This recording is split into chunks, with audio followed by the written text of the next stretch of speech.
I am sorry. Are you okay? Podcast is intended for mature audiences. The views and opinions expressed are those of the panelists and do not reflect in any way those of the podcast partners, sponsors, or affiliates. Enjoy. Hi, this is Michael Buffer, and you're listening to the Voice of the People. Let's get ready for Boxing Voice. Every day I'm hustling, hustling, hustling, hustling, hustling, hustling, hustling, hustling, hustling, hustling, hustling. Every day I'm hustling, every day I'm hustling, every day I'm hustling, every day I'm hustling, every day I'm hustling, every day I'm hustling, every day I'm every day I'm every day I'm hustling, every day I'm hustling, every day I'm hustling, every day I'm hustling, every day I'm hustling, every day I'm hustling, every day I'm hustling. Hi, this is Michael Buffer, and you're listening to the Voice of the People. Let's get ready for Boxing Voice. Breakfast Club of Boxing as GTO, Instagram, and just a lot of the passion, man. And we're here to talk about the big fight. Super duper, duper duper, big fight. We are live and taking phone calls. Boxing Voice.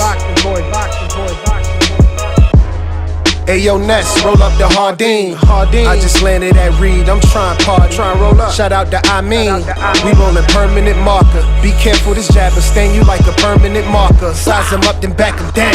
Vander Holyfield posture. All these other shows frauds, we the real, they imposters. We got like 2 phones lit, I'm on my 2-tone-ish. Ness drop the line up, we got Bill Haney on the list. Whether it's X or Discord, hit the line, the floor is yours. You ain't feeling my opinion, we can meet at Border Wars. Throw you straight and I'ma slip. Throw my straight, you know it's lit. I take this rollie off my wrist and throw some gloves on this. I throw some gloves on this and turn the money made.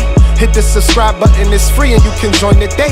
And hit that champ level. Appreciate it. We live every day, twice a day, we stay dedicated. This the Boxing Voice. No better way to start your day. If it's hot, we got the drop, and that's each and every day. Whether you on the West Coast or the East, press play. 6 a.m. or 9 a.m., we'll get you through your day. This the Boxing Voice. No better way to start your day. If it's hot, we got the drop, and that's each and every day. Whether you on the West Coast or the East, press play. They tuning in from New York all the way to the UK.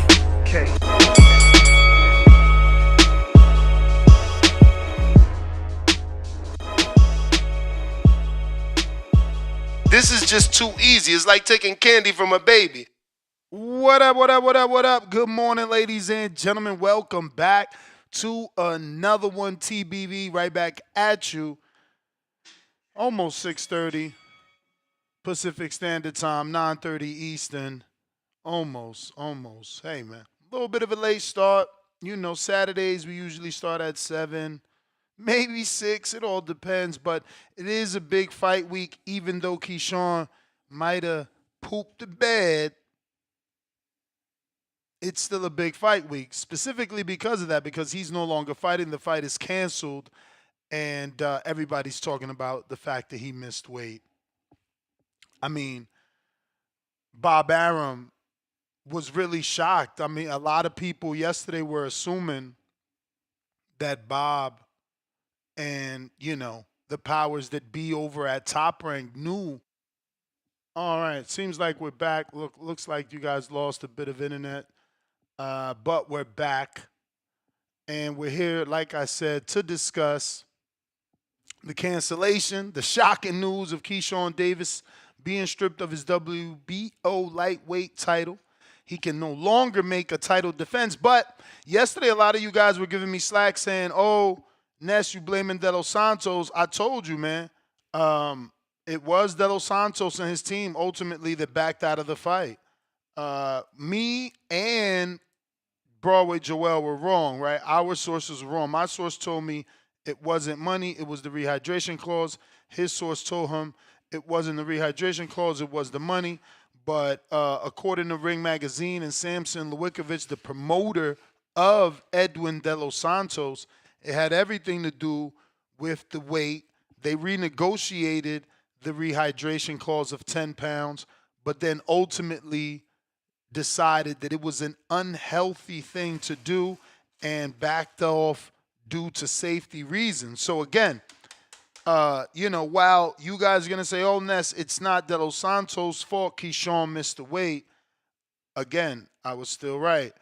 They didn't want to fight. They wanted to take the check. And I get it. It's not like they didn't want to fight, but they had a window to just get paid without fighting.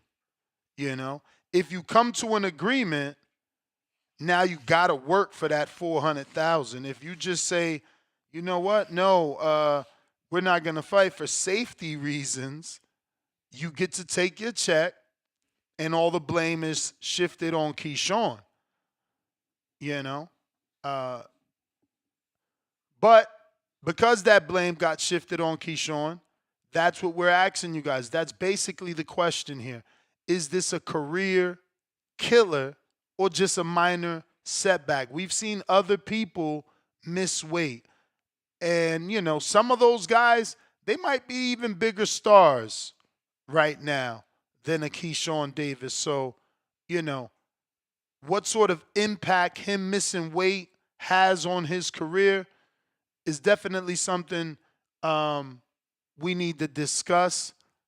But I'm not sure what direction that goes. This could make him bigger. Like, the phrase has always been out there.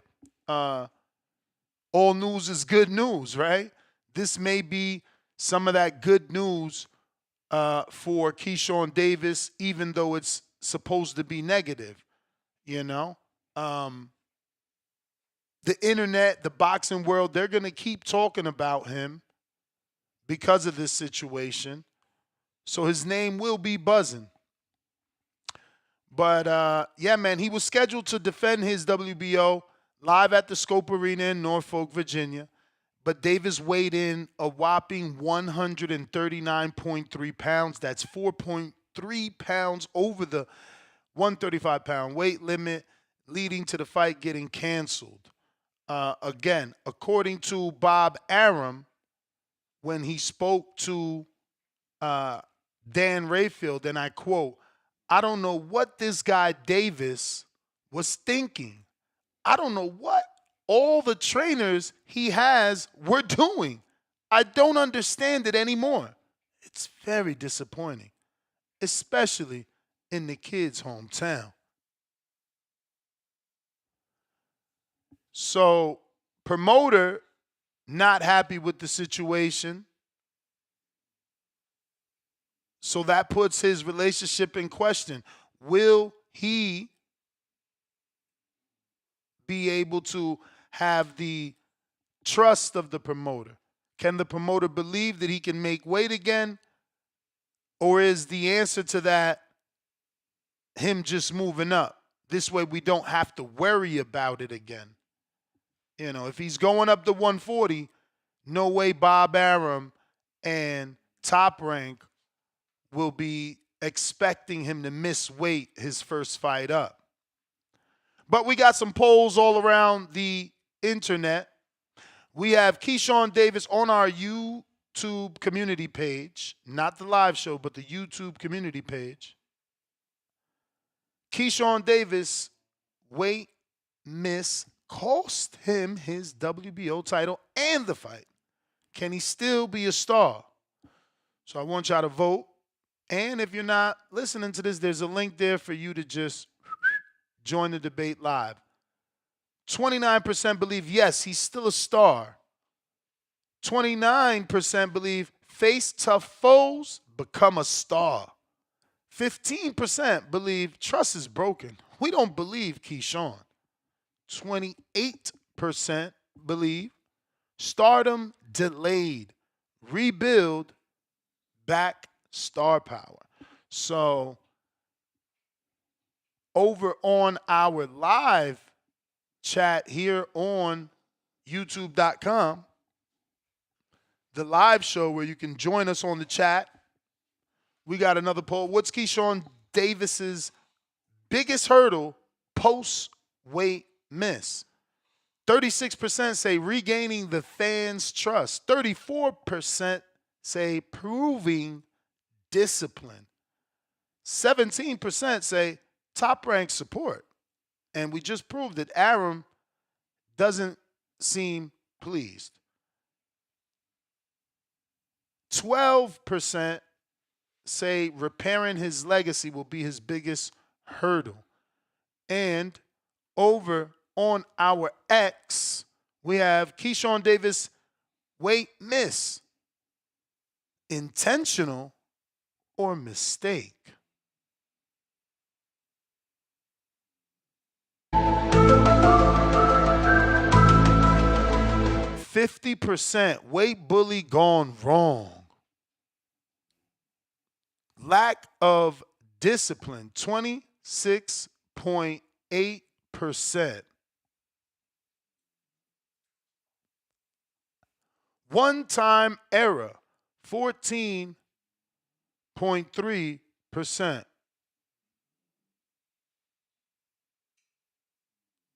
Weight cut failed, 8.9%. And over on Discord, we got, let's see here. These polls always get buried on Discord. Yep, it's buried. Give me a couple seconds. While you're waiting for me to find this poll, please go ahead and smash that thumbs up. It's going to help with the visibility of the show. It's going to put this episode in the eyes of boxing fans that don't know we rock out every day. We talk everything boxing, whether it's weight cuts, previews, and predictions. Doesn't matter. We talk it.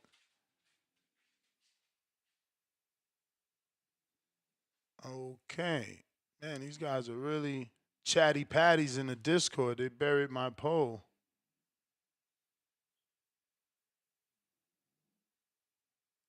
Okay, here we go. Finally found it. The infinite scroll. Should weight misses have harsher penalties? Harsher penalties, right? So the first result has 0%. You guys suck. You're too soft. Auto loss rule. I guess that's too harsh, huh? Nobody wants their favorite fighter to get a loss if they miss weight, but that'll stop you from missing weight if you just automatically get a loss, you know? But the next one we have is fine and suspension is 29%. Case-by-case basis, so you guys really want to be lenient, another 29%. Strip the title only, 0%. Current rules are fine, 43%. Look at these guys, just conforming to what we already have. Jeez Louise. Unbelievable.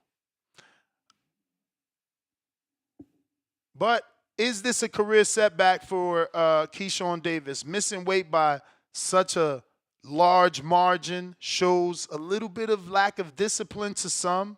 He's getting heavy criticism with fans, labeling Davis a quote-unquote weight bully. As you can see from our poll, 50% believe it was weight bullying gone wrong. People are questioning his professionalism, saying this was all planned because he already knew he was moving to 140. His casual approach at the weigh-ins, you know, coming at Abdullah while quote-unquote allegedly knowing you can't make weight. You know, what does he do to build that promoter and the fan trust, right? Like, man, Mozzie paid for tickets. It was people in our community that were driving, you know, all the way to go to Virginia. They bought tickets for this show. So, you know, you got to build that trust back with the promoter so that he can take a chance on you, give you another main event, knowing that you won't do something like this.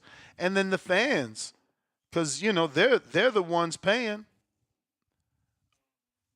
But, you know, can Davis be facing some sort of issues, dilemma over at Top Rank?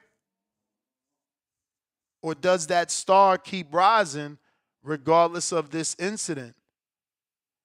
Does it lead to some hesitancy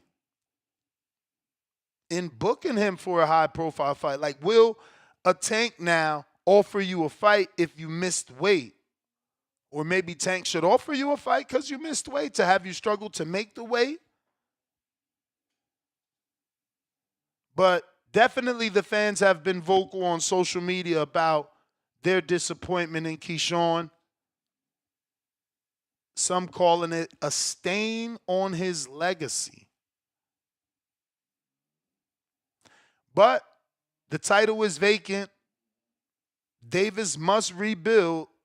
And now if he does move to 140, we don't know what kind of ranking he gets. He can't use that I'm a champion at 35. Let me fight the champion Teofimo Lopez at 40.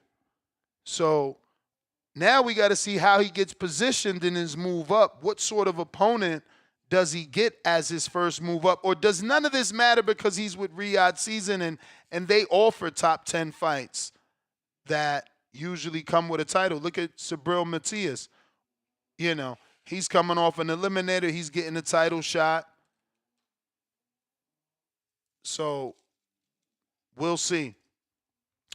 We're also going to talk Abdullah Mason's opportunity and the fact that he can capitalize in maybe rush that stardom, right? He wasn't on a trajectory to be a main event, and now he gets to put on, and he's saying the right things. He did an interview and called Virginia his second home. So Abdullah Mason has an opportunity here to pick up the fumbled football that Keyshawn dropped and run that fucker in. Mason's elevation to the main event is a career-defining moment. This brings us back to when Terrence Crawford, on 7 days' notice, stepped up to fight British Prescott, and, you know, his manager at the time, Cameron Duncan, was saying no. HBO was saying no. Bomac and Terrence was like, nah, we gonna beat this dude. And then, you know, a star in Terrence was born. Can this be Abdullah Mason's moment where he rises to the occasion over Jeremia Nakathila, steps in, steps up for top rank, helps them not lose a bunch of money, stops Nakathila the way Ernesto Tito Mercado did a bunch of years ago, and position himself for that vacant WBO now that was left on the scales by Keyshawn. Nakathila is a seasoned fighter. He's been in there with Shakur. He got stopped by Ernesto. So, you know, that's a decent fight for Abdullah, but it's also the perfect fight to shine, you know, in front of a rambunctious crowd that's disappointed, that's looking for someone to get behind, you know, especially now that Keyshawn potentially dropped the ball. But phone lines are open if you guys want to call in and talk about these particular topics with me. Davis missing weight raises those questions about discipline, preparation, and how serious he's taken the sport. Does his stardom continue to rise, or is that stardom starting to fizzle out like Adrian Broner when we realized he was a party animal? Mason, again, his main event slot is a chance to shine on ESPN and in front of the boxing world. And obviously the potential, you know, clash between a Davis and a Mason, especially now. He could force Keyshawn to stay at the weight by talking slick, by getting the knockout in his hometown, you know. Just be, yo, shout out to VA, man. I'm glad I could have saved the show since Keyshawn dropped the ball. Just take that shot. Take that shot at him. You know what I mean? Build the rivalry. Force him back down like Charlo and Julian Williams. Let Davis force himself to 135 and force to prove to us that he's great and that he can do it and that he's disciplined, that he's not everything everyone is assuming. You know, because once you miss weight, bro, forget about it. People don't trust you no more. They just don't trust you no more. But once again, phone lines are open. Let me get to these super chats and I'll get to the callers. Once again, we got polls all over the place. I would love for you to participate in them just so we can get a pulse for the streets. Brambo, $2. Our VA athletes stay doing knucklehead shit. Vaughn, $5. Ness, who that on the intro joint? That's Mozzie, and actually, if you're a Patreon, you can download the MP3. Both his songs are downloadable on Patreon. I cannot do it on members here on YouTube. They just don't have the ability to attach a MP3. But if you head on over to our Patreon page, I literally put out a post yesterday with both of his songs. It's titled, easy to find, and downloadable MP3 for anybody that wants to enjoy the two Mozzie records. We got Adrian, $2. Keyshawn ruined a fire emoji Saturday. Time to watch UFC. Now that's a knucklehead. Leonard Sterling, 5-pounder. Super chat yesterday. Queensberry Promotions was pushing Noakes as their top 135-pound prospect, not Mark Chamberlain. Move SN. Who is SN? Sam Noakes, the traditional way. British Commonwealth European Champion, WBO #1. Well, he'll have to fight Abdullah. So Abdullah will definitely pick up some fanfare by beating on an international, cross the pond UK fighter that brings a crowd. I don't know how much that did for Kishore. Yo, I don't know why I always do this. Sometimes I like add first and last name. Kishore, you seen it? Shakur, whatever. But it didn't really do nothing for Shakur beating up on Padley. But, maybe it does something for Abdullah. Dwayne Lewis, $2. He said Top had a discussion with him 2 fights now. I don't know what you mean, but this ain't the second time missing weight, so we need more clarity on that super chat. JXV88, $5. American boxing is dying. These dirtbags don't care about their fans or the sport. Selfish bums. Adrian, $2 more. He thought Edwin was going to accept the fight. 1, 2, 3, 4, 5, 6 crying out loud emojis. Yeah, he did. Yeah, he did. But you see, now y'all laughing that Edwin didn't accept it. Yesterday, y'all was saying, oh, Keyshawn, is your fault, is your fault, is your fault. So he tried to save the show. According to Dan Rayfield, they were going to give Edwin a 6-figure, penalty bonus, right? Like he was going to get paid 6 figures for him missing the weight. And they decided not to fight due to safety reasons, according to Samson.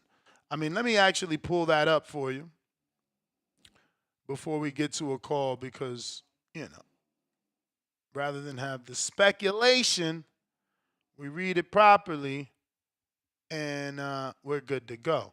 So it says we renegotiated 10 pounds, more money, but we concluded that Davis never tried to make weight.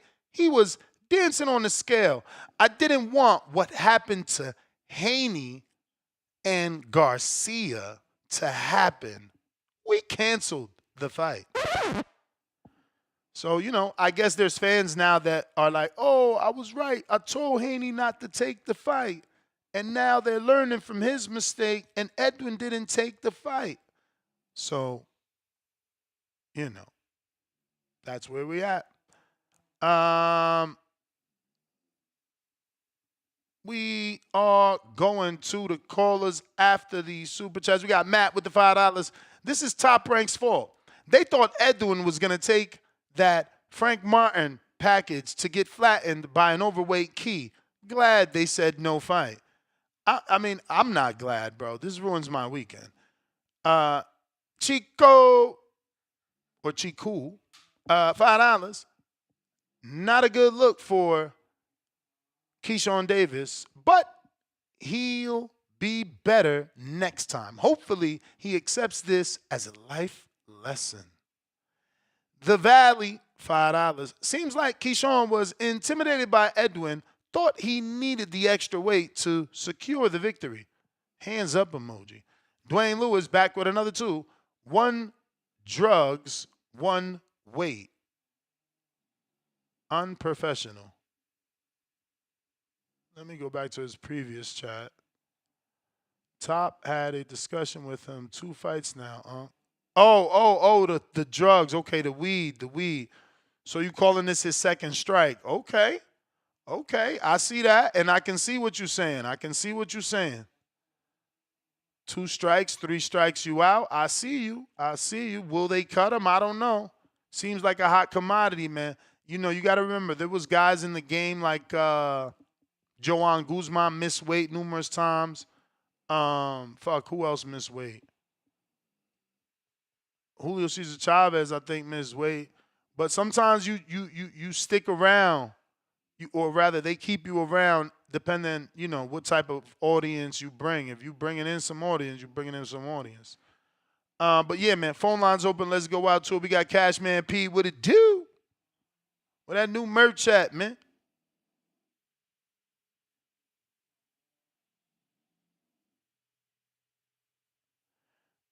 Hit that thumbs up while we wait for him to connect. And if you're listening on X Spaces or X live streaming video, hit that thumbs up, retweet, repost. Cashman P, gotta unmute.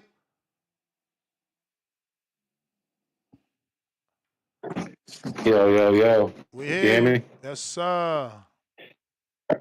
Yo, man. I don't like the unprofessionalism that I'm starting to see with like these fighters, man. Like, I know shit probably happened in the past, but I'm visually like seeing this shit now, man. And like, I feel like homie should have made the weight. I don't blame homie for. My bad. I don't blame homie for fucking not for not going through with it too, because it's just like, yo, bro, like we signed the contract, and if you just want to be happy to not make the weight and be stripped, then you fucked up everything, bro. I feel like Keyshawn fucked up the whole situation, bro. I don't blame Edwin De Los Santos for shit. I heard you saying, niggas saying, oh, this reminds you of the Devin Haney situation. The same fucking thing. Besides the Austrian, you feel me? Like, it's the same thing. Homie didn't make the weight. He knew he was going to make the weight. And again, I seen some shit saying, oh yeah, homie seen Floyd. And again, it's right after niggas see Floyd, homie don't make the weight. Like, this shit is crazy, bro. Like, even though I don't really agree with that part, but I don't know, man. I just don't like it. I don't like it at all. Fucking Shakur missed weight. Same shit happened with Shakur. Now he's missing weight, bro. Like, you just got to be loyal. I done seen Devin Haney look damn near dead on the fucking scale, bro. And he pushed himself to make the weight. That's why I fuck with Dev, because if there's an agreement on the table and he signed that shit, he gonna make sure he get there, bro. There's no excuses for shit like that, bro. Like, you gotta kill yourself to make the weight, because at the end of the day, motherfuckers is spending their hard-earned money, their last dollar, their last paycheck. You don't know what somebody got in their pockets to fucking go to these fights, bro. And now look at the event. The main card is gone. Hopefully Abdullah do his thug dizzle, you know what I'm saying? But it's disappointing to see, bro, especially as a black athlete. You just don't take it. It looks like from the outside looking in, like you ain't taking shit serious. You know what I mean? And at the end of the day, this is your craft, and this is the weight that you've been on. You got your title, your first title defense. That shit is disgusting. Your first title defense? That's disgusting, man. Like, it's crazy. But yeah, that's all I gotta say, man. It's just a bad look to the sport and to the culture. All right, champ. Appreciate you. Salute to you for obviously voicing your opinion. We're taking phone calls, and that's what we're looking for. Your thoughts on Abdullah being raised to that main event slot with a chance to shine on ESPN and steal the show. We're also looking for your thoughts on Davis missing weight, which obviously raises the questions about his discipline and preparation and how serious he's taking the sport. We also want to know, do you believe this affects Keyshawn Davis's star power? Is this a rebuilding moment, or can he still be a star? We're going out to Malcolm, New York. Yo. Audio good? Yep. All right, yo, Ness, shout out to you, man. Shout out to Boxing Voice. Yo, give me my crow, bro. I need my crow, man, because Keyshawn disappointed me. You feel me? I'm taking crow for this situation. This is some bullshit. Yeah, man. Mind you, I'm a Keyshawn fan. He's one of my, he's one of, like, my top 5 favorites. This is just nasty. It's disgraceful. You feel me? You actually, I was kind of under the impression, like, all right, you got, like, 1 or 2 fights left at 135. And, you just pulled the stunt of trying to fight this man who's coming off of, a year and 9 months or, like, a year and 8 months off. You feel me? Life-threatening injury and coming off of a loss. And then you came in 4 pounds over. Anybody who has any kind of common sense, they would know. You're not trying to make weight. You did not try to make weight at all. When Chris Eubank recently missed weight, he barely made it. You could tell he was trying. At least when Shakur missed weight on his last fight at 130, he wasn't no 4 pounds off. So you pretty much, like the last caller said, you pretty much just pulled a Ryan without the All-Star-ring, to fight this guy. And I don't like it, man. I'm a fan, but I can call it down the middle, And, I'm disappointed that we're not getting the fight. For safety reasons, I can see it because, again, this man went through a lot already with De Los Santos. What's next? I have no idea. Mercado's calling him out already. So, hey, y'all already got a history. Move up to 140, fight him. If not, get this fight with De Los Santos in at 140 then. Because niggas was already saying that De Los Santos looked like he was drained. So fight him at 140 instead, But this is just nasty off of Keyshawn. You punked Abdullah, you know what I'm saying? We were giving you credit for that. But you were talking about fighting this nigga next, and now you came in overweight, and you were talking about you were going to move up. So it's like, yo, bro, you clout chasing, but this is that A-side shit, man. When niggas get popular, they do this shit. I don't really like it.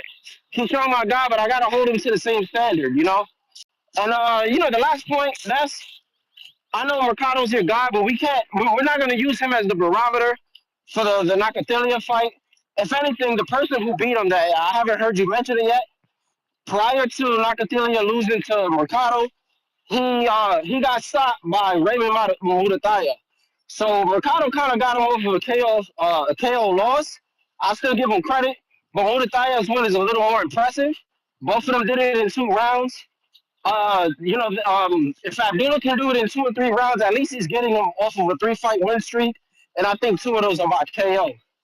But it's a good fight. It'll be somebody who's a belt holder. If you could beat Sam Noakes, and you guys are both on the top rank. So that fight, I would push for that barometer a little more. I understand Mercado called him out before, but Mercado kind of clout chases. I like him, and sometimes I don't like him when you kind of praise the guy. But that's just me though. But we are fans of people, so hopefully Abdullah could do his thing. And the comment you also made about or the suggestion for him to say some slick shit, Abdullah don't have a good mouthpiece, man. I think he's too uptight, or he's just too, like, laid back and chill. So, shout out to you, though, man. Shout out to the Boxing Voice. No shout out for you trying to discredit Ernesto. Talking about Mason gets more credit because he's beating him off of 3 wins from 3 dudes in Nibia. Man, come on, bro. You could go to Nibia and get a fucking win, bro. Y'all, shit is crazy. Crazy, bro. You blow on a dude from Nibia and he falls over, man. It says it's too windy, bro. Cut the shit. Just giving anybody credit these days because the hate is great. J-Mac, what up? This might be a new J-Mac. Yo. What up? What up, Ness? How you feeling? Straight. All right, so I'm going to tell you something you're going to be shocked about, gang. today I was thinking, you know what? I'm gonna give Devin Haney some credit today. I said, you know how I feel about Devin Haney. I said, man, it makes you appreciate professional champions. You know what I mean? People that be on point with their shit. In reality, bro, if you think about it, the whole Keyshawn thing, he really fucked this up bad. And I mean, just not for him, but for a lot of people, media that went down there that was trying to get content. You know what I mean? Interviews, everything, bro. And people traveling to go see this fight. Yeah, I don't know what Top Rank gonna do from here. You feel me? Like he's not even in a position anymore to ask for a Tiafimo shot right off the bat at 140. So I would like to see him against Frank Martin. Frank Martin been talking real spicy this week about Keyshawn Davis. So maybe that's a fight to take at 140. They already had bad blood when they ran into each other, you know, a couple years back and stuff like that. But yeah, man, it's disappointing, bro. It's disappointing overall. I think he wasn't focused too, man. That's another thing. Like, you know, we've been covering him this whole week, and a lot of greasy. Like, I get fighters talking stuff like that, but I was watching last night when you were going back with Joel back and forth. But I will say one thing, that's when I saw that weigh-in yesterday, and I saw De Los Santos, I said, man, I hope he don't take this fight, bro. Let me tell you why. Because this dude's been off 2 years. 2 years dealing with medical problems with the blood clot issues. You come into this fight, your first fight is a title shot, which is great, but Keyshawn don't look like he tried, bro. He didn't look like he tried at all. And when they asked him yesterday on there, he said, nah, I ain't going to try to make the weight. I think, personally, I don't know for a fact, obviously, I think the moment was big. Everybody was going down to Virginia. They got Michael Vick. They got all these people doing like these mini documentaries and celebrating Keyshawn. And I think Keyshawn wanted an advantage to put this dude away, man, to have a spectacular knockout. And I think if the fight would have gone through, I think that's what we would have saw tonight. You know, Keyshawn Davis knocking out De Los Santos in front of the home crowd over there. So, I mean, me personally, I'm happy De Los Santos didn't take the fight. I'm going to also give Devin Haney his credit because this does bring up the Ryan Garcia situation, and it makes me appreciate Devin Haney's professionalism when it comes to being a champion. So there you go. That's my take on that, champ. All right. Appreciate you. Appreciate you. And if you want to voice your opinion, we are taking calls. Discord is available. X Spaces also available. Let me go ahead and refresh these polls, see what we got over on our community page on youtube.com/community. Can Keyshawn Davis still be a star? Yes, still a star, 28%. 24% says face tough foes, becomes a star. 20% say trust is broken, we don't believe Keyshawn. 27% say stardom delayed, rebuild, back that star power. Over on our live show, we got 40% say Keyshawn Davis' biggest hurdle after missing weight is regaining the fans' trust. Damn. 40% don't fuck with him. Proven discipline, 34%. That's pretty much right on par with the 40, right? You guys just want to know, can he make that weight? Top rank support, people don't care, 15%. And repairing his legacy, 12%. Over on X, Keyshawn Davis, weight miss, intentional or mistake? First option, 49.4% weight bully, gone wrong. 31.6% lack of discipline. 10.1% one-time error. Man, nobody believes this is a one-time thing. Weight cut failed. So none of those benefit of the doubt choices were selected by you guys. Pretty unfair. But phone lines are open. We got one of one. My boy, North Jersey Ness, what's up with you? Chilling, man. Another day, another podcast. Another day, another penny, man. You already know, man. Just getting up on this good morning. Yo, I ain't gonna lie to you. I'm gonna keep it all the way at being with you. I ain't gonna lie, he burnt me out yesterday, bro. He burnt me out. And it really started from the interview a few days ago or last week. The joint he had was Najee Cigar talk when he was comparing himself to Tink, like, yeah, I know how Tink feel. And it's like, little bro, what the fuck are you talking about? No, you don't know how Tink feel. Like, I get it, y'all. He's a champion, or he was a champion since they stripped him. I get it. He has flashes. He has star potential. He will Bomac. But little bro, stop talking like you that. And I think he really, fourth row, what really threw me off too, how he came at Abdullah. Cause where I'm from in Philly, bro, we don't got no picks. You gotta go at the top dog, just like how you go at the littlest person. And he going at Abdullah like, come on, bro. You know Abdullah is a respectful young kid. You feel what I'm saying? Like Abdullah got to work on his rebuttal game. That's the only thing I took from that. That takes in play how humble Abdullah is. He ain't really like no going back and forth with you. Oh, let's make the fight happen. Dickhead, you know you can't make the fight happen. Y'all both on top rank. And Bob not gonna do that. So why are you like, I was thrown off by a lot of that. I feel like he does have potential to be top 5, but I think it's the people he around, like the Shakurs, the Bomac, the Terrence Crawfords. Like, nigga, you not done. They ain't lose 3. Like, Bud did lose in the in the amateurs to Danny and shit like that. But nigga, you lost 3 times to Andy Cruz, and it's different. Amateur and pros are different, and I do think Keyshawn would beat Andy Cruz in pros. But like, stop talking like that, bro. You run around here like you top dog. Like, yeah, nigga, I know how I feel. I know how Tank feel. No, the fuck you don't, nigga. You don't know how the millions feel. You don't know how that stress feel. Tank, we can say we want about Tank. He's the top dog. So for you to try to compare yourself to him, I mean, it just threw me off. But I kind of knew what type boy he was when he got caught with that weed shit. Really, that's amazing for him to fight that good and be smoking weed, bro. That's legendary shit. But then he do weed under the bus, like, yeah, God has saved me. God is taking the weed. Nigga, weed not bad, bro. Like, you got caught up, cool. You got in trouble, cool. But just like how you said months ago, he could have had sponsorships. He could have had Jardine fucking with him, Cookies fucking with him. Hell You know no. what I mean? But no, Keyshawn's still my dog, but I don't got no picks, bro. I ain't like that shit yesterday, bro. He really was trying to go at Abdullah, and even with the weight, I ain't even touch the weight thing. You don't care, little bro. Terrence Crawford don't move like that. Shakur, he missed weight. They don't move. These are true champion professionals. So if you want to be a part of this family, little nigga, get your shit together. I holla at you, Nuss. All right, solid call, champ. Bringing that, aggression nice and early in the morning with the cafecino. Majid, it say you requested to speak, but I do not see you.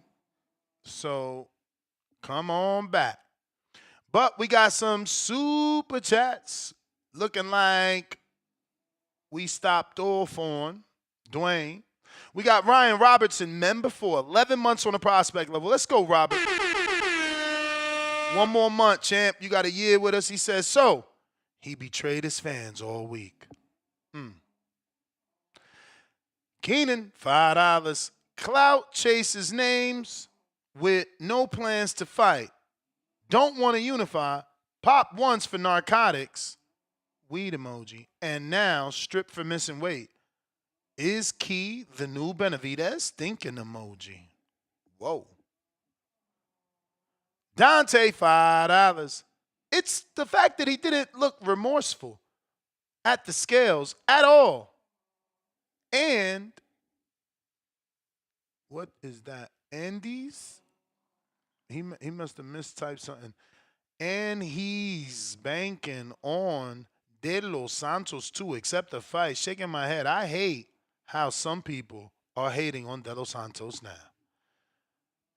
I mean, at the end of the day, De Los Santos could have made the fight, bro. It ain't that we hating on him. It's that he had the opportunity to make the fight. And according to Samson, I don't know if I should screen share this. I'll wait to see if anybody tries to argue it. But, like, according to Samson, Team De Los Santos and Samson decided it wasn't worth it to them because they felt like Keyshawn didn't even try to make the weight. So they went with safety over the money, took their $400,000 purse, and dipped. At the end of the day, bro, how many of us, if they say, yo, you ain't got to come to work, and you're like, what? I can't miss work. I need my money. Oh, no, we going to pay you. Oh, I, yo, thank you. You know what I'm saying? If we ain't got to show up to work and still get paid, we taking it. And De Los Santos did it. So, when, on that aspect, I'm not mad at him. I'm not mad at you. But as a boxing fan that wanted to watch this fight, yeah, I'm mad that you ain't take a 6-figure bonus. I mean, it ain't really a bonus, but it's a bonus because it don't come with your purse. You getting it because of this guy's, weight discrepancy. But again, if you're not confident, you think you're gonna lose, why lose for $600,000? Mad bet $5. Daily dose of Tanquil.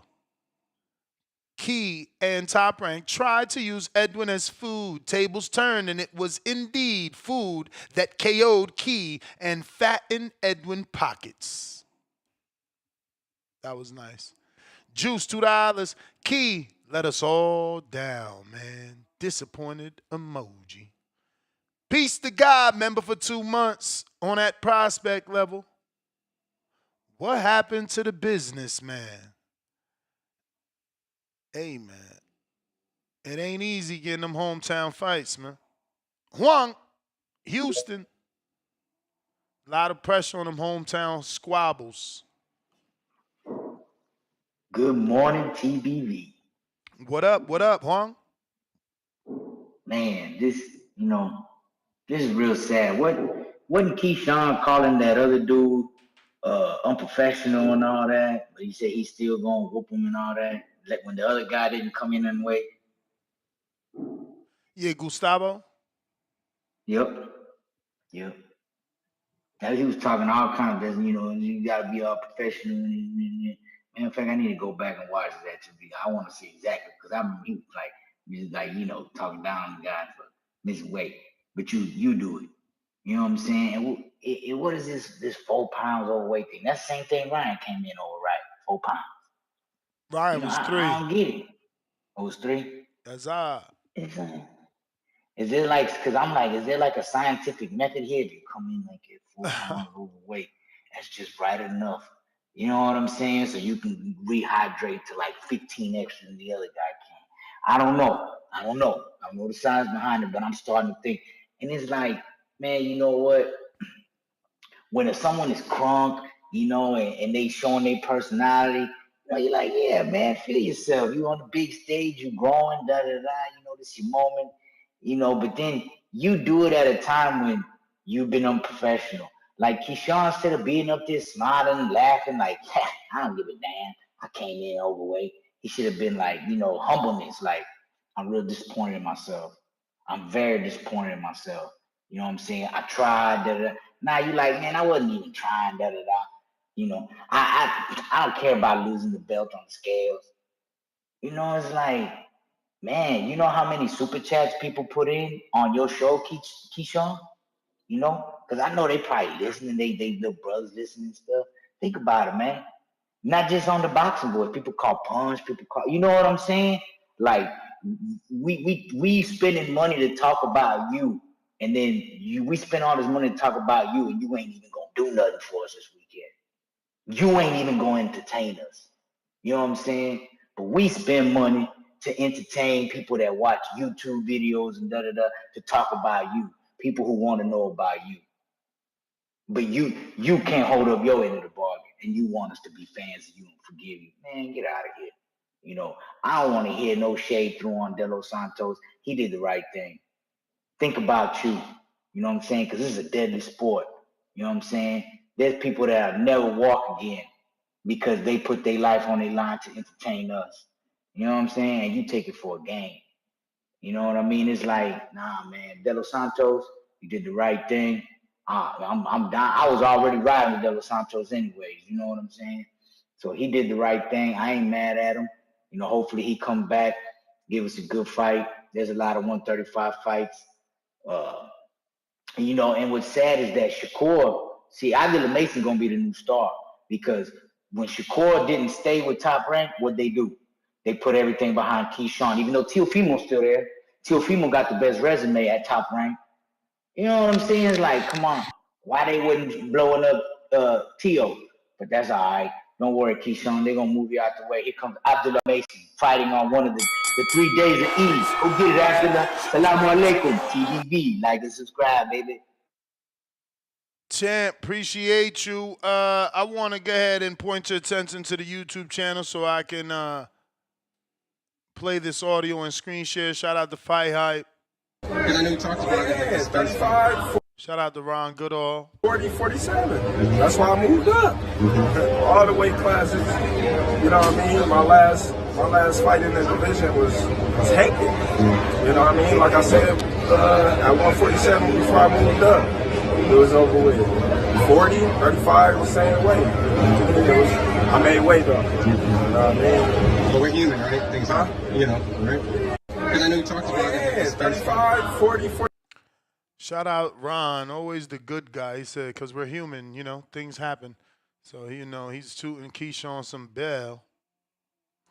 Phone lines are open if you are looking to call in. Now is the time. Discord available. X Spaces also available. We got Alan. What up? Yo, what up, man? Yeah, but it's like, did you even try to make weight, man? Like, it's a difference between not being able to make it and not trying. Like, one of the worst things as a coach and as a team is when you show up to a weigh-in and the dude is off weight.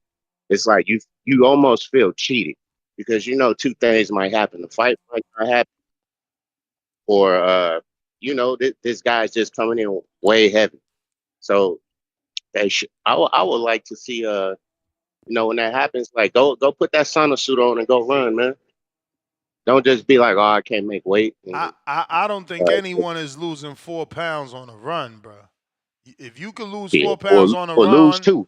If you could lose 4 pounds on a run the same day, you ain't trained at all. What I'm saying is, let me see you try. I want to see you go sweat. I want to see you work. I don't want to just take your word for it. Let's go see what happens. And if you lose 2, you lose 2. But I want to know you put in some extra work. You ain't just gonna show up like I can't do it. Like, no, go. Let's see what you got. I want to see you work. Get those little extra pounds off. But missing a whole weight class, like that's crazy, man. And yeah, like it's very unprofessional. Like Top Rank, they put up good money, man. That's $400,000 out their pocket for no reason. No reason, man. And I don't think they're gonna get that money back. Like, I don't know. I like Keyshawn as a fighter. I think he's a great fighter, but I just wonder what it was that made him just be like, I'm not doing it. Like, cause he didn't look drained. De Los Santos looked drained. You could tell he put in some work to make that. So I don't know if it was fair. Like, I question whether it was fair because this is a dude who has a very high KO ratio. Like, those other dudes weren't punching like that. And one of your best friends was in the ring with him, and he's still trying to get his reputation back off that fight. Because that fight, I like Shakur too, but that fight had everybody question him as a fighter.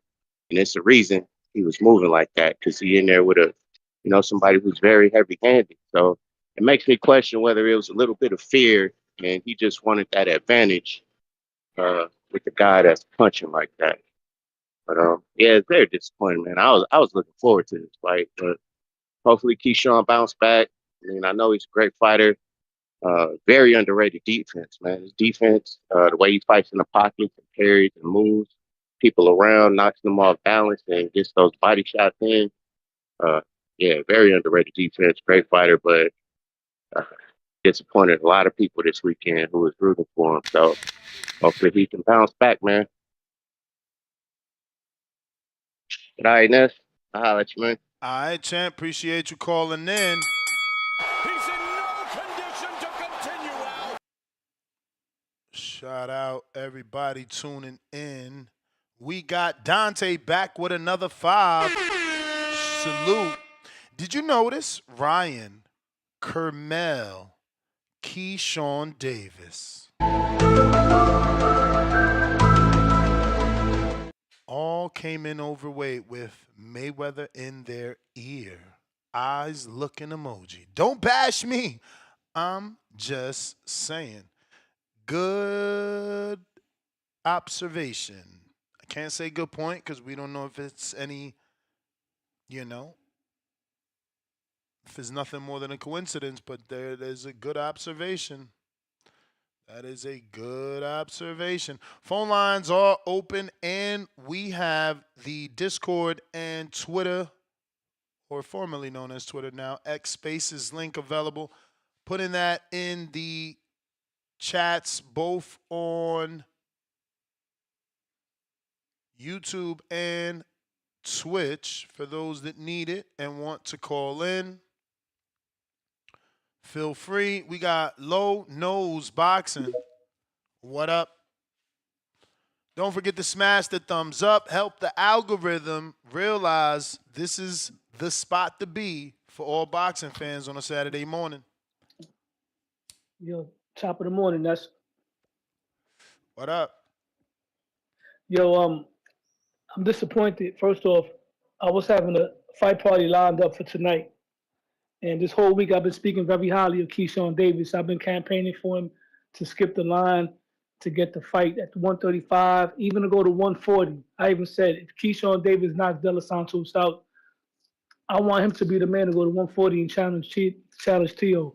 And now with this situation, it set him back, but I'm not going to go in on him that hard because this happened a lot of times. A lot of fighters miss weight in the past. What I didn't like is, he's not taking no accountability for it. You know what I'm saying? His body language was like smiling. He's been doing a lot of interviews lately. One of the other callers, I kind of agree with what he said. He's acting like he made it already, like he's on Tank's level, and he's not on Tank's level. I think he's going to go to 140 next, because obviously he's never going to fight Shakur Stevenson. That's his best friend or whatever, or his boxing friend. So maybe he needs to just get out the way, go to 140, and go over there and try to challenge for a belt. You know what I'm saying? Being that Top Rank and Tio might be parting ways, Bob Arum is going to want to have a champion up there, so he's probably going to try to set that fight up. And I hope he does, because that's the fight that I want.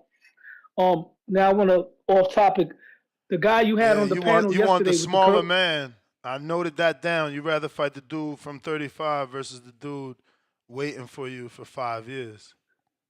Well, I wasn't one of those guys saying, "Oh, duck Devin Haney," but that's neither here nor there. Homeboy with the what's his name, with the curly hair that you had, I just want to correct it because I don't want them putting bullshit in your ears. Sugar Ray Leonard was a puncher. He just was the least puncher out of Duran, Hagler, and Hearns. He wasn't the bigger. He wasn't on their level of power, but he had power. He moved up and knocked out a light heavyweight, and he actually stopped a couple of kings in Benitez and Tommy Hearns. How many fighters today we see actually getting stoppages over their nemesis? Not that many. So, homie gotta just know what he's talking about more when he's talking about Sugar Ray Leonard not having no power, because that's crazy, absolutely insane. So, let me ask you something. They're not gonna put a replacement for De Los Santos tonight? Hell no, he ain't no ASAN. His replacement was take the 6-figure extra money for the weight and the rehydration, and him and his team thought that safety, was more important. No, that's not what I meant. What I meant, I probably worded it wrong. I mean, a replacement for Keyshawn to fight, not for De Los Santos to fight. Somebody for Keyshawn that's willing to come in there. Hell nah, damn. They officially made Abdullah Mason the main event. So Abdullah's fighting the dude that the other guy that made Shakur Stevenson fight cautious, right? Nakathila. The dude that Tito Mercado knocked out. Yeah, he been knocked out a few times already, man. I'm not hyped for this fight. I'll probably go to a sports bar now or go out to eat with a shorty or whatever. I was in the stadium and have a fight party, man. All right, man. Have a good one. That's all right. Yeah. If you're watching this on YouTube, hit that thumbs up. We got Damian Marshall, member for 25 months on that champ level. The champ is here! The champ is here! He says people blaming Edwin for not taking the fight is like blaming a dude for not taking his girlfriend back after she cheated. Knock it off, man. Your girlfriend ain't offering you $200,000 to take her back, man. You know what I'm saying? Like, that's a horrible analogy. Horrible. Horrible. Horrible. Okay? That was horrible. Horrible fighter. Come on, bro. Come on. Bo Rogers. Yo, what up? Happy Saturday. No, hey, I'm I'm not surprised about nothing that's going on. Edwin did the right thing by not taking the fight. He getting 400,000 free, and he go back and get a real tune-up fight with somebody that's more on his level that is a little bit safer and probably get another 400,000 instead of getting beat up and having his career stall because he went in there against a big man, probably have to take a year off or whatever. You see Keyshawn hitting, and like you said, Keyshawn was twice that man. He was gonna go in there and try to hurt that dude. Big dude coming off of a layoff, and probably on the night of the fight, Keyshawn didn't even want to take a rehydration. He probably would have outweighed that motherfucker. He probably would have been like 165, 170 pounds going in there trying to look dog over. But ain't nobody. We know what he was gonna do. I would have took the 400,000 just like Edwin did. Now I'm gonna go get another fight for 400,000. Now I got 800,000. You And if scary. Keyshawn want to revisit, we can do that. You But scary. this what should happen now. This what should happen. Keyshawn is with Turk, right? He should call out Devin Haney. They should do a catch weight at 145, 144. That both of them get what they want. They ain't got to make 140. They ain't got to do 147. And let Turk pay both of them. They both looking for a big bag. That's a good fight. Uh, uh, they obviously ain't worrying about no belts. Keyshawn said he won't trying to damn pay for the belts or whatever. Devin to just stop chasing belts altogether. Put them in there with each other. That's a good fight. I think that's something, and both of them probably be about the same size too. And ain't nobody got to worry about no hydration or none of that shit. So that's what should happen. We don't need to be rewarding these dudes. We out here bashing Edwin because he making a smart move and thinking about his career. He would have went in there and got fucked up last night. Keyshawn would have beat him up real bad tonight, and he would have probably had to be out the ring like Devin was for a whole year. So instead of doing all that, take the money, come back. They gonna let PBC find you a. It's plenty. And let me tell you something. At 140, it's plenty of smoke for Keyshawn. It's plenty of smoke there for Devin. That's the division that I would go to if I were them guys and I could make that division. There's plenty of smoke no matter where you look at them. And if you really want to fight these guys like you claim you want to fight, there's no reason to skip 140 or not do your thing at 140. There's plenty of fights there that'll make good money. Can't be acting like you too good to fight this person, too good to fight that person. No, fuck that. Stop trying to get an advantage. I don't give guys credit anyway for trying to jump on little guys.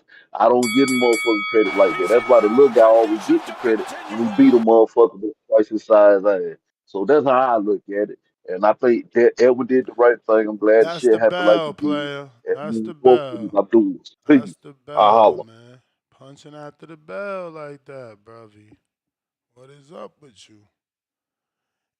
If you're watching this on YouTube, don't forget to hit that thumbs up. You're watching this on X live streaming video. I need that repost, retweet. If you're listening on X, I need that retweet, repost.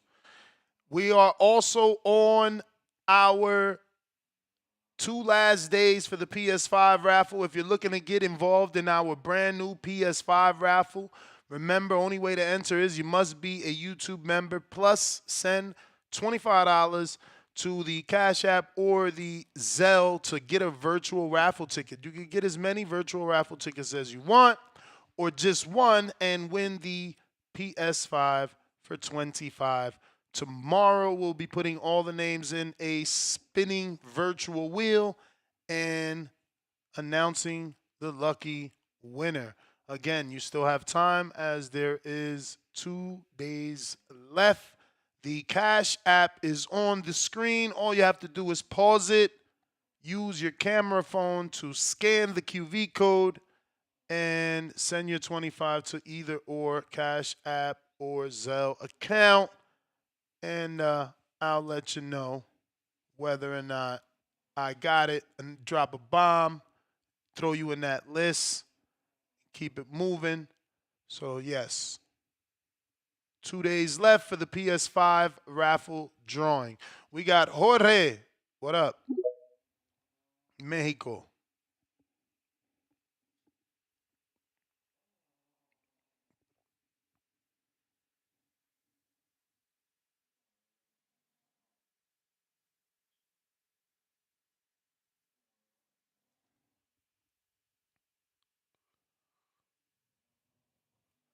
Jorge.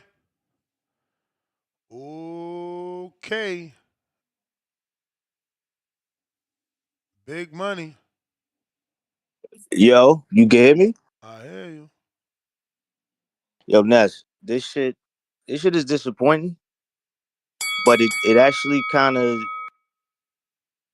I think back to when I used to watch Keyshawn from the beginning when he was in the Olympics.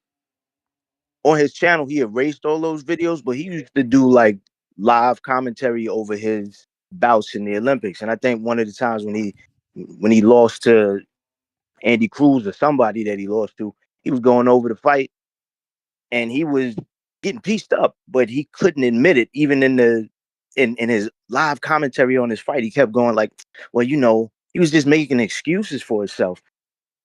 And fast forward, I feel like he hasn't really changed. He still kind of has that same where he's not humble about what he does when he does something wrong. And I think that's something that's going to be key to him being able to.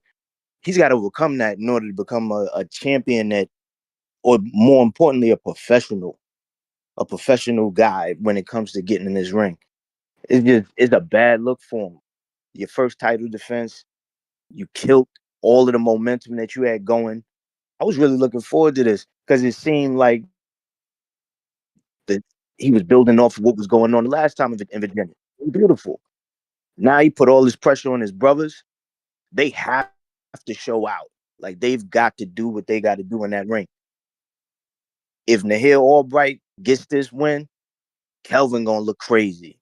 I think his younger brother gonna be fine, but Kelvin gonna look crazy, and it's gonna make Keyshawn look even crazier because it's like, yo, bro, you really, you took a lot of the specialness out of the event. You made these dudes have to really feel pressure that they might not have felt had they had the three of y'all together doing what y'all was doing. As far as Abdullah, I think Abdullah's going to shine because that dude is he's got the right composure. He knows how to handle himself. I know people were saying he looked like a punk. He didn't really look like a punk. Watching that the little back and forth with him and Key, he was composed. That dude ain't get excited. He let him know, like, look, I'm not trying to talk to you. But then when he kept pressing, he's all right, cool. We could do it. I think there's a difference between somebody pressing you and you being pressed. And I don't think that young man was pressed. I think he was composed, and I think he's going to take tonight and make it his. And then the star is going to be born from that. So I'm looking forward to that aspect of it. But as far as Key with this weight thing, I don't know if you went on your 15-minute break, businessman, and ran up in Bomac's office and gotten his Cheetos or something, but you really wilded out. I don't get it. But anyway, man, shout out to you, man. Peace. I'm gonna keep watching. All right. If you're watching this on YouTube, don't forget to hit that thumbs up. It's going to help with the visibility of the show. It's going to help put this episode in the eyes of boxing fans that don't know we rocking out every day. It's a free way to support the show, man. If you're listening on X, I need you to go ahead and hit that retweet, repost. Same thing if you're watching this on X live streaming video. I need that retweet, repost. We got Jorge trying you again. What is up? Yo, can you hear me now? I hear you now. Yo, how's it going, homeboy? How you been? Chilling. Yo, what's going on with Keyshawn, man? I thought he was a big. Well, I mean, I'm still a fan, you know, but it just kind of seems like they're doing this shit for because they're getting paid already. They got enough money and they don't really care about this. And plus, he said, but he also said that he didn't want another belt because they cost money. So Yep. he said only if they give him for free. Was that before the fight was canceled or after the fight was canceled? Did he say that? Because it just seems like he just wanted. Because it just seems like he just wanted to show up, have the advantage, kick De Los Santos' ass, and get paid. That's all he wanted to do. So I'm kind of glad De Los Santos didn't take the fight, honestly, because I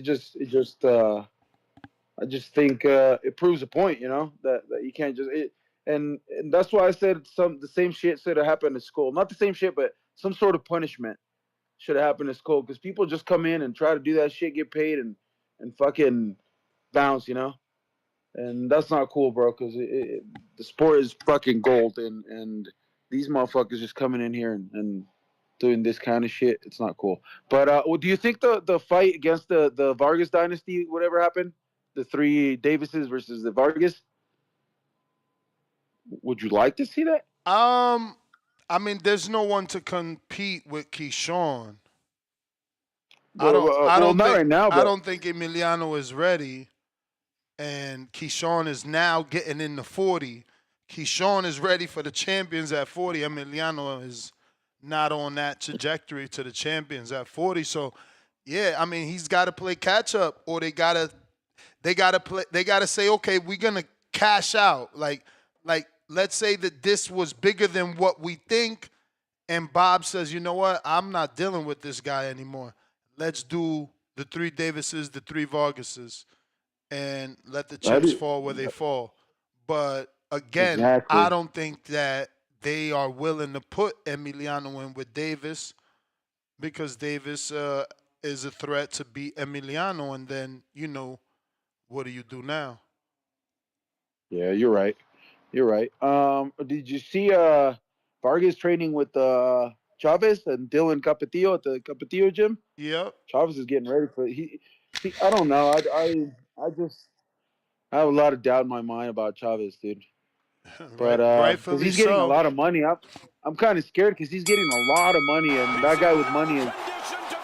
All right, take it easy, homie. All right, take it easy. Yeah, I mean, rightfully so, man. We're talking about Keyshawn having to win the fans' trust back.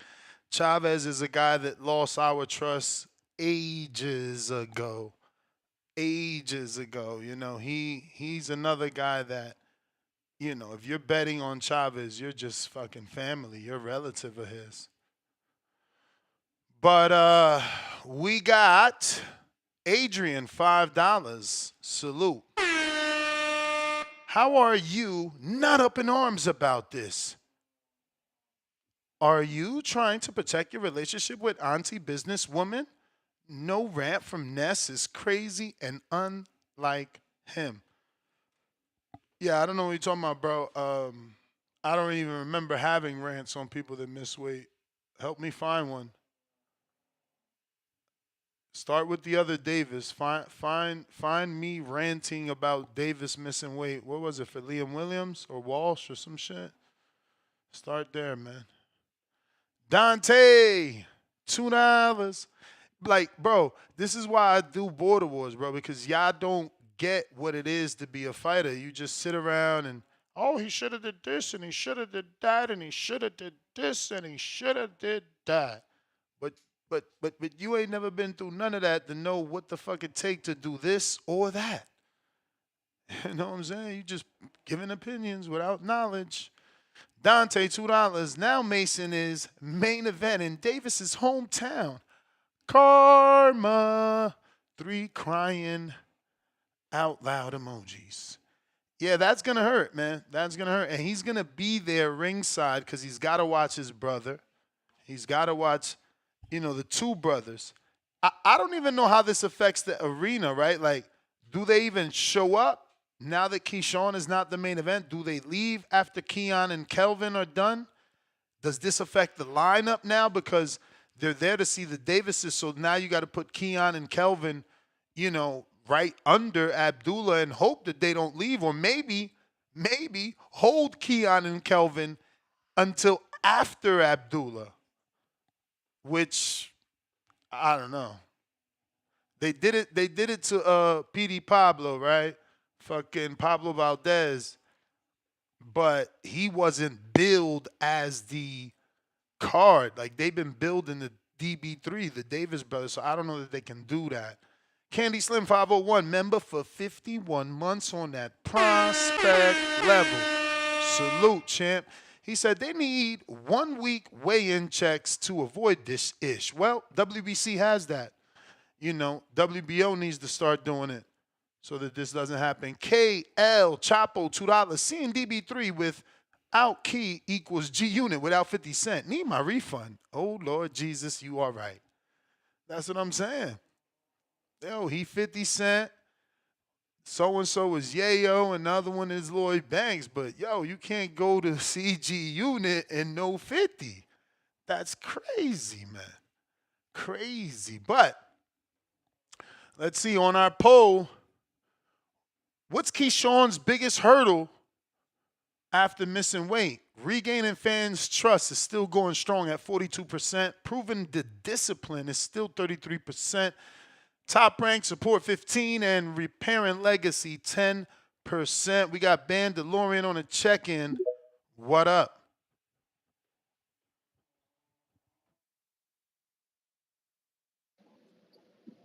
I'm clearing this. Yes, sir. Yeah, on the poll, I voted, but I voted like just in general. Cause I ain't tripping on Key. I voted for the, on YouTube, I voted for the regaining fans trust part of it. But man, I'm full-fledged giving Key a pass. The only thing is I don't feel like it was worth his image. Cause like I told you, I feel like he probably struggled a little bit because he did say it was getting harder to make the weight, but I feel like he did miss it on purpose. That's why he came in exactly at 139. Cause like you said, I'm going to 140 next and all that. But look, it don't make it right. Like people say it's unprofessional and all that, but I don't give a damn, man, because people give other people passes. When this motherfucker Ryan fought Devin, like you said, he got all the passes in the world. So I'm giving Key passes. I don't give a damn. Yeah, he was probably having some home wounds, first title defense, whatever it is. Might have had a little mental episode. I don't care. He getting all the passes in the world for me. It is what it is, man. And I think they're gonna be fine. Like what the last caller was saying, I don't think Kelvin like me and you talked about the other day, I don't think Kelvin got no goddamn pressure on him. It's goddamn to hear Albright. Like we were saying, I told you Keon said if he lose to Kelvin, he won't not here next. Like that man got all the pressure on him. And then too, like you were saying, yeah, Tito iced Tito he iced Nakathila. And then Raymond Murtai, he iced Nakathila. And then you got Shakur. He was first one at beat him and all that. And it's like, yeah, this is a good step up because it's like it's like Abdullah, he real deal is stepping up. But I'm like you, Nez. I mean, he expected. I don't know anybody who's not expecting Abdullah to go in there and get Nakathila out of there. So I mean, I don't know. It's gonna be a statement, but it's gonna be a statement that's expected. That's literally about it. Because even if he end up like Gustavo said it on Twitter yesterday, he said that next that's what they'll make is Sam Noakes versus Abdullah. That's a tough fight for him. Like Sam Noakes, he nice, he got power and all that. Shakur done smart him. He said he's nice and everything. Granted, like people said, he is like a Euro fighter, Queensberry, all that. But I mean, that's a big step up, So it's not like that'll be a walk in the park. But I don't know, man. Would that be his first undefeated fighter? Abdullah, yeah, I think that'd be Abdullah's. I can't remember Sam Noakes. I done seen like 4 or 5 of Sam Noakes fights. He done been on like 3 or 4 of them Riyadh cards alone. So, but I'm like, I can't really remember the records of his opponents he done fought. But I mean, he pretty good at smothering. Like when you watch him, he good at smothering when he got somebody hurt, and then he body attack and all that stuff. So, but I don't know. I mean, we'll see. That was that'd be a tough fight for Abdullah going next. And aside from that, I still get like I don't feel like a lot of people understanding what you saying. That's like you're not tripping on De Los Santos.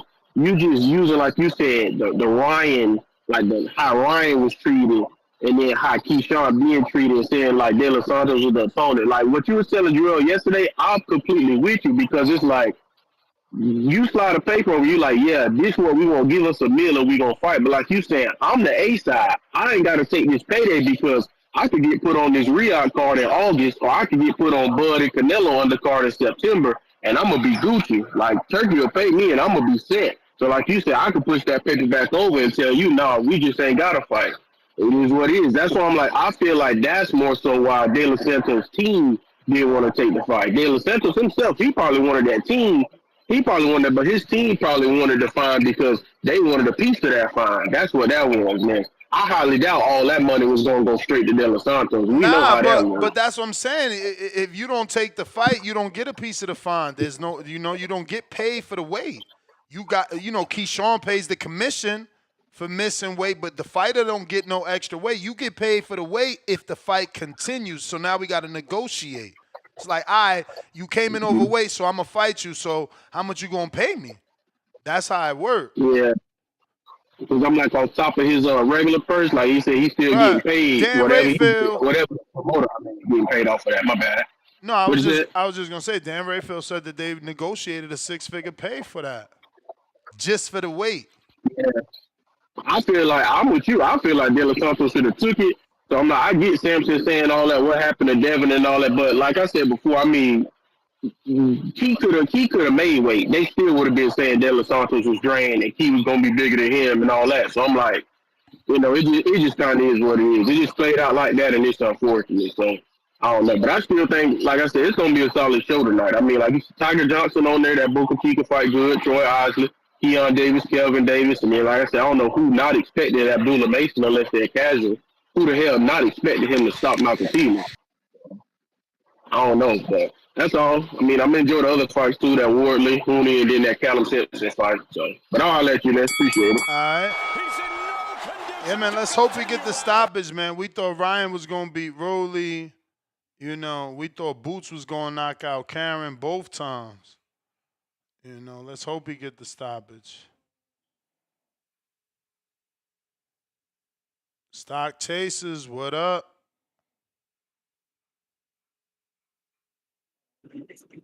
Yo, Ness, what's good? How's now? Straight. Hey man, check this out, man. Listen, I'm happy Edwin and his team ain't take this fight, man. And homie still getting paid and all that, so he loses nothing. I mean, at the end of the day, let me get off this app though real quick. There's a lot of noise over here. All right, so check this out, man. At the end of the day, we talk. Boxing is a professional sport, and you gotta have integrity in everything you do. At the end of the day, I feel like Keyshawn failed to show any integrity. And I understand, okay, look, damn, I missed the weight. He could have acted like he actually missed the weight because he couldn't make the weight. The dude was careless. The dude was careless. In my honest opinion, I don't care what no one tell me. At some point, he probably said, fuck it, I can't make the weight. So let me bro came in a whole weight class higher. We're not talking about 2 pounds, 3 pounds. We're talking about damn near 5 pounds. The boy came in for a 140 fight. And De Los Santos came in weighing 134 point something.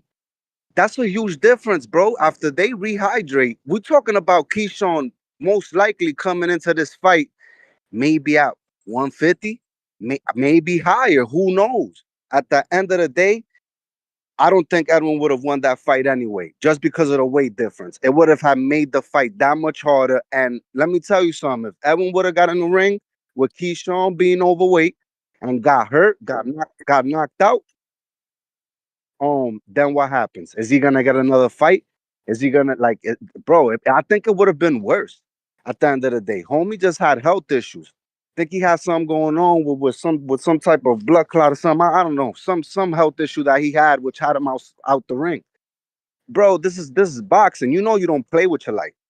And at the end of the day, I just feel like Edwin made the right decision. Edwin was a constant professional. He went in the gym. He did the work. You feel me? You the champion. And I'm not saying, oh yeah, Keyshawn ain't work hard to lose that. Bro, it was just the way he went about it. The way he went about it was nasty work. And then you got Bomac behind him while Keyshawn's on the scales. He just walk away like he knew what was up. Like, to me, it seemed planned, bro. It seemed planned. And that showed me that Keyshawn, he ain't come with no integrity into this fight.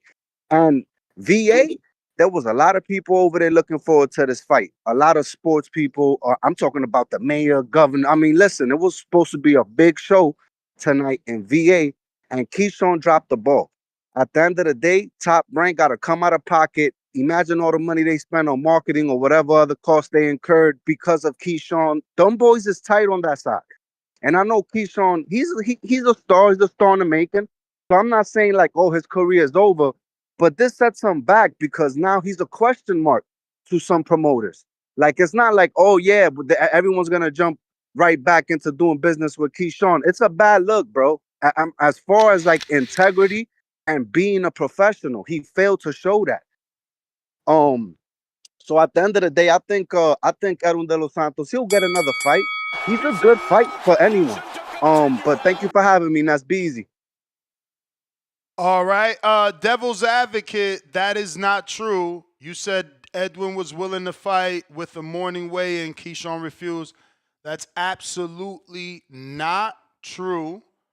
The truth is that Edwin De Los Santos' team and Samson Lewickovich, his promoter, they are the ones that ultimately decided not to go forward with the fight.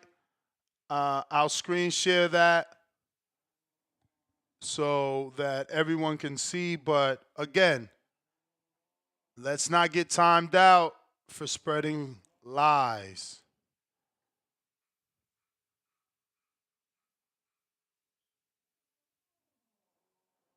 All right, so as you can see, clear as day.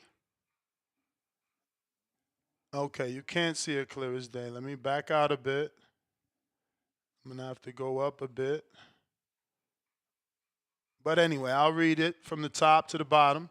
Edwin De Los Santos promoter Samson Lewickovich details what led to the canceled bout against Keyshawn Davis.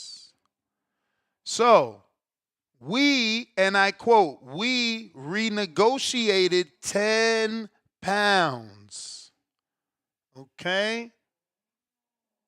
And then you can see there that it says more money, but we concluded that Davis never tried to make weight.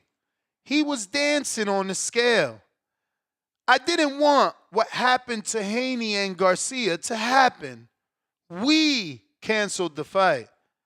Edwin De Los Santos promoter via ESPN. So now, Samson, in your eyes, could have done what's right because a lot of you said to Devin, you should have canceled the fight with Ryan Garcia.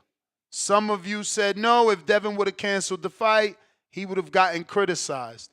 Well, today, some are criticizing Edwin for canceling the fight.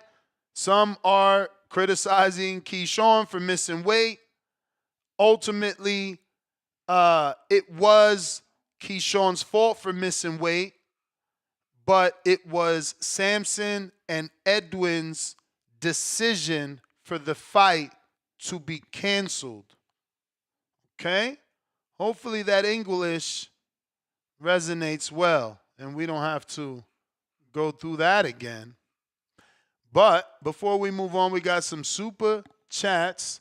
Boxing fan $2. Difficult to build anything with loose screws. Hashtag Keyshaw. Tito $2. This was to go get Tio versus Keyshawn in August. I mean, we could still get that, but Yeah.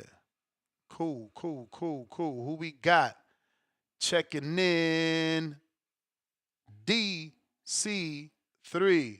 Checking. What's the deal, man? You What up? good? I hear you. I really want to troll my nigga in the chat because if the shoe was on the other foot, he'll be, you know, on my ass. But I'm gonna keep 100. It's unfortunate because like Keyshawn made a statement with the last fight, and if he would have made a statement with this fight, he would have really been in the position that you know what I'm saying. To where like he already that nigga, but we would have been really like getting behind him and asking for them big fights, like really pressing niggas to take the fights with him. But I mean, like if he get a big fight at 40, I mean this should be behind him. Like if he was to go to 40 and fight T.O., and Gary, uh, Sabril, Hitchison, like it'd be I wouldn't care. You know what I'm saying? Because I really wasn't a fan of the fight with De Los Santos being out the ring 2 years. Me reading that he had blood because I really wasn't a big fan of it. But if he go to fucking 40 and he get a big name, I wouldn't or just like even if he fought like not even a big name, just somebody that's go give him a tough fight, I'd be cool with it. You know what I'm saying? So it's unfortunate because I seen Allen Iverson was gonna be the I seen Mike Vick and Bud I seen allegedly Shaq was gonna be the so you know what I'm saying? And then like I said, I don't know if one of y'all didn't agree with me about me saying like he's probably in the face of Top Rank. I think one of y'all said anyway, and I'm like, nah, I think it's Keyshawn because it ain't too many people pulling over 10,000 in their hometown. It ain't that many boxers that can do that. Not in the United States. Like, you know what I'm saying? So it's unfortunate, man. And if he fight T.O. fucking, I want to see him and Russell fight. Even if nah, I would say Rayo, but nah, let Rayo get a soft touch and then throw him back in the fire. Even if they Pitbull get past, nah, that's too that the timing ain't right. Just get a big name at 40. Just get a big name at 40, bro. And shit, you back in the driver's seat, look good in the fight, make weight, you back in the driver's seat, man. It's just unfortunate, man, cause shit, Abdullah good talent, but I want to see this fight, bro. I ain't gonna lie. I want to see this. I kind of want to see the fight. I just want to see it because now nigga finna go outside tonight, man. I was gonna chill, you know what I'm saying? But now I'm finna go outside tonight. Appreciate it. I'm out.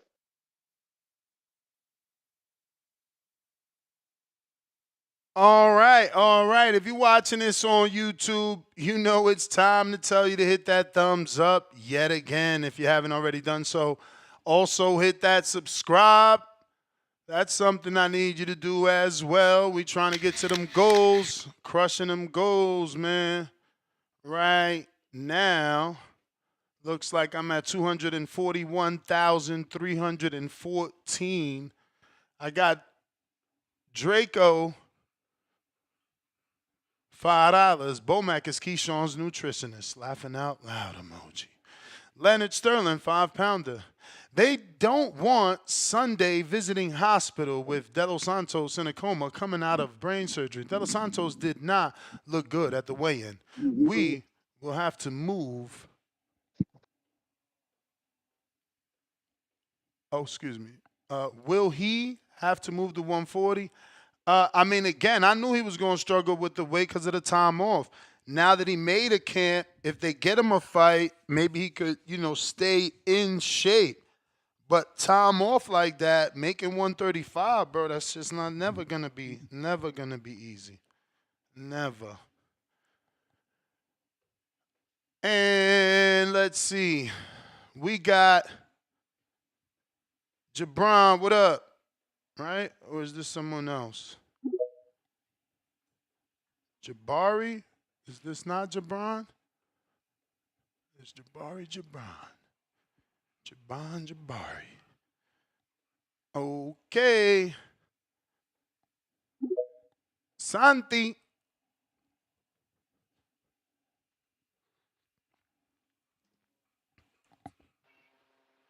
Yo. Can you hear me? I hear you. Hey, it's Sant. What's up, guys? How you doing?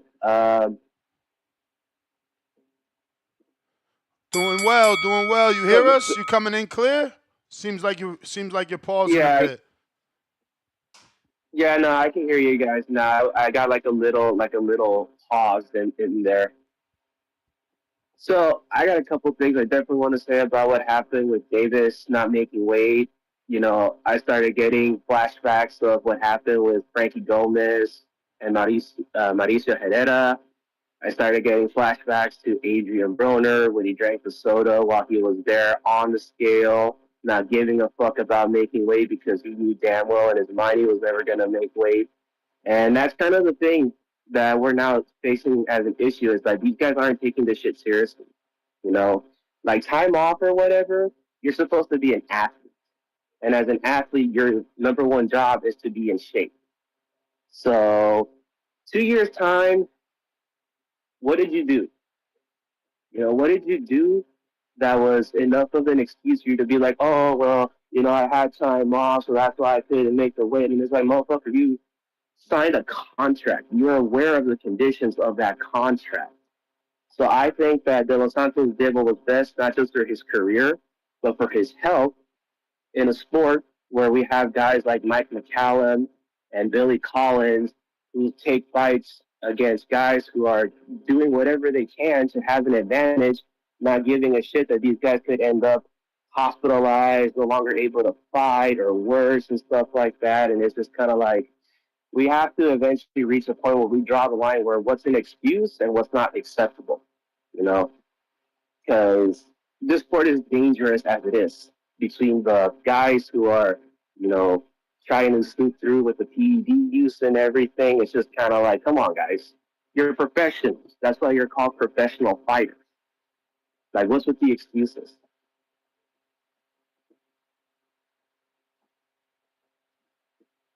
All right. I mean, what do you make of this personally? I mean, bro, we've been here before. Look at all the people you referenced.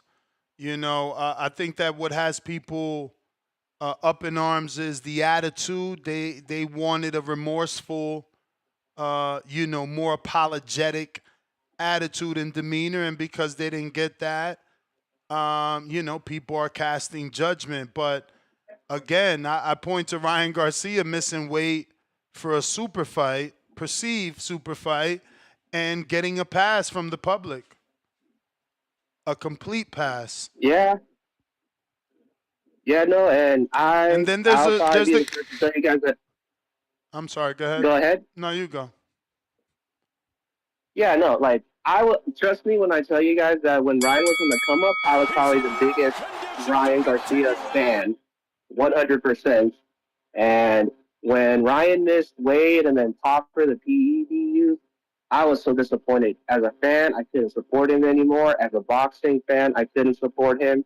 And watching the lackluster performance that he had against Romy Romero, tell me he did PEDs without telling me he did PEDs. You know, it's as simple as that. And it's kind of like, I think even if Keyshawn Davis had been apologetic, his actions, his behavior clearly tell me he needed the advantage.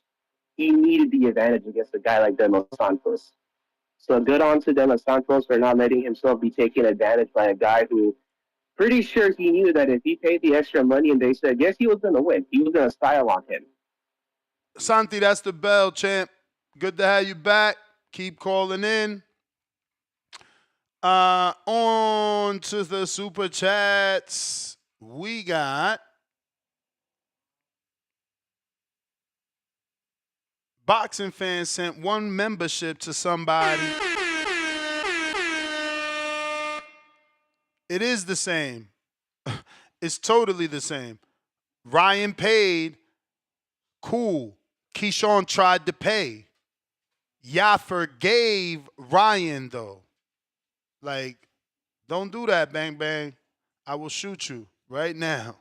Lake County, $2. So 135 has only 2 champs and 2 vacant titles now.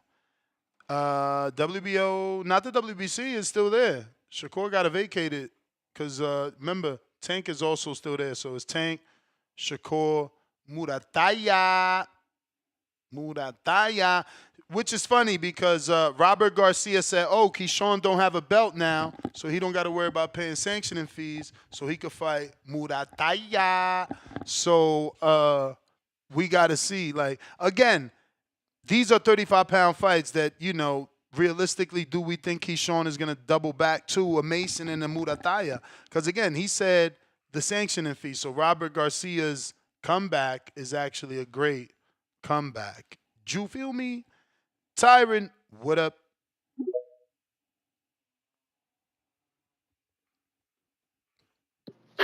Yo, what's good, champ? What up? That's our TBV. Hope everyone blessed tuning in. Just trying to go over this little virus, man. But yeah, man, it's kind of disappointing for me because I was really looking forward to see Keyshawn in the ring. I thought that was going to be, not a step up, but really put Keyshawn on the map. This whole promotion thing was built around him. Like everybody was saying, you're at AR. The celebs coming out in his hometown, and you got your brothers, what I mean, on the undercard. So I was expecting a big, event. It seemed like a lot of people was making their way out there. And I felt like, like the other callers were saying, if you sign that contract for that weight, try to come in at that weight. Like, you're a professional, you're getting paid millions. And granted, I'm not a professional fighter. I'm not, in there camp at the camp, so there's only so much I can really speak on. But just as a boxing fan, man, I just think that, as a professional, you sign that contract, you got to come in, especially the way that you was talking, especially to Abdullah Mason. And, he was getting me pumped up, getting ready for this fight. Cause I'm like, okay, man, you put on the performance, you almost the guy, right? But he was saying he couldn't make 140. But quick question is, did Top Rank have any available 140 pounders that Keyshawn could have fought? I mean, Instead available. of It's hard for us to know who's available, and usually someone on the Right. card gets bumped Okay. up. You know Yeah, what I because mean? I'm thinking like, Keyshawn, if you couldn't make the 135, like if you knew like, all right, it's gonna be struggle, like, I just want to go 140. It's like, couldn't Top Rank just give you a hometown, debut that 140 fight type thing? You know what I mean? Because it's like giving like you wasted kind of like people time. And I was like looking at the Bob Aaron interview. He was like, he don't know what his coach was doing. He don't know what Keyshawn was doing. It kind of seemed like it was kind of Bob was like kind of upset about it. And granted, it's like you don't even know where Top Rank about to go. And I felt like this was gonna be a big, show for Top Rank. But it's, at the end of the day, it's boxing, man. Really wish Keyshawn would have made that weight. But I'm not in camp. Again, I'm not a professional boxer. I only can speak on it so much. But hopefully moving forward, man, he take his career serious and make weight. Like, you professionals, you get paid millions, try to make the weight, you get a contract to weight, make that weight again, because everybody was looking forward to this fight. But I'm still Keyshawn's supporter, man. Just hoping he learned from this and move forward. But last question, that's before I go, because I was just thinking about the sport, and it was crazy because I was just telling Quan the other day, like, what I'm saying, you can't play the sport. And that's quick question. You can't accept cash out payments now? I don't know. Is it not allowing? No, because I was trying to send a counter punch, and it was saying like this person can't accept payments, and I tried to send it to your personal, and it was like you can't accept payments. Yeah, man. That's why I say use Zell. They out of control. All right, I'm gonna tell you this counter punch, but yeah, I was just was basically telling them like, what I'm saying, you can't play boxing, and the way boxing is, what I'm saying, with the PDs and everything, and missing weight and the judges. You got a son. Say if your son was young, right? And we in this sport now, and would you advise your kid to go to the route of the sport of boxing, given how sometimes corrupt and how gray it is? You know But what I what mean? you I was mean just thinking allow about him to that, go to? and What you mean allow him to go to sport of boxing? That's like, well, no. Yeah, like, so you have your son is like, yeah, dad, I want to box, but you know how boxing is, right? You know how serious the sport is, and people like Ryan coming in on PDs, and people joke about it, but if Devin would have got hit the wrong way and he would have been in the hospital paralyzed, it would have been a whole different story. And we've seen stories of people getting robbed and, you know, fighters, this and that, and you putting in work. Like, you can't play the sport. Like, it's literally life or death in there. And so my question is to you, you know, you got a son, but if you was young like that, I really want to do this. I really want to play boxing. You want to not play, but I really want to box. Would you advise him like, yeah, son, or would you sit down and like, I I don't mean, know, as a father, or I don't know. Yeah. I would want to guide my son, you know, the best I can in the direction that he wants to go. You know, I can give him my, you know, opinion, but ultimately it's his decision. And if he decides he still want to box, then yeah, we're going to try and navigate it the best we can with the knowledge that I have. But yeah, those are still going to be trials and tribulations that we can face, you know. You have to be a super duper Yeah, A-side to get testing from the rip. Or you got to be rich, Yeah. you know. Yeah. Yeah, because that's all. That was just, you know, my mind. I mean, the thought that just popped in my mind. Let me just ask real quick. But, you know, shouts out to TBV. And that's why you got to, you know, appreciate, you know, Devin and Bill, man, regardless of what, you know what I'm saying, he look out for his son and make sure things are done the right way. So shouts out to you, Ness. Shouts out to TBV. Hope everyone blessed. And I'm going to tell you that, man. Appreciate you, All champ. right. You the man. You the man. Yeah, I don't know what's up with Cash App, bro, but y'all know we go through this every goddamn year. They out of control. Zelle is the best way. Al in the Bay.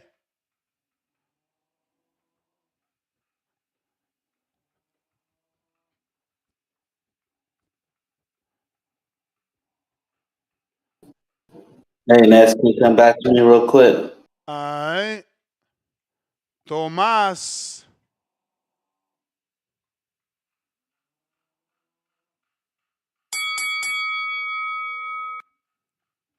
Tomas. We got stock chasers, $2. Keith thought he would get an easy win versus De Los Santos. Poop show. Poop emoji show. We got Leonard Sterling with the 5-pounder. No point looking back at 135. Bigger fights for Keyshawn at 140. Tiafimo, 140 versus Tiafimo. I put Hitchens, Russell, Martin, Matias, Puello, etc. above Mason and Murataya fights. Damn. Tomas, what up?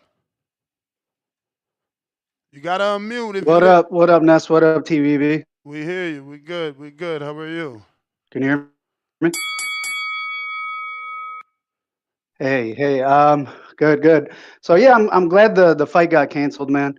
Too many variables going against De Los Santos. We already know the layoff, the blood clot, now the Keyshawn coming overweight. And I agree. It didn't look like he was trying. He was capping with Abdullah Mason, calling him out in front of everybody, knowing that he missed the weight. But yeah, man, I'm glad De Los Santos canceled in, and shout out to Lukowitz, his manager, man, for doing that. De Los Santos looks kind of like a hero now, man, in my eyes.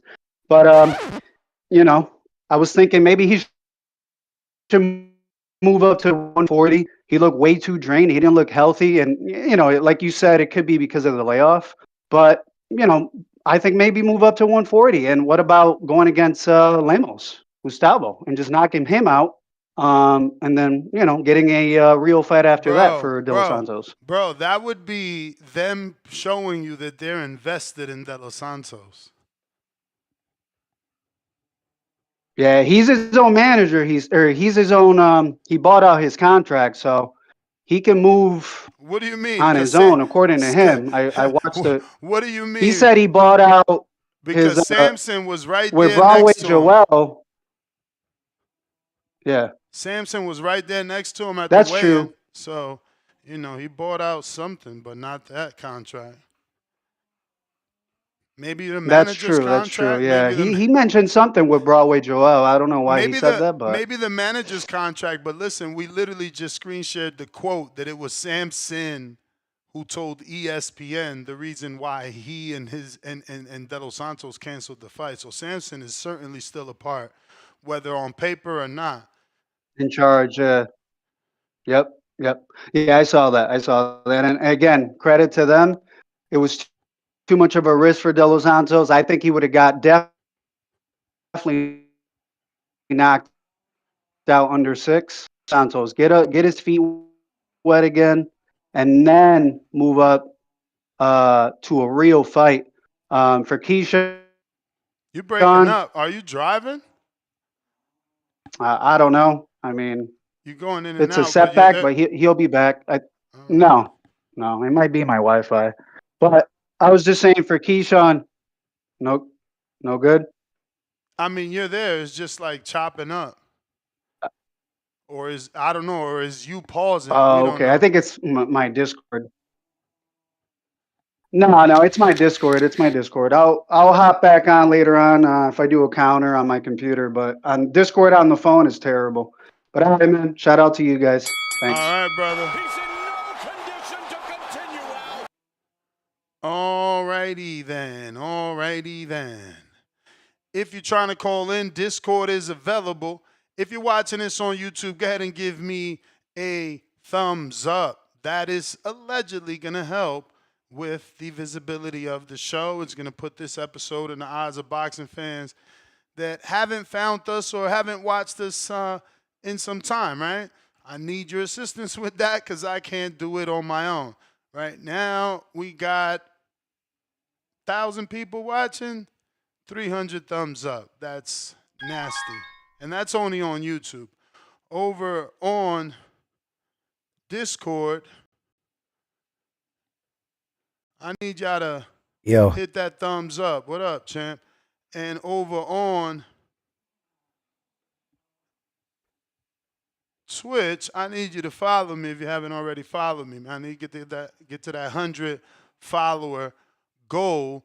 And on X live streaming video, if you're watching this there, listen, it's free to hit the retweet, repost. Don't leave me, in the no-grow zone. I need to be in the grow zone. But what up?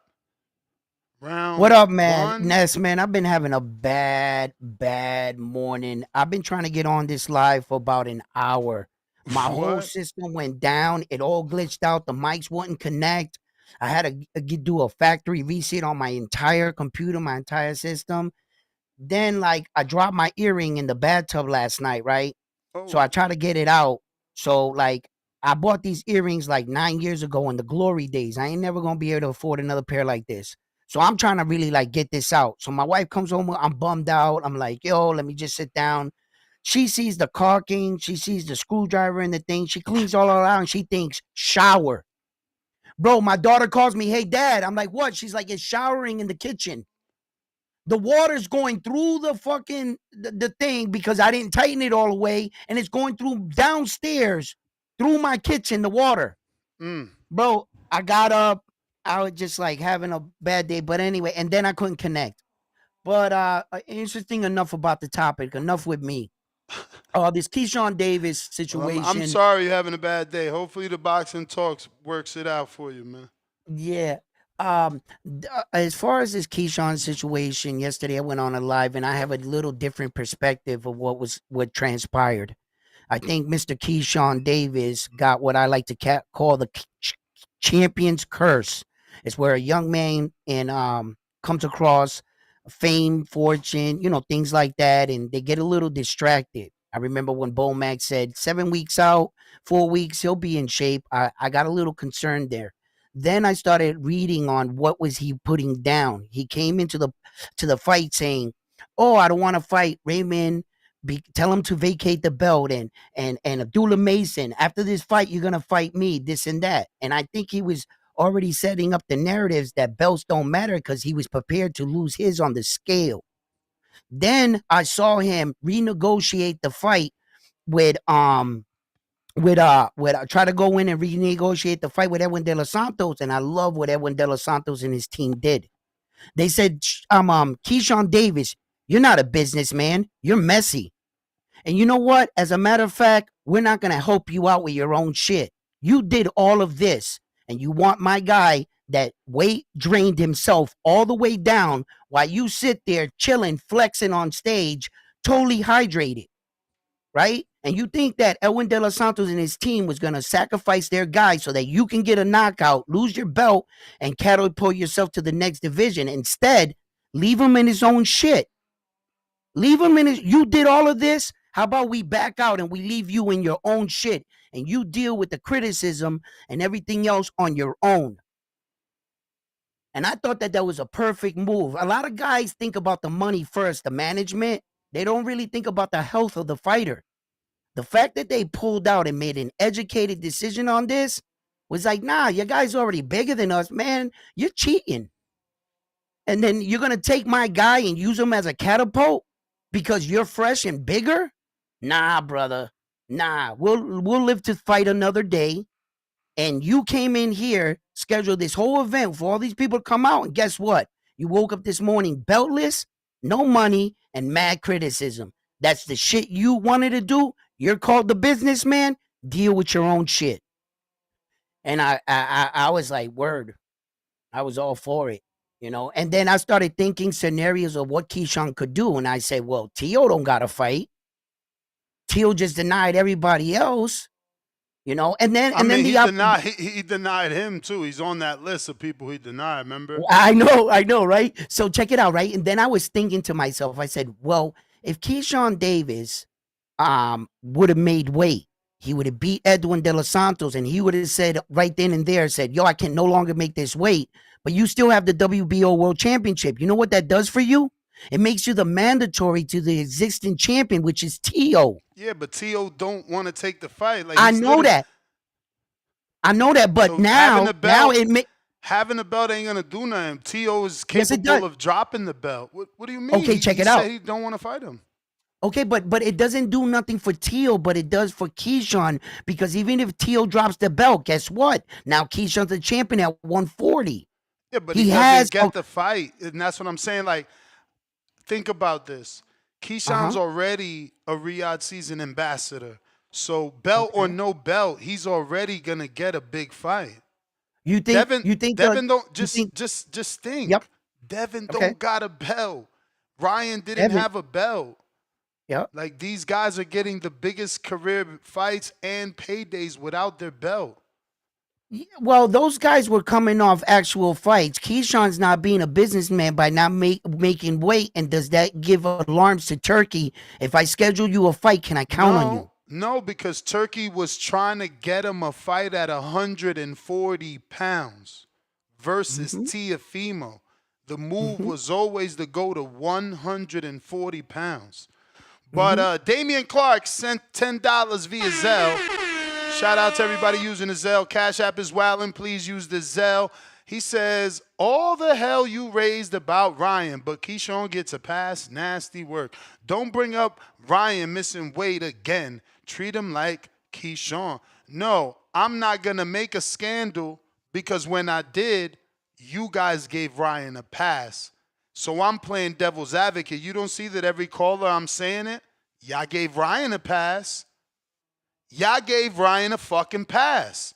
Y'all made me and called me the Haney voice because I was mad at the guy that missed weight. So now Nestor Gibbs gets to treat the fighter the way that you treated him. You wasn't mad? I'm not mad. Now all of a sudden y'all want outrage. That's the second super chat that wants me to do a quote-unquote rant. No.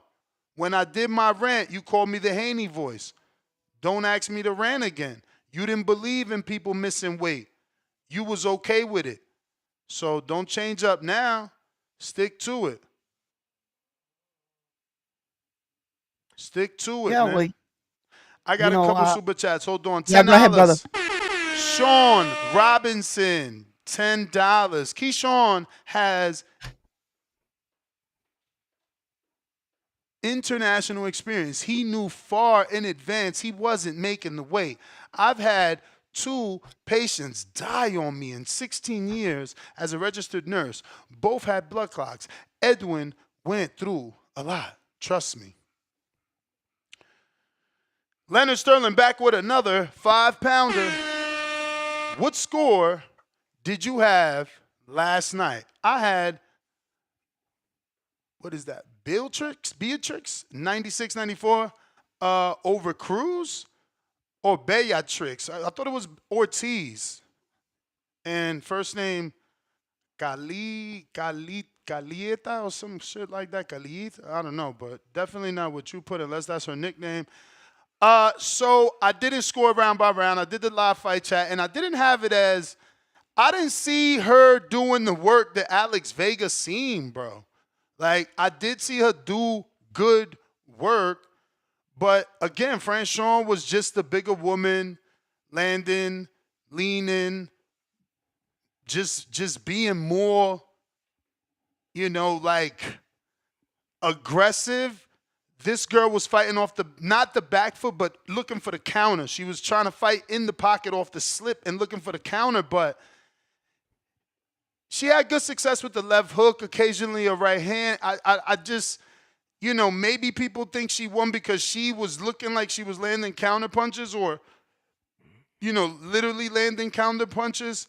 But I don't know that it was enough. And I kept saying that, like, bro, she's going to have to do more to beat the champ. Like, they made a belt for Franchon with her face all on the leather, not just the metal like in the past. So it was an ugly fight, too. I didn't even like the clinching. It was crazy, bro. Matt, $2. Totally agree with round one. Salute emoji.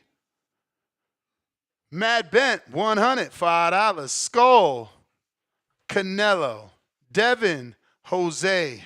Now this, fecal matter in boxing's bed. Thank goodness boxing returns August. Is that date even official? Because they did not promote it on PBC. What they are promoting is that Manny Pacquiao fight. We did not see any promotion for that other fight. We got TB. Welcome to TBV. Yo, can you hear me? Loud and clear. What's up? Man, Loud and it's my clear. first time calling in. Nice to meet y'all. Appreciate it. I gotta say, What's up, brother? Gotta say this, man. I'm gonna break all this shit down. I'm disappointed in Keyshawn, man. You gonna clout chase Tank, talking about let's fight, but you can't make 135. Like, bro, you giving Tank ammunition to be like, bro, you ain't gonna make weight, and then you got you pump faking Abdullah. It's like, bro, this shit is nasty. You know what I'm saying? No unifications, but him and Keyshawn and Mordecai.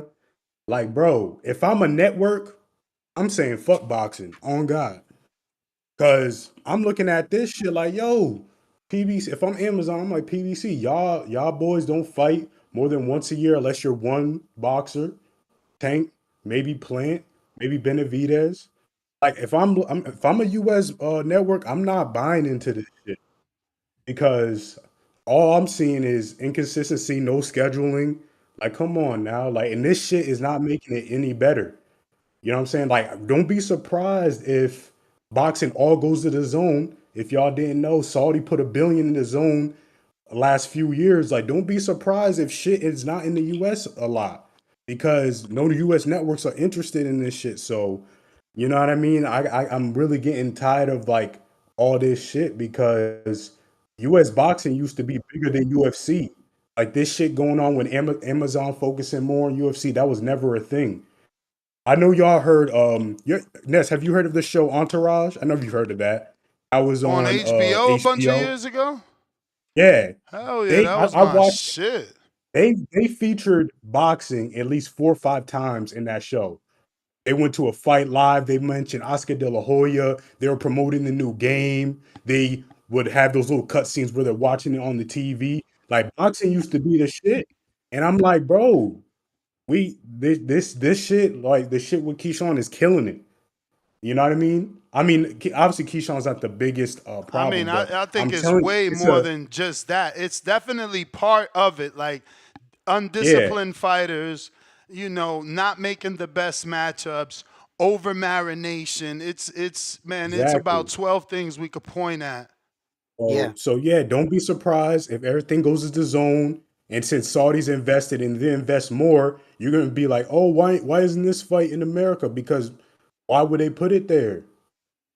You know what I mean? We fucked up the market for the last 15 years. They're putting $1 billion in it. Yeah, they're gonna want that shit in their country or somewhere neutral. You know what I mean? Yes, we still have the ring, But again, I see if we don't get our shit together in America, we start, you know what I'm saying, getting being more consistent promoters. I don't know what it's gonna take. You know what I mean? It's gonna lead to a lot of fights going into international, but I'm going, and that's my call. That's the bell. Appreciate you, man. Hope to hear All you right. call back in. Always great to get new callers. If Yep. you're watching this live on YouTube, that's how we get more new callers. You smashing that thumbs up. It's supposed to help the algorithm. Then it'll put this episode in the eyes of boxing fans don't even know we exist. They listen, then they decide, you know what, let me call in, voice my opinion. We got Jaime. What up? Free to hit them thumbs up. Free to hit those retweets and reposts, man. It's always free to do. I mean, you Saturday there? morning boxing talk, man. Yo, Saturday morning boxing yo. talk. What up, champ? Yo. Hey, Ness, I got a question for you guys in the audience. So if Keyshawn weighed in 4 pounds over, how come he had 1 hour to come back and check the weight? When Ryan weighed in 3 pounds over, he was that he didn't have an hour time to make the weight. They Do you all guys know anything get about that? time. They all get They time to all make get the time. weight. Now, what Ryan got, I can't tell you, but they all get time. That's the rules. And you also got to remember each commission is separate. That's why we need our own BB of C here in the United States. The way that the UK has the BB of C, those fuckers go all the way to Saudi Arabia. We need a universal commission so this doesn't happen. One commission has instant replay. One commission has a 10-pound rehydration clause. One commission doesn't allow rehydration. It's ridiculous. It's too much bullshit. And caller, Yeah, I agree. just in case, if for you can be informed, all regular non-title fights you only get one weight attempt. All title fights you get 2 attempts at a title fight. If you do not make weight, they'll give you a necessary hour or 2. In some states, the hour fluctuates from 1 or 2. But all title fights are you get 2 shots to make weight. Any other fight, 1 shot, it's a done deal. Let him talk, because his background noise is crazy. You got to put the top up, baby. You in a convertible over there. I'm sorry. I'll make it quick, Ness. But yeah, thank you guys for clearing that up. That's piggybacking on the last caller's point that it's too complicated. It's cumbersome for all these rules, the commissions, and UFC compared to boxing. There's a lot of more UFC fighters missing weight and pulling out of fights compared to boxing. So I just like to bring that point. I was really excited for this fight. Keyshawn was on like 15 different podcasts heading into this fight. It was going to be another homecoming experience where he could have knocked out a name like De Los Santos that was running away from Shakur. A lot of momentum lost. And I just do have to agree with a lot of callers in that he has no remorse for his actions as an adult. But neither did Ryan, and y'all forgave Ryan. Let me finish. Hey, let me finish. I don't want to. Those are comparing 2 different things. Keyshawn, on the scale, if you look at him weighing in on the scale, he looks like a kid that knows that he did something wrong. And at the very end, then he tries to flex his muscles like, yeah, I made my way. What he should have done is beg De Los Santos to take the fight, to make everybody that came out to Norfolk, Virginia, and spent their money, do it for them as a favor. Tell Edwin De Los Santos that he'll meet him halfway and do whatever he needs to do to take that fight, because there was so much lost momentum. Having all of that said, he should have apologized and been more remorseful, because there's so many people waiting in Virginia right now to see him, and it's just a big buzzkill and letdown. Having all of that said, I think these sorts of drama and sorts of experiences in a fighter's career only builds them. So we will only think about Keyshawn some more and bring up all his shit in the future because of this situation. Listen, man. All right.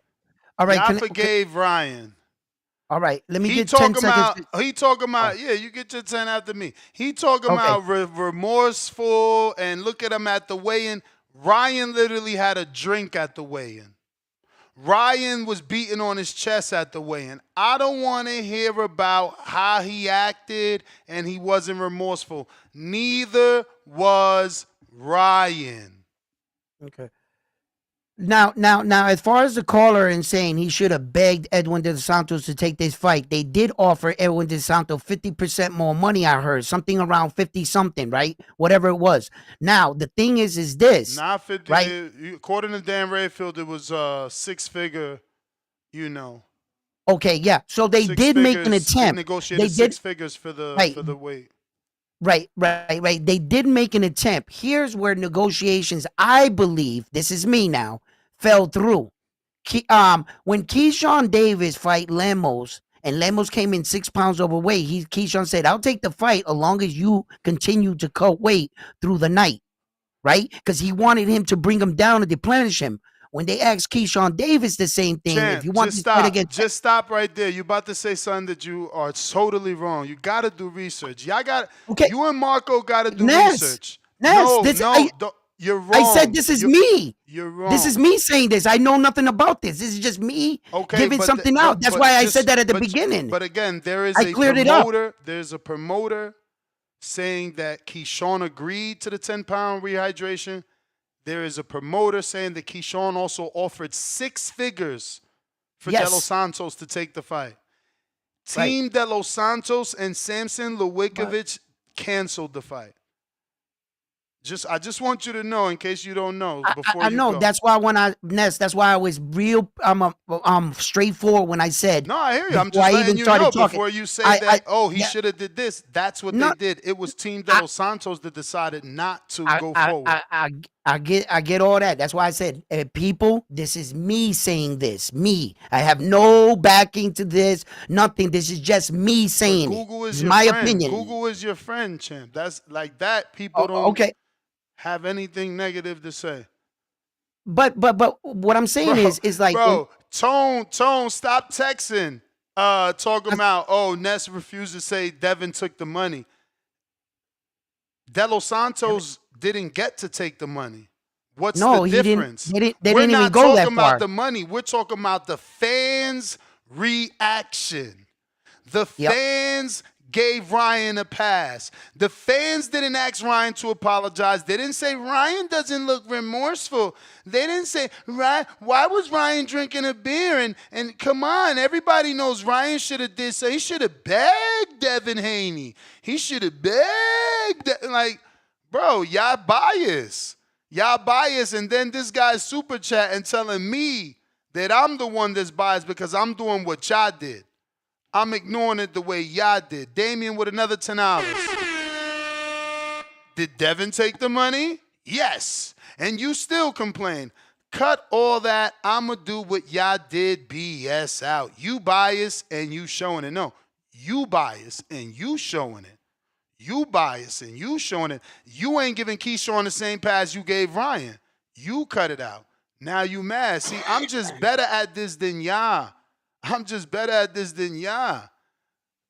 Spoon you right in.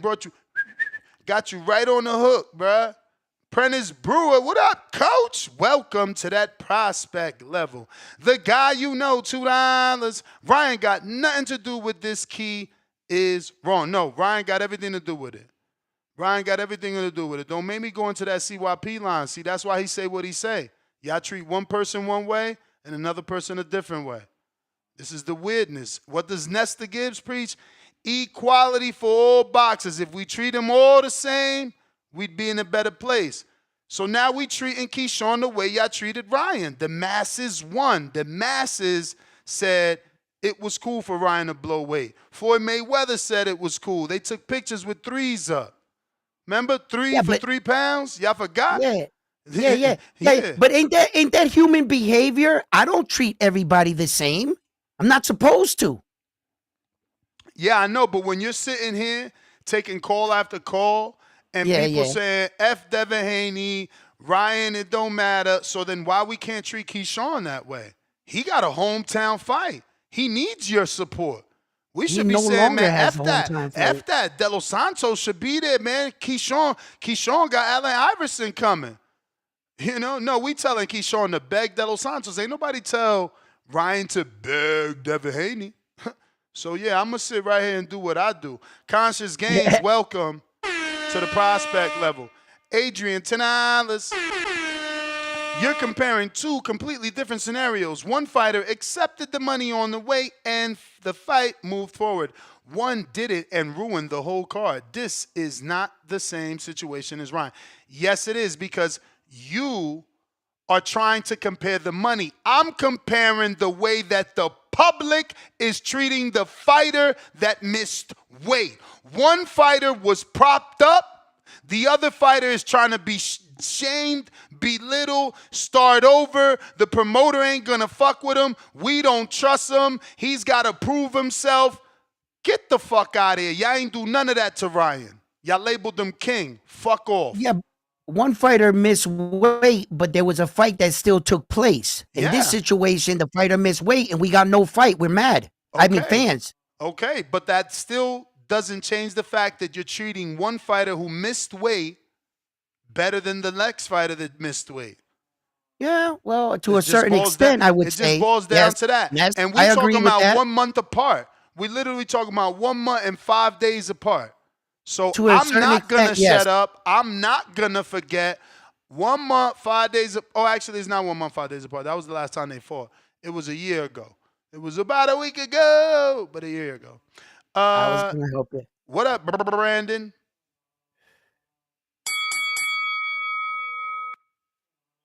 Yo, TBV, how are you, Ness? What it do? What it do? First of all, I want to say shout out to round one. Your opening statement, I couldn't have said it any better, brother. I agree with everything you said 100%. You came, you saw, you conquered that shit. Also to the caller TB, he came in and cooked. He made me proud as well. It's good to hear some good callers left amongst all these goofy niggas. Ness, I was giving you credit yesterday for the way you murdered David Maldonado, for him engaging in the circle TO. I was like, ooh, that's the vintage Nestor Gibbs right there. Murdered this nigga. Buried a body in your backyard or cremate his body and piss on his ashes. Either way, you murdered David Maldonado for being biased and engaging in a circle jerk. And then you come right back and do the same shit. I don't care if this our favorite fighter, if we have some kind of emotional connection, we gotta hold everybody accountable. If this was Tank, I'd be roasting Tank's little pudgy ass.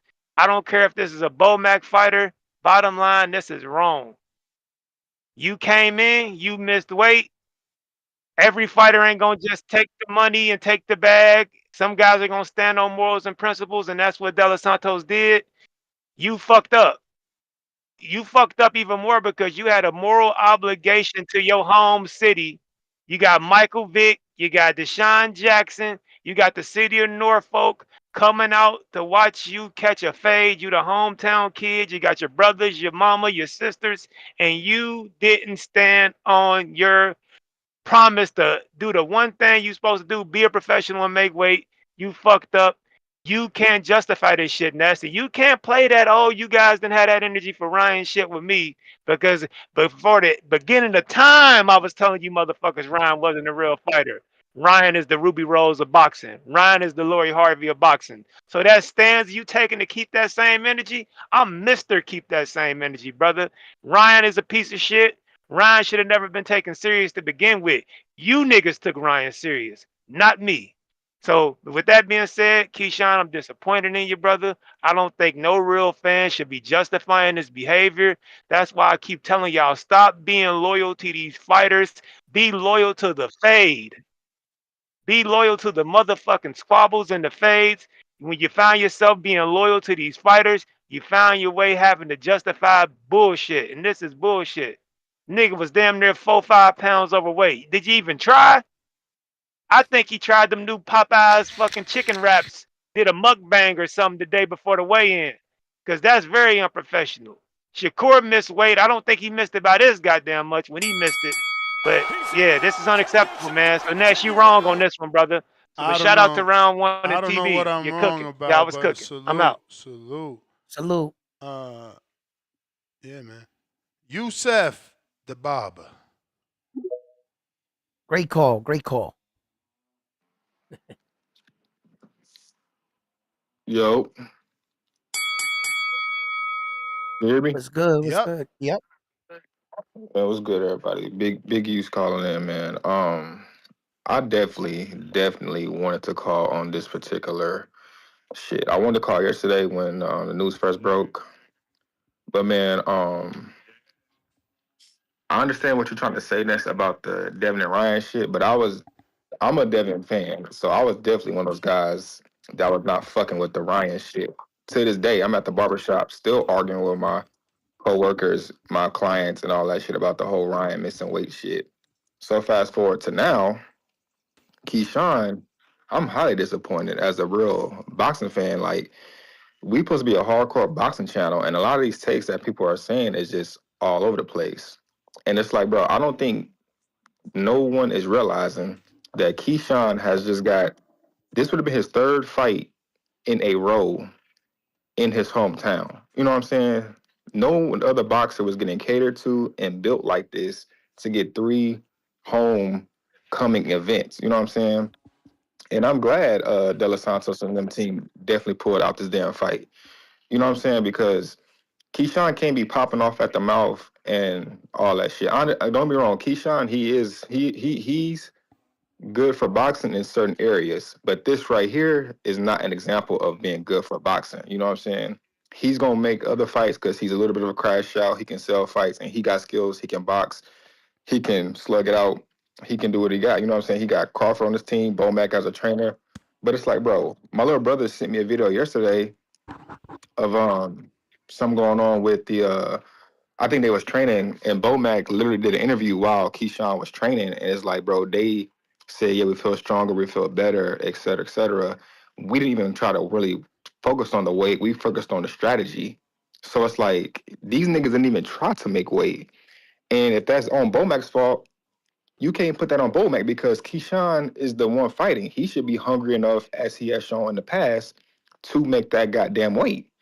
Like, bro, this is your first, you just won the title and you can't even get a title defense in your hometown. That's what we doing in a sport like this. Like, come on, bro. You do not play boxing and you up here playing on the scale, laughing, joking. Like, bro, now that just doesn't make no sense to me. You know what I'm saying? 3 fights in a row in your your hometown, and you fumble the whole situation like this just because you think it's cool.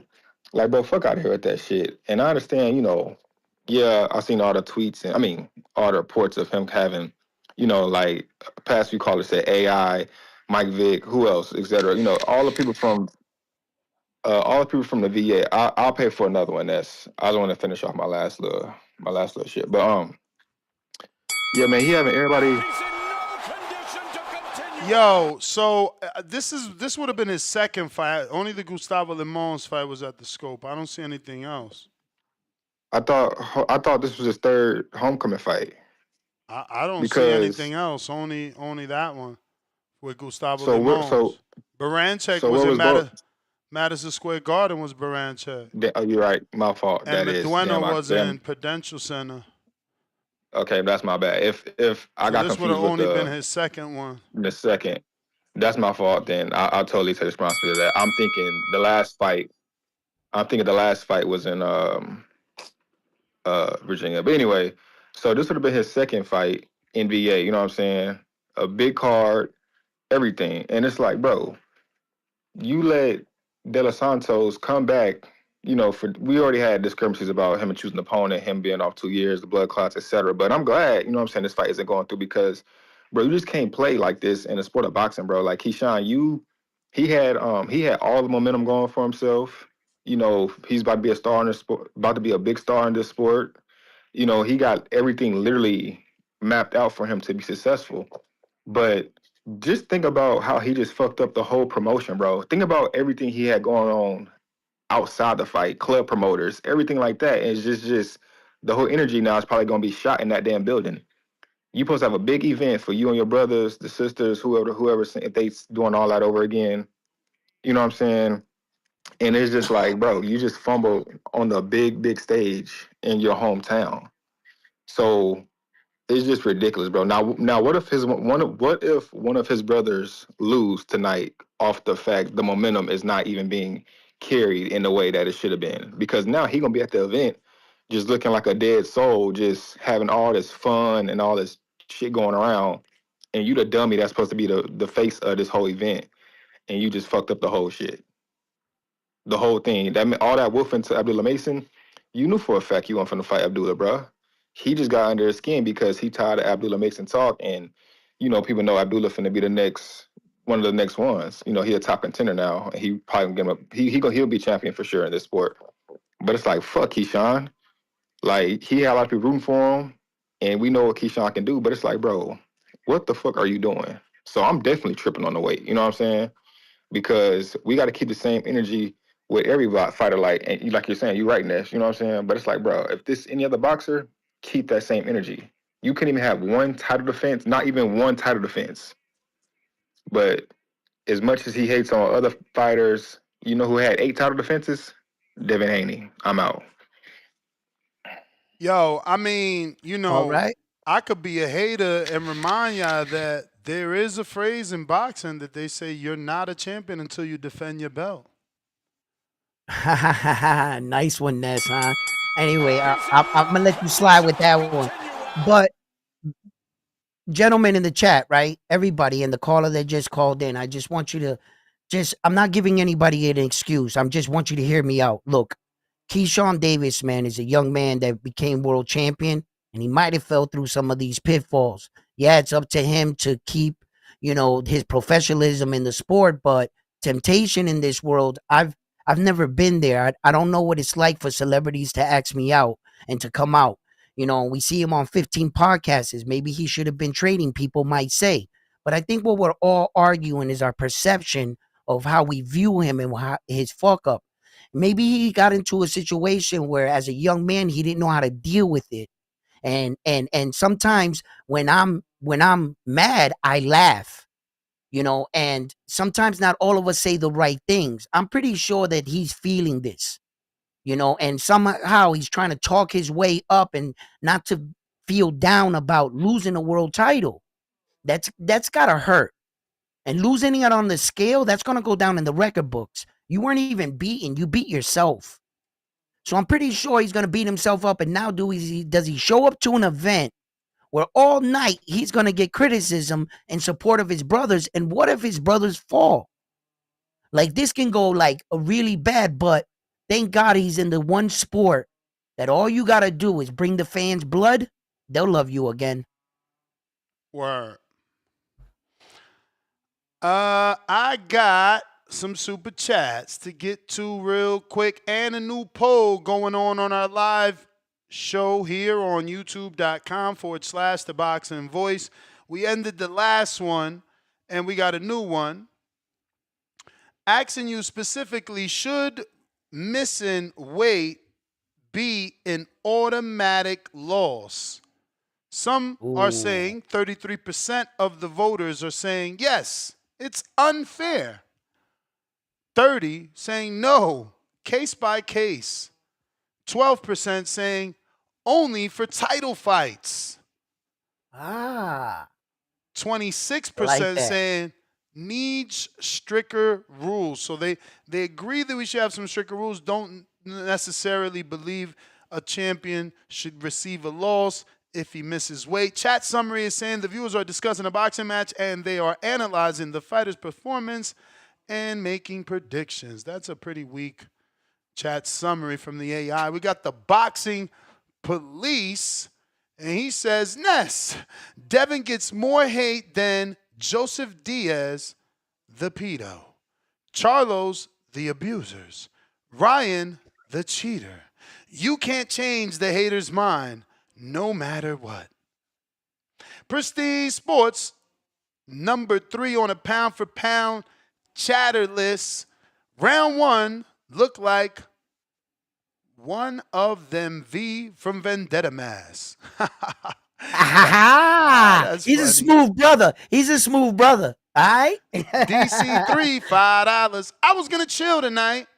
Have a little free pull up on, a little fee pull up on me and watch the fight, I'm outside now. I'm definitely in the mix tonight. Damn, Keyshawn, crying out loud emoji. Don't use Keyshawn's as an excuse to go out there and do bad things. Stock Chaser, $2. Tell Keyshawn send Polanco the contract at 140. Double exclamation emoji. Dominican flag emoji. We got Majid. But ain't Polanco fighting at 147 now? Allegedly. Yeah. Be his Yo, third fight. What up? everybody need to like the video, subscribe to the channel, join YouTube member and Patreon for something. I thought that Ryan Garcia and Devin Haney was a good example. And I think it's like in a conversation of risk versus reward. You know what I'm saying? And I think from De Los Santos seeing some shit like that, you know, he just drew back because the dude fuck around and got everything he needed. You know, he got the training camp. Keyshawn Davis and them had to pay him. Ain't no reason to go in there and fight the dude if he overweight and put yourself at risk. So I hear what you're saying. Like nobody ain't give like Ryan Garcia no hard time when he missed the weight. But I think we all know why. The masses and the public don't fuck with Devin Haney, so they ain't give a fuck.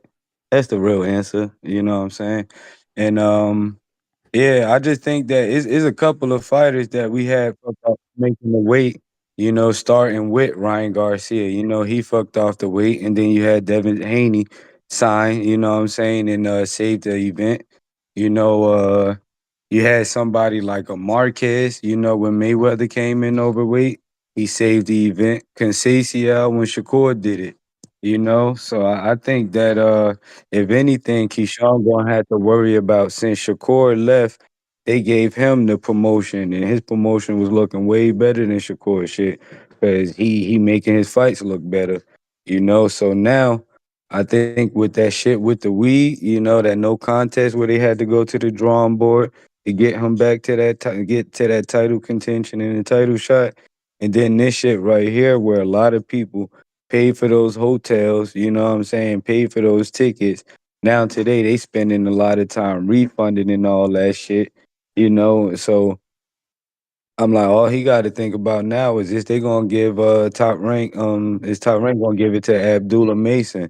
I was fucking around and calling him Abdullah Mason because we was having little debates and somebody's like Abdullah stop him. So I started hating and calling him Abdullah, but I ain't even gonna do that shit no more because this nigga called him out, had us amped up like it was a possibility, even though Bob Barum said in a couple of years that still would have had the casuals' attention and be talking and wanting that shit. So all the work was done, and then this nigga fuck around and don't make weight. So he disappointed so many people on so many different scales. Only I believe that he gonna still get attention and people gonna fuck with him, but those promoters might get that advertisement and shit to Abdullah Mason and shit. But that's all I got really. Mhm. All And right. that's an in-house fight. That was a done deal almost. What? Abdullah Mason and Keyshawn, right? Shit. I mean, Done if Bob deal. wanted it in 2 Bro, years or so. James Prince is the manager of Abdullah. Yeah, but he works with Bob, right? Am I right? But you work with someone, but you're your own boss as a manager. Yeah, I guess. Right. So It's kind of the your same thing with investment is in Abdullah. Now, if you feel Abdullah could beat Keyshawn, yeah, you're doing it, but you know, Yeah, Bob don't even think that's possible. Bob said that fight's not ready for 2 or 3 years. I think he said online. I said 2 years. Now I thought that it was kind of remember when But Shakur that's was also an with issue, right? Because Prince? now, based off the weight, how can Right. Keyshawn fight him in 2 years? Nah, he's not right. If allegedly can't make this weight, so $5 from Adrian says, it's hilarious that you hold the world champion to the same standard as someone who never touched the belt. Laugh out loud. No, now it's hilarious that he's not a world champion, so you're trying to put him on a different level. But that's what we were saying back then, right? And you guys didn't care. But look, I never agree with this guy, Major Media, but he said it perfectly. I ain't gonna say perfectly, but he's definitely on the right track. Where are you, Major Media? You guys chat way too much. Look, shit got buried. There it is. He said they want to celebrate Ryan, but hate on Keyshawn, but don't have the balls to say why. You see that?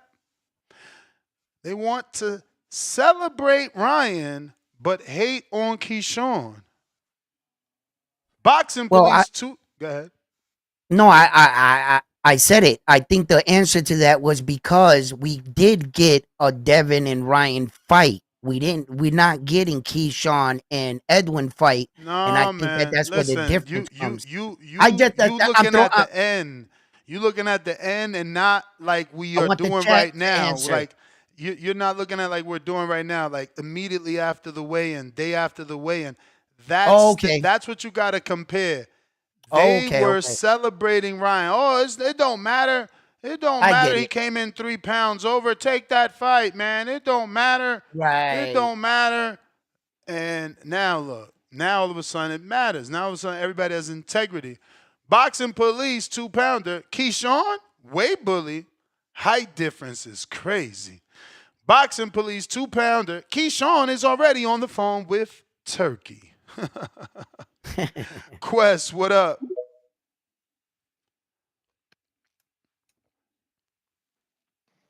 Quest, Yo, what it do? But it was good. South round one. South round one was good. Yeah, I had it on Chow TV. I already spoke on this like yesterday when it all first happened. Yeah, man, it's very unfortunate, man. It's like there's nothing we can do, man. The fight's not happening. You know, hopefully they can like negotiate something. Because I'm hearing like they're still in talks, like something can happen. But most likely it's not gonna happen, man. So it's like we can dwell on it as long as we want. People have plans to go out there, you know. He let Virginia down, man. So it's up to Mason, man. Can Mason really steal the show? You know, it's like we gotta look forward to Mason versus who's this one? Nakathila or something? Nakathila? Yeah, Nakathila, Jeremia Nakathila. Yeah, that's gonna be a good fight, man. You know, like Nakatila's bringing power. You know, Mason fights doesn't really go the distance. So man, we just gotta take what we can get. DC3, he had put in a super chat something like nigga, we ain't asked what you was doing, my nigga. We don't care what you doing, my nigga. You was gonna do what you gonna do regardless. You feel me? Like people hating on Keyshawn, man. Keyshawn is not he's not tripping. You know, like Ness said, you had said some shit, Ness. You had said all publicity is good publicity, man. You know, it's something. You know, it's a storyline. You know, I mean, we're gonna get big fights. I tell you this, man, and I'm not like really trying to shit on Mason. Keyshawn gonna be a champion before Abdullah Mason at 140. You know, and I really believe that, man. If Keyshawn can go up to 140, like some smoke up there, I do think he beats the champions at 140. Keyshawn he's a dangerous man, you know. I do think it was fucked up that he came in overweight like that and like didn't seem like he cared a little bit, but it's like, man, you know, he fought someone last fight who was overweight. So like, you know, it's not like he's just like, you know, he's taking fights, you know what I'm saying? Like, if we want to blame somebody, we can blame De Los Santos too, you know, because as long as, like, this topic, I know I didn't want to bring up Devin, you know, it's not a Devin topic, but, like, he took the fight against Ryan, you know, and if he didn't take that fight, they was going to shit on him. So, like, I know it's like 50-50 in my opinion. You know, I give De Los Santos some blame too as well, you know. Like, this is a championship fight, you know what I'm saying? Like, you probably gonna get it soon, but like, you know, some opportunities you can't like pass. You know what I'm saying? So yeah, man, it's unfortunate, man. You know, but like I said yesterday, I think his brother should be the main event. Fuck all that Mason, all that shit. His brother should be the main event, man. They still in Norfolk. You know what I'm saying? His brother should be the main event. I just think so. I know it's probably not gonna be. You know, I know it's probably not gonna happen, but. Hey, man, it is what it is. Hopefully, Keyshawn can get like a TO or something like that. I know he probably want to be on card, but shout out to BB. That's my. All right, champ. That's D Bell. Yeah, that I think you're letting your feelings take the best of you. His brother should be the main event. You're making it like personal. His Well, brother I mean, can't be if that you main do, event. but at least you get the people to stay there, bro. Think about it. Once Keon and Kelvin fight, why are they staying in that arena? To see Abdullah Mason. But that's the thing. They there for Keyshawn. Yeah, they're there for boxing too, as well. I'm No, pretty sure no, that bro, Abdullah's a no, remarkable talent. I'm not no, saying they're coming out for him. man, No, no. I'm That's not not arguing how that it point. works. That's not how it works. So you wouldn't People stick come out around for as the a main fan event. just to see? Okay, I get it. People I get it. purchase Let's tickets say because just of the main event. The network gives you money because of the main event. What they're so. What doing, you're this saying is isn't the people are common. gonna leave. People are gonna leave after the Yes, two Davis brothers there's fought. a That's what you're gonna say. there's a huge probability. I mean, bro, think about it. It's like you didn't watch the Berlanga fight. Did you watch Berlanga's last fight in Orlando? When the girls were the main event and then he beat the dude and what? After Berlanga fought, go look at the main event. I didn't stick it was around. not the same. If you didn't stick around, then you're saying the same thing I'm saying. I got Zay Brady or Breedy. Welcome to the prospect level. Tez 29, $5. And what if Devin would have called off the fight like Edwin? They would have slammed him. Of course, that's just what the last caller just said that. Boxing Police $2. DB3 versus the Vargas brothers. Who wins, Ness? I'm not sure that Emiliano is ready to fight Keyshawn at 140 for those fights to happen. Plus, Armado is too small for either of the other Davises. Like, Keon is a welterweight, and so is, and then the other one's 140. Like, they would all have to get, like, somebody would have to, like, either Fernando would have to come to 47 like he talked about and fight Kelvin. Keon would have to make 40 and fight Amado. Amado would have to come up to 40 to fight Keon. Then Emiliano got to fight at 40. Keyshawn got to move up to 40 to fight Emiliano. But I know Emiliano's not ready for Keyshawn, bro. Emiliano wasn't a silver medalist. He was a decorated amateur, but not silver medalist. So, Yeah. Tio was just doing a post I thought I saw today with Emiliano. They were like squaring up, and then they laughed and hugged each other or some shit. I saw it on Instagram, I think on a reel somewhere this morning. Emiliano Vargas, El General. And two, you think you're slick sometimes, right? But that Berlanga situation with the girl, I think Abdullah Mason is more what I'm saying is Abdullah Mason is a more enticing fight to stick around, though. But for you as a hardcore, you got to think casual and what people know him. AI was coming to see Keyshawn. Like, these celebrities are coming to see Keyshawn. Do they even know Abdullah?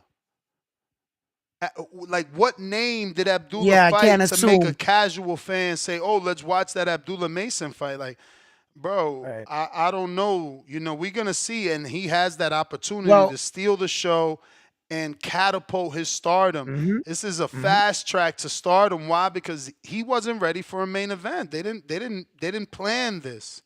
This is him saving the show. On some good cards. Huh? He's been on some good undercards, Abdullah. He's been getting good exposure. I think they've been bringing him along. Long as he's been on a TV fights, but I can't complain and say no that they ain't been promoting him right and shit. He's been very active. Words. You adding words to the conversation. I just said he's never main evented. No, this wasn't intentional. Right. And he may not be known to the casuals that are going to be you in that arena. arena. You are 100% right. You are 100% right. Yes, you are. I got Fabulous Jada, $5. Samson said Edwin wanted to fight, but he didn't let it rock. Edwin said, Yo peleo. It's on the Spanish boxing channel. Yeah, I mean, right thing to do, right? Let your fighter look good. Like someone super chatted earlier. Edwin's a hero. I wish they would have called Devin a hero. Edwin's a hero for not taking this fight. make Edwin look like a hero and make Samson look like the bad guy for canceling the fight. Classic boxing. It's no different than what you would do for your own son. DC3 $2. I see questions a fan. What in the fuck are you thinking about? But Boxing Police back with another 2. Fast remotion for Keyshawn. I guess he meant redemption. Oh, he did put. I'm sorry.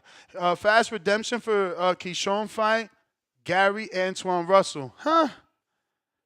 I mean, I put that on the polls. What another boxing foe, another top foe, just make it easy to get there. Yeah, I ain't get it. DC3. I see questions a fan. Over my head, man. Over my head. Hawk, Maryland, what up?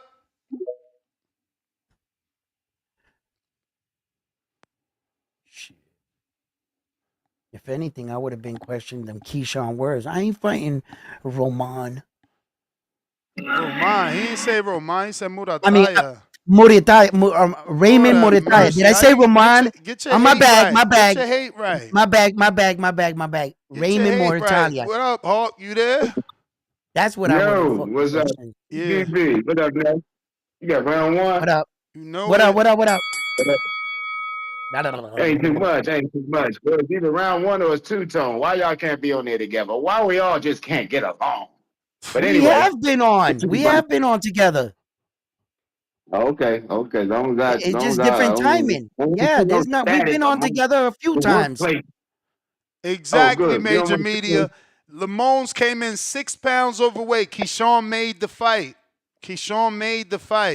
But Edwin De Los Santos is the hero. All right. The Keyshawn Davis. Look, man. I'm gonna have to foul this fight under my Matrix Fantasy Fight Files. I got a Matrix Fantasy Fight Files where we were thinking that we was gonna have a fight and the fight just ain't gonna happen, so we just could sit around and argue about it. The leaderboard champion in the Matrix Fantasy Fight Files is Tank Davis. Because anytime he has a fight name with a named fighter, I just automatically put him in the Fantasy Fight Files because he ain't gonna fight. So there's like the what's that? Lamont Roach fight coming up. Matrix Fantasy Fight Files. Tank ain't taking that fight. That fight ain't happening. He just exercising like Keyshawn did. A bunch of 6 weeks of exercising. No getting, yams or nothing. You knows though, Keyshawn looked pretty healthy on the scale. I think he could have came down and got them 4 pounds, but he knew something we didn't. So, but it wasn't a fight we was asking for, but I kind of had warmed up to that fight. I really wanted to see it. I think a couple of other people may have felt the same. So, but Keyshawn had different things on his mind. So I guess we just gonna have to file that under the Fantasy Fight Files and move on. I would like to see Keyshawn go ahead if he up there, fight them top boys there then at the 140. Or is he talking about coming back down? What are he talking about doing, Going up. 40. He right there. He might as well fight at 40. Is he talking about anybody at 40 or he just missed the weight just to miss the weight? Nah, he just can't make it. He said he was at that division for 4 years. Okay. Well, he can't make it. He can't make it. That's all. Yeah. All right. Well, I didn't want to see that. I just had to file that under the Matrix Fantasy Fight Files and move on. Shoot. You think that Tank Davis fight, is anything positive said about the Tank Davis fight with Roach? Nah. Okay, like I said, Matrix Fantasy Fight Files. Tank Davis is the leaderboard champion. But Keyshawn will come out of these files in his next fight. I'm quite sure he'll take somebody that's up to par. All right, champ, appreciate you. Mad Ben, $2, quoting Round 1, Ness has lost his way. Yeah, y'all want me to lose my way because y'all making Edwin a hero. Somebody literally paid to call him a hero. You know? He's a hero for not taking this fight. Devin would have been ridiculed for not I taking didn't want the the fight. I didn't want the fight. I thought it was a dangerous fight. You are talking about Edwin, right? I'm Edwin. So, you know what I'm saying? Boxing Police, $2. Possible fights for Keyshawn. 1, Gary. 2, Tio. 3, Frank Martin. Fahim, damn, been a long time.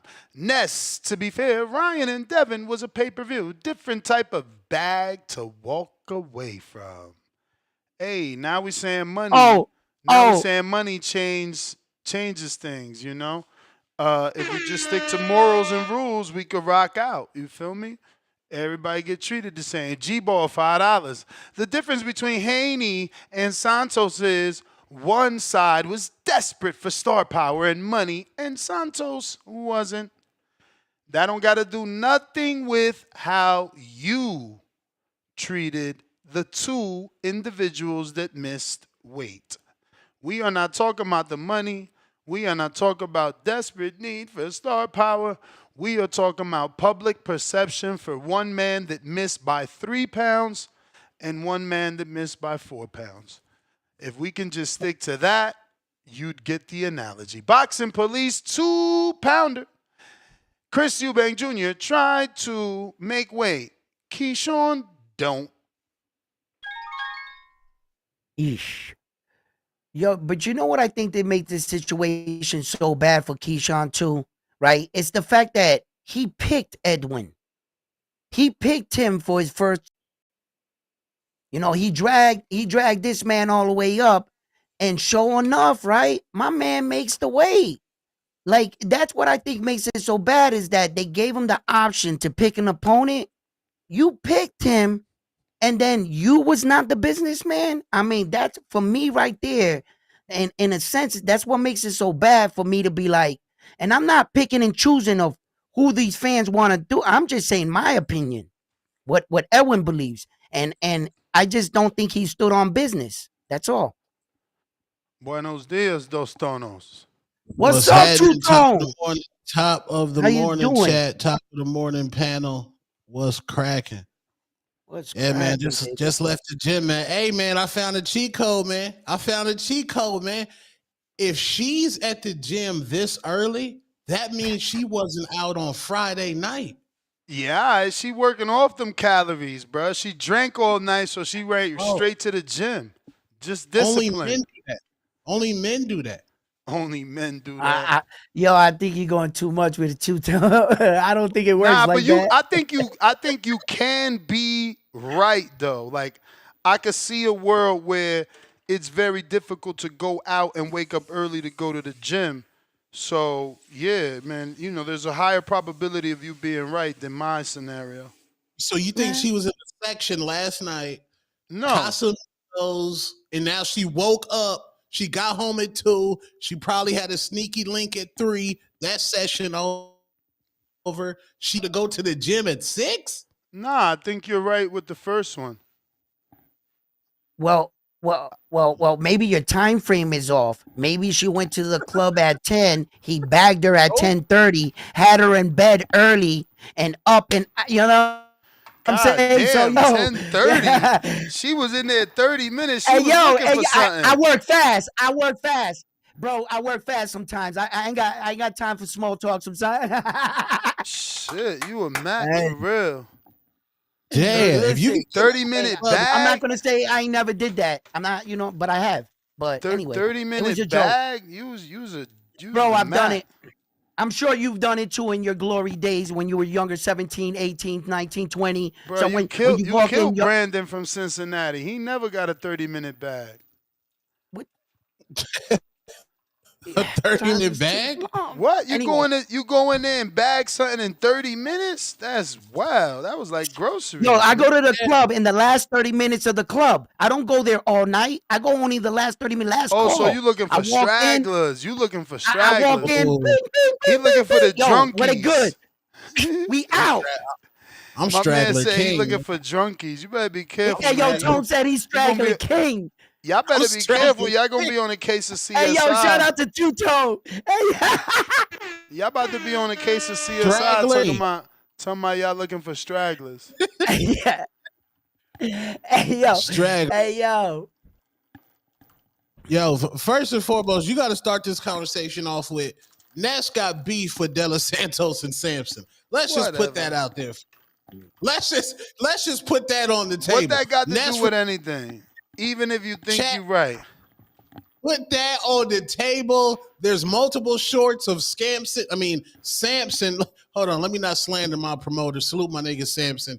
Hit on the TBV Instagram. You know how much slander's on there? You know how much slander's on there from Ness? It's like at least 7 videos of pure, unadulterated, quality, heated up slander. And I enjoy it because I enjoy quality. You got to speak the truth, bro. If he holding people back, he holding people back. See? So And look, right now, someone super chatted to say that Sampson said no, and Edwin said, yo quiero pelear, yo cojo la pelea. So it's like, again, Sampson holds his fighter back. Holds his fighter back. No. You need to be investigated. Sampson holding his fighter back. What else are you calling it, bro?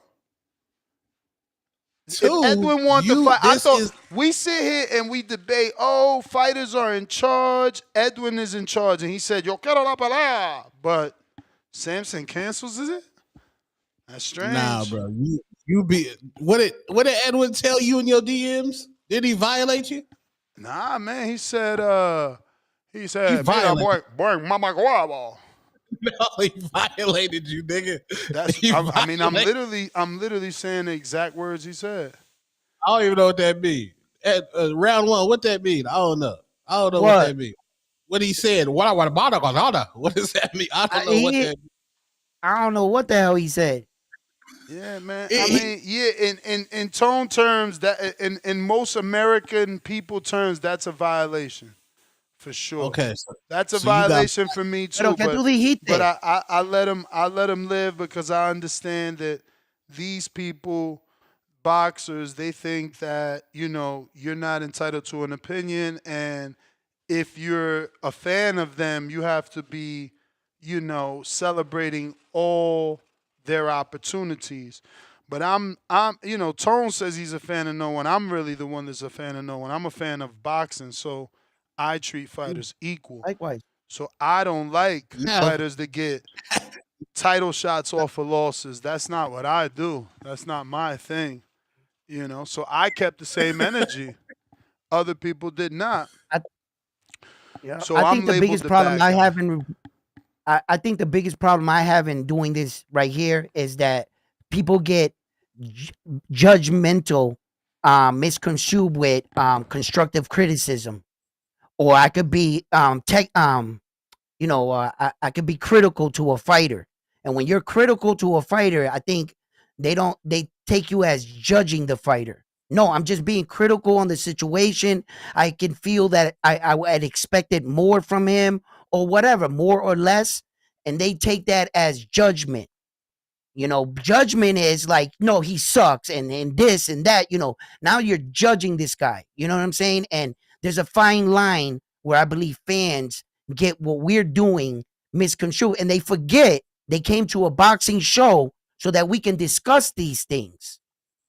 It wasn't that all of us were right or wrong, and they quickly want to put their opinion or what they view onto others, rather being open-minded and accepting other ways, perspectives, or viewpoints on situations. And that's where I think we get lost.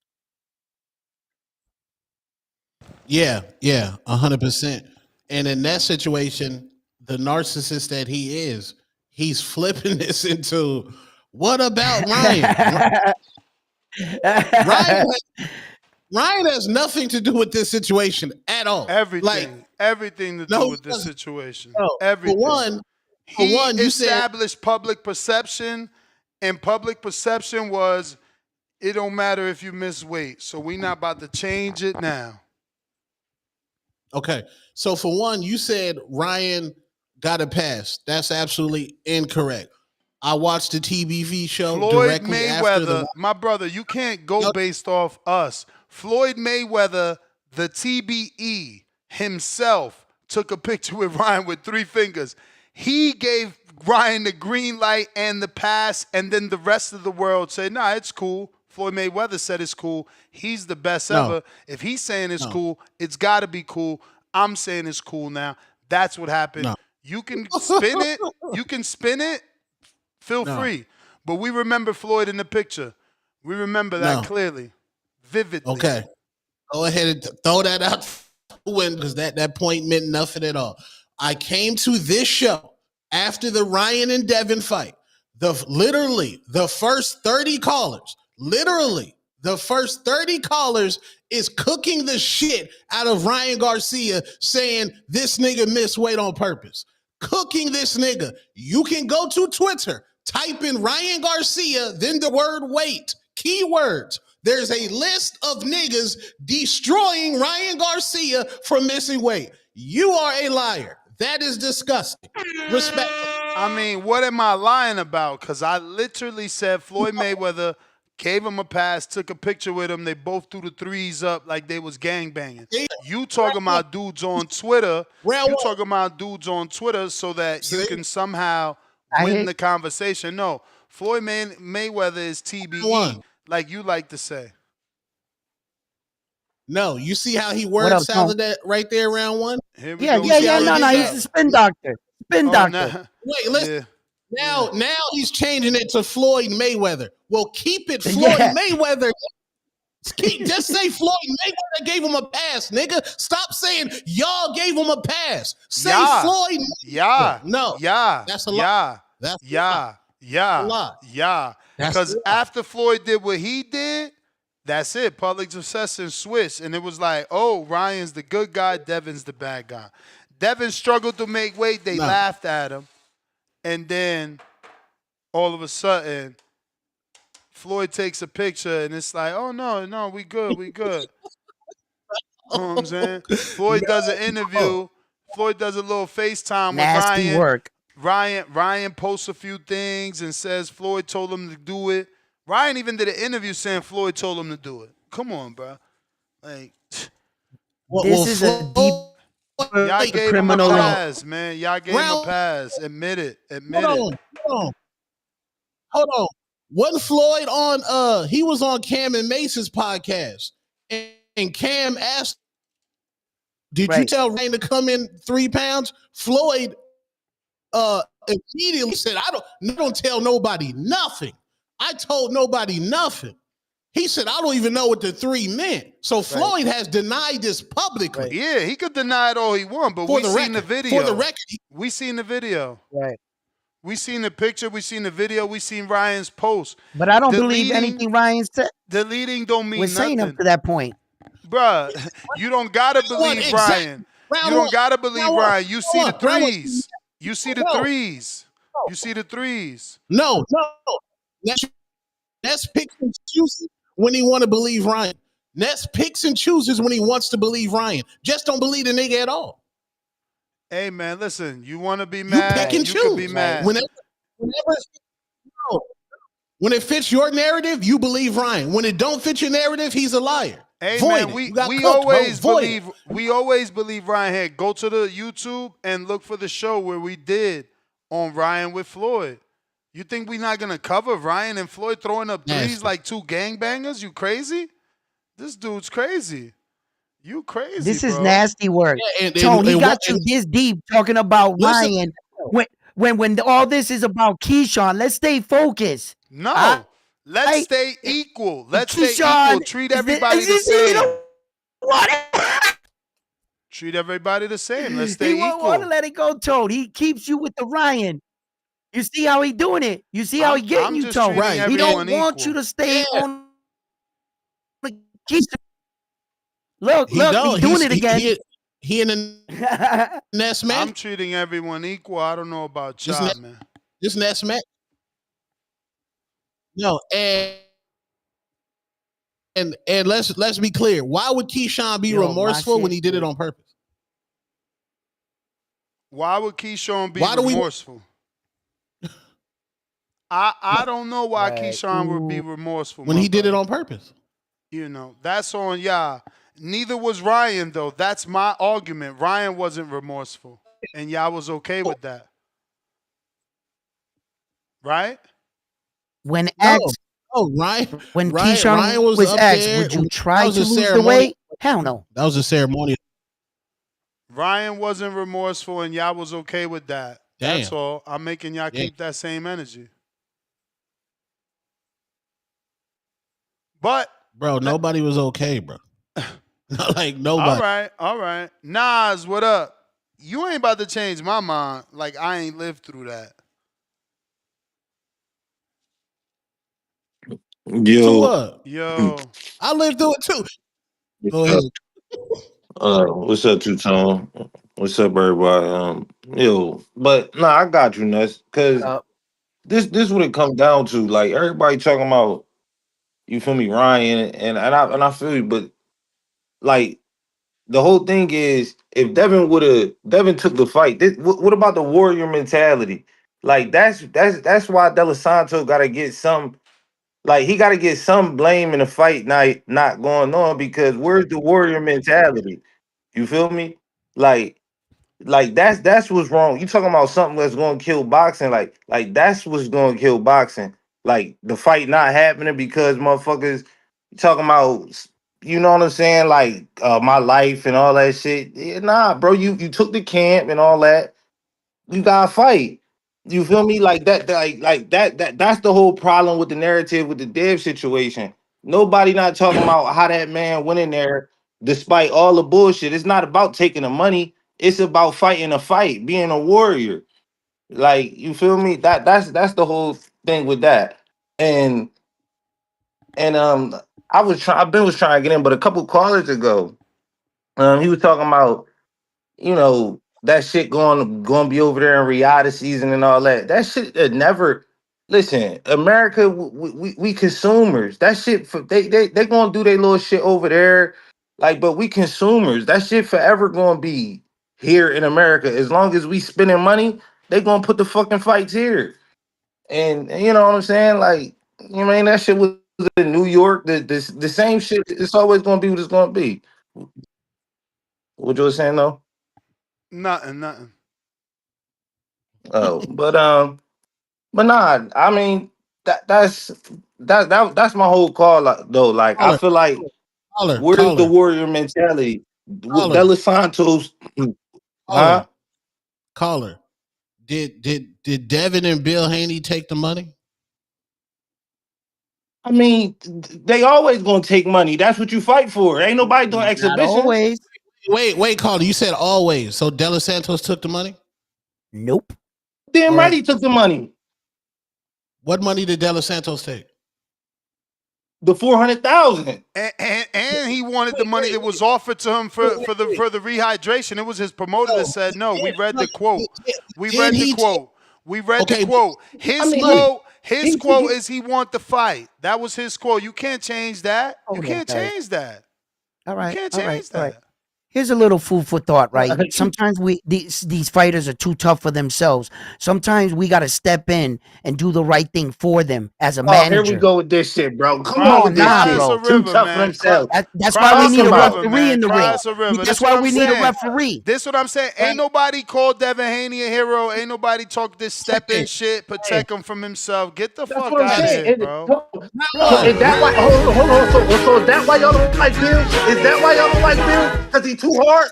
Is that why y'all don't like Bill Haney? Because Nah, he too every hard? He not situation is throwing it down? different. Every situation is different. He had blood clots. Caller. You mad that Now y'all Sampson worried about blood clots. Y'all wasn't worried when they made this fucking fight. Y'all some fucking funnies, man. Wait. Talking this blood clot shit today, but when I was the one mentioning blood clots when the Health fucking concern. fight got announced, y'all called me a Let me hear hater. the tone before I get out of here. Let me hear the tone before I get out of here. Hold on, Ness. You don't got a dog in the fight. You a Samson hater. You just put Devin this Haney one. versus everybody. That's it. You Put this crazy, one out. man. You You a trying Samson to diminish my opinion by bringing up fake beef. Man, I'm beefing with everybody if it's like that, man. That shit whack. But hey, do Round you one. whatever you got to do to win. Yo, Round one, they mad that Samson is a better manager than Bill Haney. Promoter. He's a promoter. You're saying the wrong thing. You know He's what a Tone's promoter. trying to say, though. Come on, don't. I don't know what he's trying to say. He's saying I manager. know exactly what he's trying to say. I know exactly. No, he's not, because he's comparing a promoter to a manager. Whatever happened, Bill Haney took the money. His son got whooped pillar to post, post to pillar by Ostarine punches. De Los Santos got a free check going back to the DR with bitches. That's right, and they show they love and concern for their fighter over a check. And there goes live to see another day, Tone. I agree. Goes the unfair treatment that I'm talking about. All I gotta do is give you out a rope. All I gotta do is give you out a rope. That's not unfair. What's that so unfair about it? That the man you are given the option. One person that misses weight are you not is treated given the differently. option? One are you person not that given the misses option weight to continue or to leave?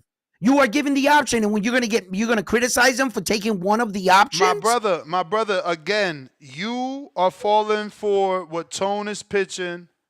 I am not. We are not talking about options. We are not talking about resolution. We ain't talking about money. We ain't talking about nothing. All we talking about is two fighters getting on the scale and two fighters being treated differently. Not being a professional, correct. Weight.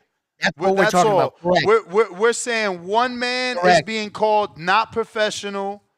Correct. He had everybody waiting on him. Look what he did. AI. Oh, what is wrong with Bomac? Bomac is his nutritionist. Bomac gave him Cheeto. Nobody said that about Derek James. Nobody said that about Ryan. But we're not talking about Derek James. We're talking about Keyshawn. I'm not going, and that's exactly why we talking about Keyshawn. So I'm reminding you that when we had a super fight, we didn't care about the fighter that missed weight. Yes, we did. Yes, we did. And okay, but Ness, what's wrong with caring now? When do we start caring? Can we start now? We got to keep that same energy. That's what y'all say. We did care. We got to keep that same energy. That's what y'all say. All right, but there's a whole show. Nobody ever super chatted saying Ryan's a hero. He's not. Why is Ryan a hero? Excuse me, Devin. They super chatted this morning. They super chatted this morning and said that Edwin is a hero for canceling the fight. Bro, I could go to my nigga Best Fight the Best Boxing's channel. I could go to a LDBC channel. They up there saying Devin Haney a hero like a motherfucker. It's a neutral channel. You talking about channels that have certain agendas or fan base. You the Haney voice. I'm the Haney voice today, but you see that's the small way of thinking. Last year I was the Wilder voice. Before that, the Sean Porter voice. Before that, the Thurman voice. The Danny Garcia voice. It goes on and on. Sounds like you're the boxing voice.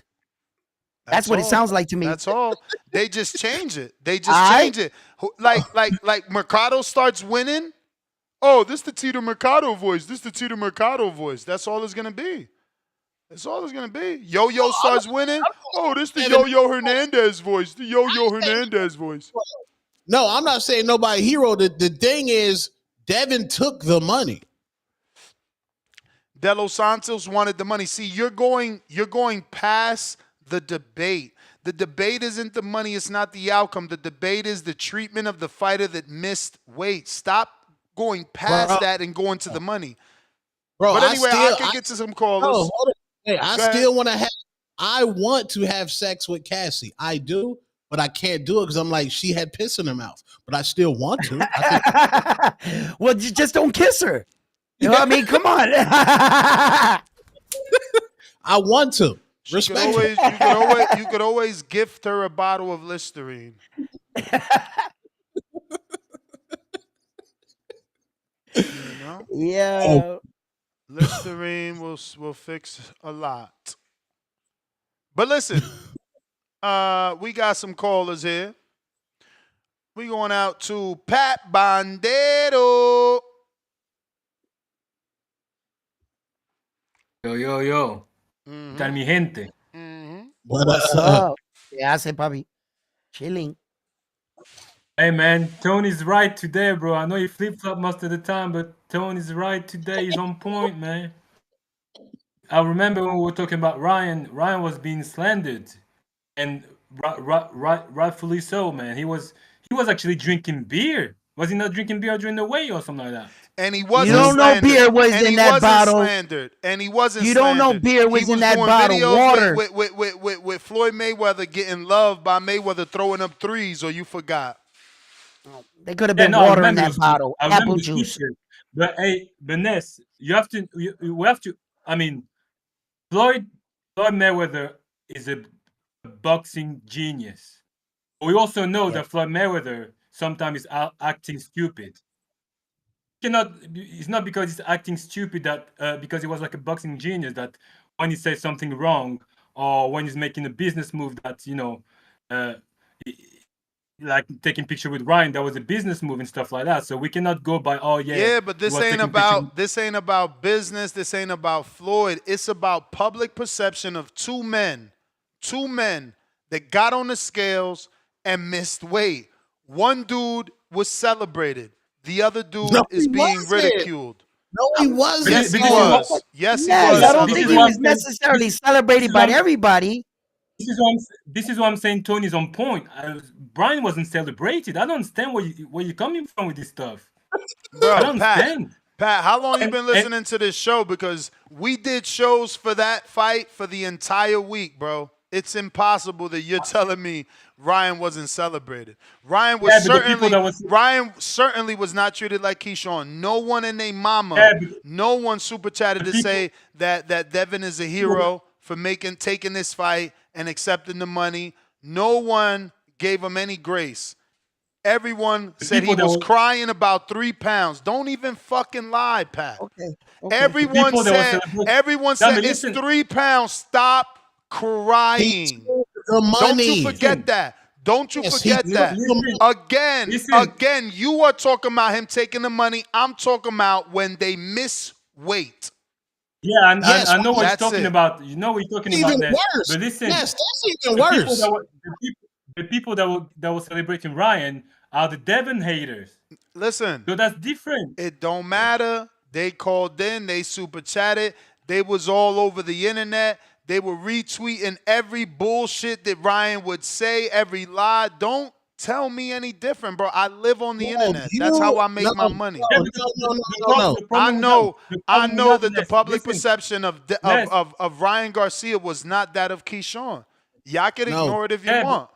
That's cat, bro. The problem with that, Ness, is that you taking those people and think that the majority of the people. It is the majority. It is the majority. It is the majority, bro. We all seen the treatment Ryan got when he did his little post with Floyd Mayweather in the 3 threes. After that, caller after caller, their narrative became, it's only 3 pounds. What's Devin crying for? Man, ain't nobody trying to hear that shit. Hold on, that's why you ain't ever had a co-host like me, because ain't nobody gonna call you on your book. That's the problem there, because Tone, you could call me on anything you want. The thing is, you're not gonna change my opinion. I don't want to, but you lying because you'd be a waste of time. Let me tell you the truth. You gotta ask Pat. You gotta ask Pat to let you talk. No. Pat, hold on. In one sentence, this man said, the man said, no, they gave Ryan a pass right after the weigh-in. Round one. Wait. Round one. When did Ryan and Floyd take that picture? After. After what? After the weigh-in. That was the alibi. That was the alibi. No, okay, I got to talk like I'm in kindergarten. I got to talk like I'm in kindergarten with a narcissist. I forgot. Hold on, I forgot. Hey, man, that was the alibi, man. That was the alibi. No. They took that picture. After the fight, nigga. After that was the alibi. That was the alibi. Yes, bro. That was the alibi. Floyd told me to do it.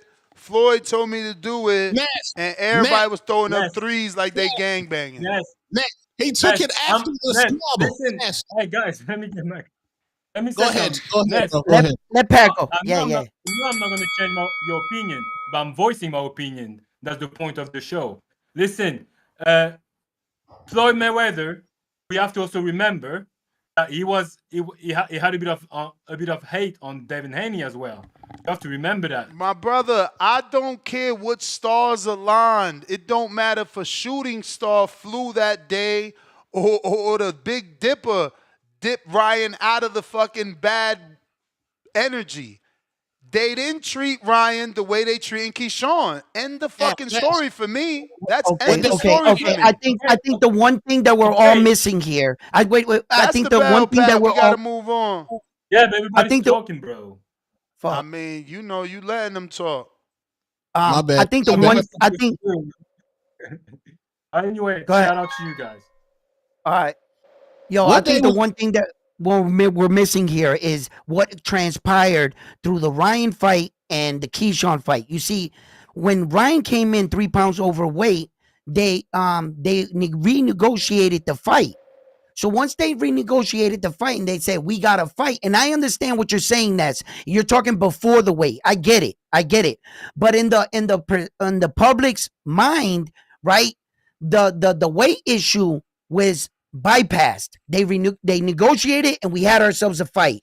And I think that that's where most of the fans already got past that weight problem. See, in the situation with the Keyshawn, we never got past it. We're stuck right there. And now we're comparing the two situations when the Ryan 3-weight thing got resolved because Devin said, I'm a gladiator. I'm going to take the fight. I'm going to take a chance. See? But since we're stuck in the Keyshawn, and I think that that's where the difference lies. What? Yeah, I don't know. Round one. What day was the weigh-in? What day was the weigh-in? The weigh-in was yesterday. Ryan, yeah, to the Saturday. Ryan and Devin that was on a Friday, right? I was at that weigh-in. Yeah, that was at the Okay. So Barclays. Marco was there. Marco, you were there when Ryan missed weight. Was there slander in the building for Ryan? Was anybody saying, "Oh my God, this guy's drunk. He's unprofessional"? Was niggas? The motherfucker got on fucking scale with a beer in his hand. Right? Was people cheering for him? My brother, ask him the right question, Marco. The real question is, are they treating Keyshawn the way they treated Ryan when he missed weight for the Devin fight? Simple question, simple answer. Well, Ryan was also wiling out to the highest proportions leading up to that. So it's a different ball game. Keyshawn is just a normal professional dude. Ryan was bugging the fuck out. So okay, so in your opinion, it sounds like you feel Ryan received more flack than Keyshawn? Yes. But see, yes, I do. But Keyshawn's going to get a lot of haters who don't like him. You know what I mean? But yeah, I think Ryan got way more flack. But Ryan, I mean, he was dropping the N-word. He was talking about kids being raped. I mean, he was bugging out. Well, again, we're talking specifically for the weigh-in. Right, but that matters because now on top of all that he does when he comes in and then he misses weight with a beer in his hand, yeah, of course he's going to get more criticism. All right. Fats, what up? Yeah, I'm not here to argue. Y'all want to argue with me because of my opinion. This is my opinion. What am I missing? What's your opinion? Ness. I got a caller. We'll get to it next. My bad. Yeah, no. So I feel what you're saying as far as they treating Keyshawn a little different. I do think it's because Ron big ass fan base, you get what I'm saying? He got like this cult fucking following. So like even when he came back off the suspension, these reporters saying like, "Oh, Ron, you back off of the year layoff," and it's like, dude was suspended. Like, what the fuck is y'all talking about? Now in the black community, niggas treating them the same though. You get what I'm saying? The same way people gave flack for Ron for missing that weight. Niggas doing the same thing with Keyshawn. You get what I'm saying? But I don't think the media going to treat him the same. I definitely think the media going to treat him differently because when Keyshawn ready to fight again, they going to constantly bring that shit up. With Ron, it is different though. Like they not even mentioning it. It's like Ron just took a year off. He was on a layoff. So I get what you're saying as far as that. But as far as the boxing public, the community, Nah, they both getting the same backlash. They both getting the same backlash. It's just that the major people ain't going to treat them the same for sure.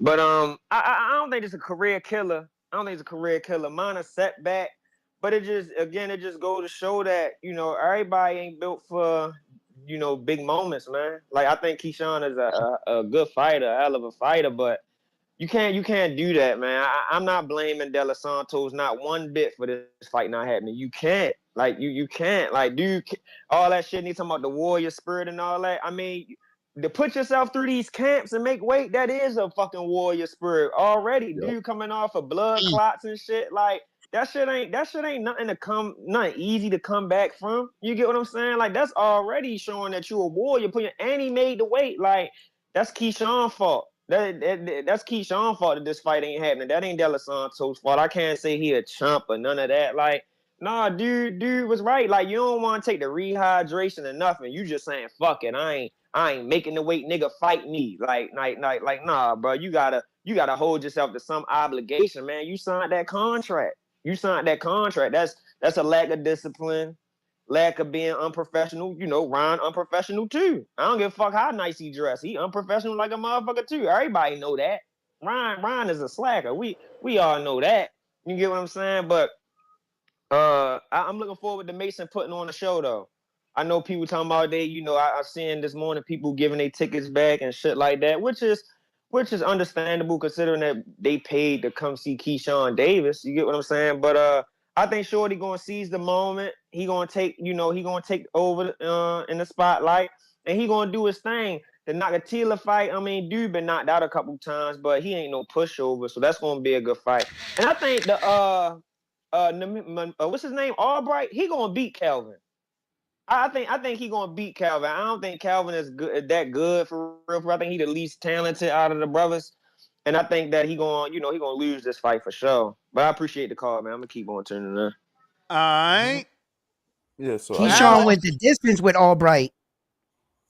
Everybody, also, all fighters at this stage grow out of their weight class. It happens to everybody. They all grow out of it. All of them. It sucks that it happened this way and that, you know what I'm saying? And people are just mad because De Los Santos chose to do something that most fighters don't do. He's like, I'm going to get paid and not fight. Fuck you. No, I think people are turned off because of Keyshawn's approach to it. Had he came out and quickly apologized and owned up to what happened. This is exactly why I'm bringing up Ryan. Ryan fucking had beer at the weigh-in. He didn't apologize. But I'm talking about Keyshawn, not Ryan. But that's my point, that you keep saying people are mad because he did this and he did. I'm saying Ryan did fucking worse. Yeah, but he had Ryan. a beer at the weigh-in. I never doubted he didn't get that. this That's backlash. Ryan. He didn't get this backlash. That is my point. And I'm talking about Keyshawn. And I think that he should have approached the situation different. That's my opinion. And I'm standing on it. Yeah, what? And We'll I'm approach it how? He should have been like, I'm super sorry. First and foremost, Ryan was out of his mind, man. It's so. Lord have mercy. I got callers, man. I got another call. No. This happened before. Out of his mind. Like, your excuses for Ryan, bro. Like, no. Ryan's out of his mind. No, Rolly's a crayon eater. And then we could just go back on this shit. We can't diminish them and say they fucking not intelligent enough. Then all of a sudden, when it suits you, oh, he's the greatest. Nah, bro, that shit is corny. Yeah, but Ryan wasn't a champ. Keyshawn was. He's held at a higher standard. Round one, when me and round one got into it, Nestor Gibbs on this show said, round one, he's 50. Tone, I hold you to a higher standard. That's what you said, Nick. Yeah, because he's your elder.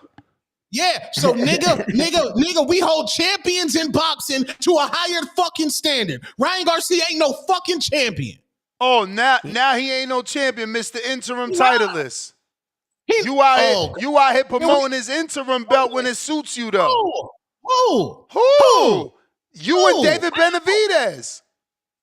So why are you bringing up David for? Because he had the interim title that you promote.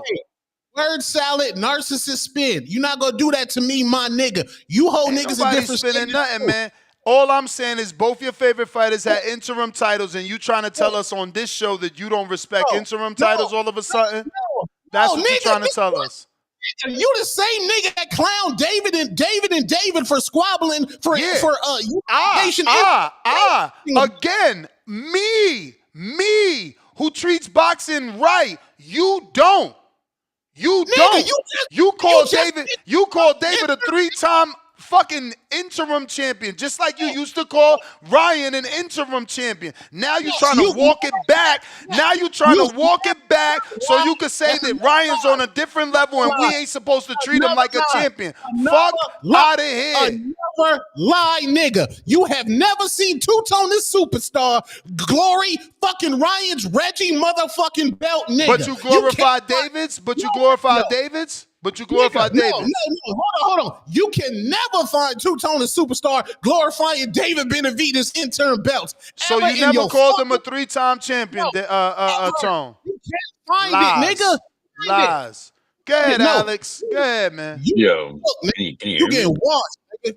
You getting washed. Call me washed. Like I said, y'all not about to move me from what I'm on. Can y'all This hear is my me? point. Yeah, we hear you. They don't want to hear you. They rather argue with me, in my opinion. Good afternoon. Yo, man. There's a difference between Keyshawn Davis and Ryan Garcia. I think Keyshawn was the A side hometown fight champion. Ryan Garcia was, like they said, man, was obviously a fucking nutcase, a piece of shit, and it wasn't as surprising. I think that's really what it is. To compare them is, I think it's going to be quite difficult. Also, even though Ryan had a higher profile. But fuck Ryan Garcia, man. Yeah, I think this whole thing with Keyshawn, bro, it's a really bad look. I mean, many people have said it. Just the whole the matchup to begin with was nasty. I think a lot of people are forgetting that. I find it funny every time we get to fight week, people get pumped. It doesn't matter as long as they know the A side and they are fans of man. They're gonna pump it up. But when the fight first gets announced, they don't really care for it. They don't really give it much energy. Maybe it was because Keyshawn, he did a good job promoting it. Had a couple of interviews come out. Everyone was getting their panties wet over the way he talked to Abdullah Mason.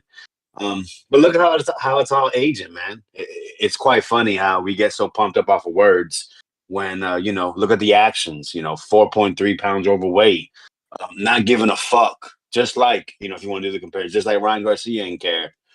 Those are just disgusting actions to me. You can say whatever you want. You can talk about you'll beat this guy, beat that guy. This guy can be next. But let's go off what they do, how they carry themselves. And it just seemed Keyshawn really thought that he was the big dog. He can do as he wants. He can push how he want to push, and everybody just falls in line. And Samson really is a greaseball, but you got to give it to him. He could have got a little bit more bread and sacrificed Edwin, which it seemed like it was a sacrifice from the jump, but said, nah, we're good with this money. We'll go ahead, try to get a quick little. He probably got on the phone with PBC. You can think it's a lie or if it's the truth. Said, yeah, we'll get you on next couple months, get you another little check, and we'll see where we go from there. Yeah, I knew you were going to do something like that. But, yeah, man, it's not over for Keyshawn, bro. Like, man, we have short-term memory. We talked about sayings, right? Oh, you got to defend the champ, the belt to be a champion, and you got to beat the man to be the man. Well, they also say, you're only as good as your last fight. So Keyshawn just gets in there, beats a guy, stops him, or it's a good name. It's not going to be all forgotten, but people are definitely going to push it away, push it down, and we're going to move on. There's plenty of good fights at 140. Hopefully it doesn't happen again. I think Top Rank, even though they were surprised, I mean, the dude puts asses in seats, so that money seems to really solve most issues. So we'll see where things go from there, bro. But that's all I got, man. Appreciate the time and enjoy y'all arguing. Vegas. Shout out Carter. Let me ask you guys a question. When was the last time that a fighter actually pulled out because of a weight difference? This might be this. I can't remember. We just had it with Justin Paldo and his opponent, Juan Carlos Burgos, same day. We're not shitting on Justin Paldo because people don't care. You know what I mean? Just attention, just right. hype. What about a fight at this level where people care? When was the last time? The last time at this level, I can't I recall. remember Castillo and I'm being put Corrales. on the spot. The third one, right? Corrales took the fight. You know what I'm saying? Ryan and Dev took the fight. Like that to me is the more surprising. I don't think I could. Did Lomachenko remember the last? I'm not sure. Did Lomachenko take the money against? I can't remember the last time I saw some. No, Wait, hold on. Surprising time, but because of weight, it got canceled. Vega, where in the pay-per-view sense, who gets credit for the pay-per-views, the winner or the loser? What do you mean credit? Yeah, I don't. I'm sorry, I'm not understanding that question because that's not how pay-per-views. When Ryan and Tank fought, who gets credit for the pay-per-view buys? You mean who brought the more buys? No, who gets the credit? What do you mean credit? I don't get what you mean. Yeah, I mean it's a little strange how you're framing it, but I feel like you're. I mean, I guess I want to say Tank off of kind of the way you're putting it. You're saying who's responsible for getting the more buys? What name? Is that what you mean? Yeah, like Tank can say, "Yo, I did 1.something million." Oh, like Ryan, I gotta move right? on. So it's like his pay-per-view. Yeah, you don't know, Tone, I gotta move on. Obviously, Tone ain't doing a good job of landing his plane. No, I had a great question, man. Let me land real quick. Since Ness is hating on Abdullah Mason because his prospects never headline, Abdullah Mason is headline and he gets credit for the 10,000. The hatred. Musty energy. Yeah, I mean, Tone says the wall is black. It's black. Chad, what up?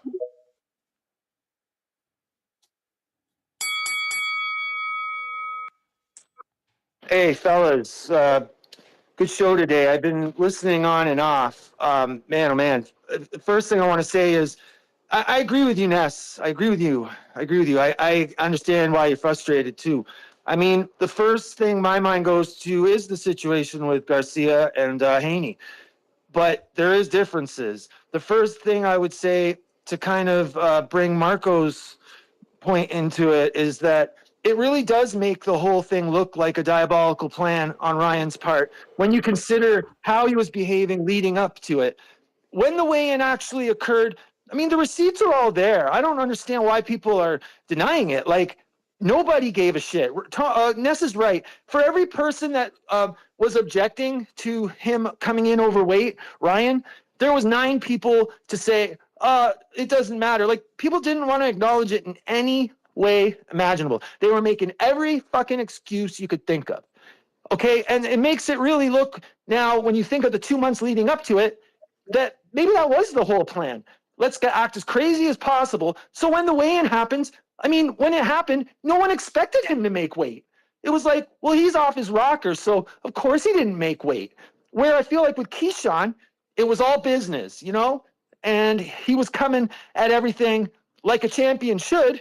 And so when he missed the weight, now everyone's ultra critical.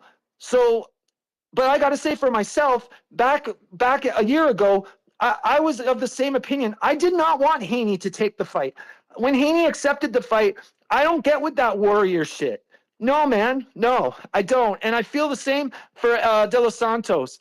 They made the right decision because it's not his fault, and I don't see why he should have to go through when everything's contracted and agreed on. This is a dangerous life-changing sport here, man. And it's not a joke. I don't get with that warrior shit. Yeah, and I agree with facts. He's right. Caller. Sorry. Were you trying to say something? Yeah. Who has more of a casual fan base, Ryan Garcia or Keyshawn Davis? Word salad. Word salad. You're right, Tone. You're right. But at the end of the day, that casual fan base, look, on one hand, he wants to, like, a guy like Ryan. Hey, Chad, tell them they ain't casuals if you said they were callers. Casuals don't call into a hardcore boxing podcast. Questions, Chad. Hold on. Caller. Let me finish my call. Let me finish, please. You asked me something. Let me answer. Okay, first of all, yes, Ryan has millions of casual fans. Those fans, as much as they benefit him, they harm him too with the dumb shit they say. But Ness is right. The receipts I'm talking about are from callers calling into TVV. All right? Got Look, him. my call's up. I'll keep listening, Colin, guys. Thanks. I got a counterpunch from Malcolm. Nah, Hold on. Tone. Nah. You trying to No, conduct surveys and shit. bring him back so I can put belt. Caller, wait. Even though you Belt don't to agree with me, let me fix it. Let me try and rearrange the question. I'm We got a cooking new this caller. nigga. You can ask the new caller. Go ahead, Malcolm. He want to talk to you. Go ahead, Tone. Ask Malcolm. You know Malcolm. He was at the Vegas My nigga fight. Malcolm. Yeah. Ask him your What up, question. y'all? Nah, My I audio want. good? Oh, He want Chad. Yeah, nah. You want the people that you can't sway so you could try to sway them. You want a shot at trying to change their opinion. no, I'm about to I cook want that nigga. Chad. I want Chad. Yo, go ahead, Malcolm. He don't want you. What up, Mr. Giz? Can you hear me good right now? I'm in the car right now. You sound good. All right, perfect. Well, first of all, I don't even know why y'all compare. I don't even know why y'all bringing Ryan name up right now. It's not a good comparison. Most obviously, Ryan was not the champion. You know what I'm saying? I think the better comparison is when Shakur blew weight. I think that was at 130, where he couldn't make 130. Maybe Yeah, it but was the fight still 126, but happened. I believe it was 130. What? But the fight still happened. He said, "Oh, De Los Santos, that fight's not happening." Hell no. No, it's Cancellation. canceled. Abdullah's the main. Okay, That's yeah. why this Well, is such a fine. big deal. This is a lightweight title fight, and you're not a lightweight, sir. So no, fuck no, I'm not fighting. I'm not mad Yes. at it. You know what I'm Yes. saying? So but you know what my real problem is why this is my problem with Keyshawn, and Keyshawn was becoming one of my favorite fighters really quickly. My first issue is why are you even trying to fight De Los Santos? You know what I'm saying? If you know you're struggling with the weight, I believe it's the WBO where you can use your champion status to get a title shot at the next weight up. We got all this stuff in the media about Tio. He could have used the fight with Tio to make himself a global superstar. But not only is he trying to fight De Los Santos, he's also trying to sign Abdullah Mason to fight next. So what was he trying to just waste time at 35 for? We got fighters just wasting time at weight classes, man. Another one of my favorite fighters is Jerron Boots Ennis. My dog got 35 fights at 47 and still talking about undisputed. Bro, you got 35 fights at 47 already, bro. If you ain't undisputed by now, it's time to move up. We want to see you fight Virgil, sir. You keep trying to make up all of these things to, I don't want to say Doug fighting Virgil, but he should know if nobody's telling him that's the fight we want to see. That's the person we feel like is a 50-50 fight with you. So I'm a little frustrated with Keyshawn for missing the weight. That's a bad look. When I first saw it, I thought, oh, maybe, sometimes you hear fighters talking about how fighting at home is a distraction and thing, so I thought that was the case. But when I heard them say, no, I just can't make the weight, then I just got upset for even taking a fight with De Los Santos, and furthermore, that pressing Abdullah Mason on stage, it looks even worse if you know you're not even a 35-pounder no more. You know what I'm saying? So that's all I really wanted to call in and get off. Ryan ain't got nothing to do with this. I don't even know how y'all found a way to bring him up in this. But that's my That's call. Shout out TBB. All right. You all just don't right. see the parallels, man. Not everybody is gifted with the Hey, third Marcos. eye. Marcos, I What's got up? I got a little pushback on what you've been like saying. You're saying that when in history have you ever seen a guy walk away? At least we got the fight. Well, that just um uh solidifies what I think, that what Edwin De Los Santos was the right move. Everybody seems to take the money. He cared about his situation, and the Yo, fact round that one. he was one of the one that didn't take it, I was I like, agree with oh you. shit. I Oh agree with shit. you. They're It's like, not even a he's pushback changing the because I agree bar. with you. If you can't I be a agree with you totally. professional, If it yeah, was if me, you I would can't, have taken the money too.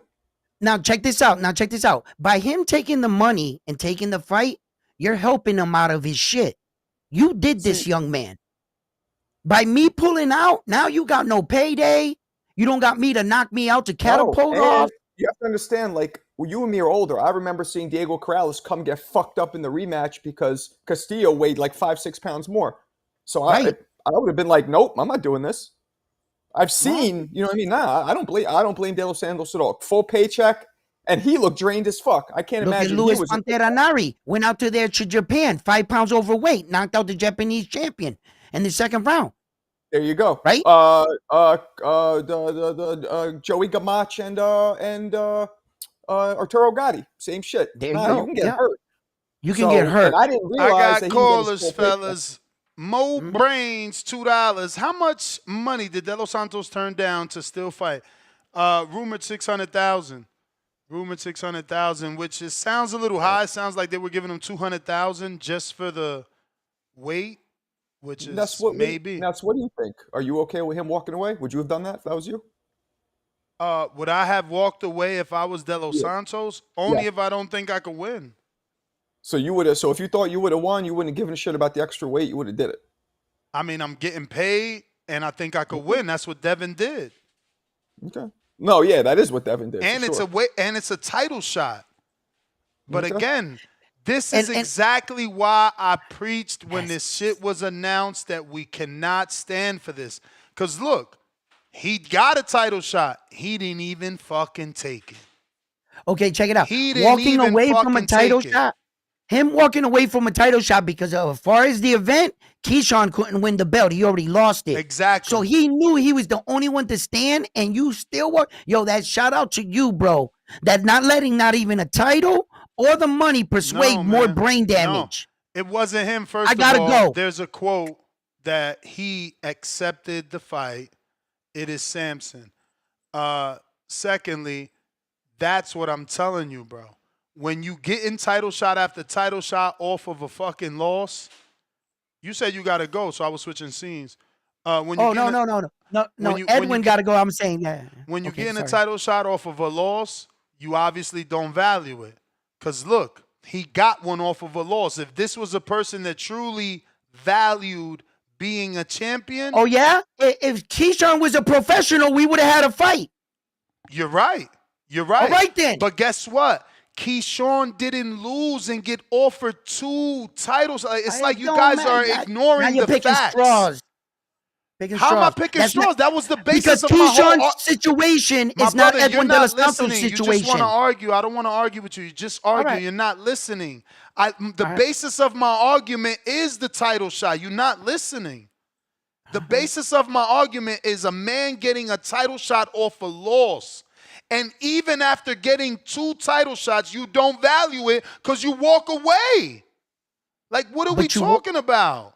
Yeah, I think he valued it, his situation and said, I don't think I can win it. No, he got Edwin a free said, I don't paycheck. think I can win. No, he got a free paycheck. You and I would do the same thing if they tell you, look, here's your money. You don't got to work today. All right, I'm going back to my wife. I'm going. Come on. It's not, again, if you wanted to be a champ, you're like, no, I ain't going home. I want that shot. I could beat that man. That man simple as that. You saying, and this is my point. This is my point. Y'all always respect the wrong person. You see, Edwin didn't take his title shot, but so I respect him for not taking it. Devin took his title shot. Y'all don't, and respect him. I respect him.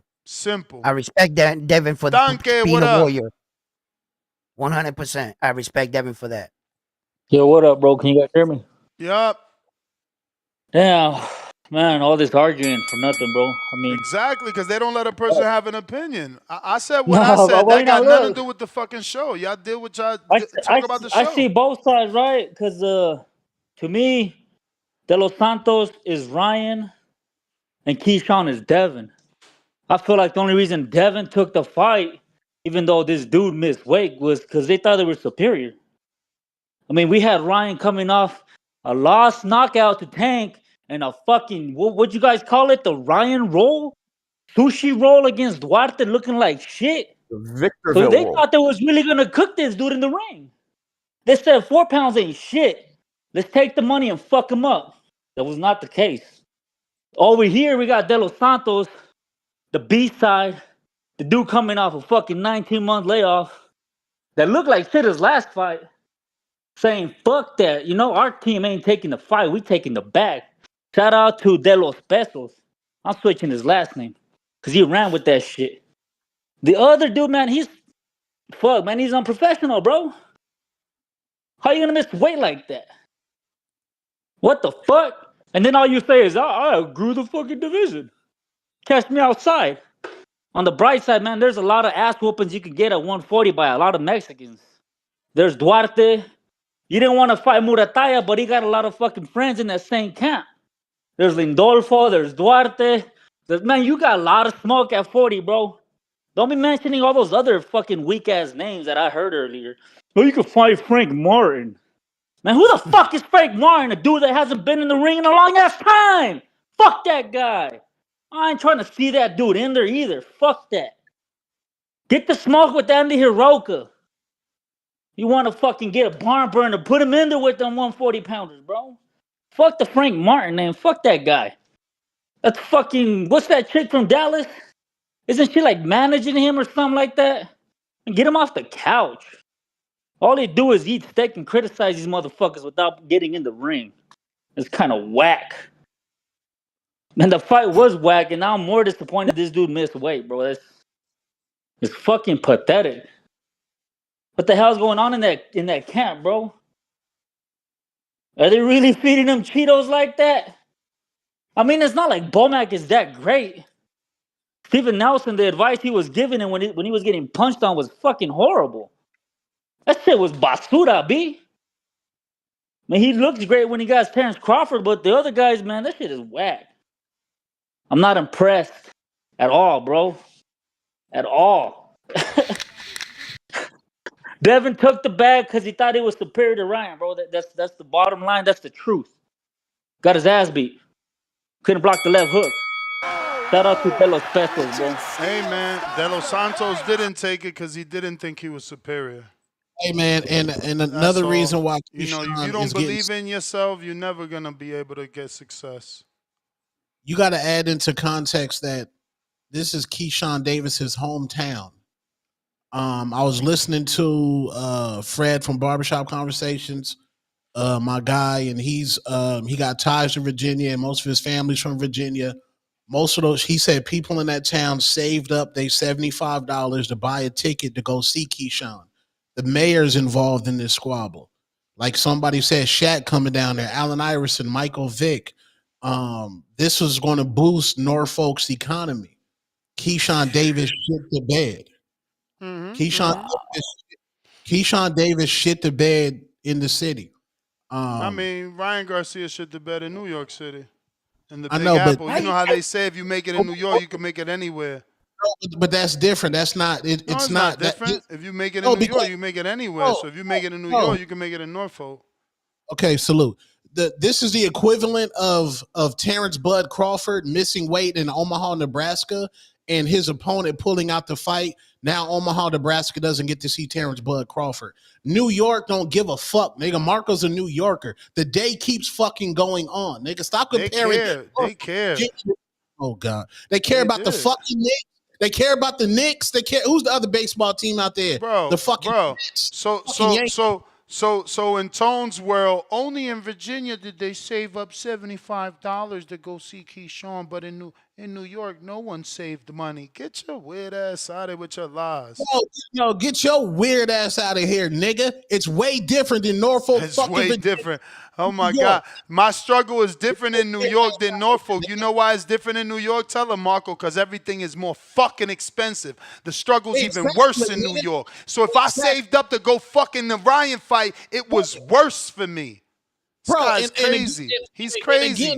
I'm telling you, straight loco for dope, Papo. You comparing Norfolk, Virginia to New York motherfucking city when Devin or Ryan Garcia. I'm comparing money. No. Ryan or Devin are not East Coast niggas. Smart guy.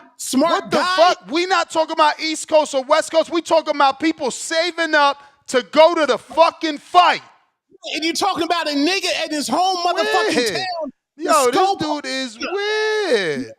Oh, you weird. You getting fucking cooked today. Next caller. Bro, if that's how you think you winning by saying I'm getting cooked. I don't want to win. I don't want to win. Amen.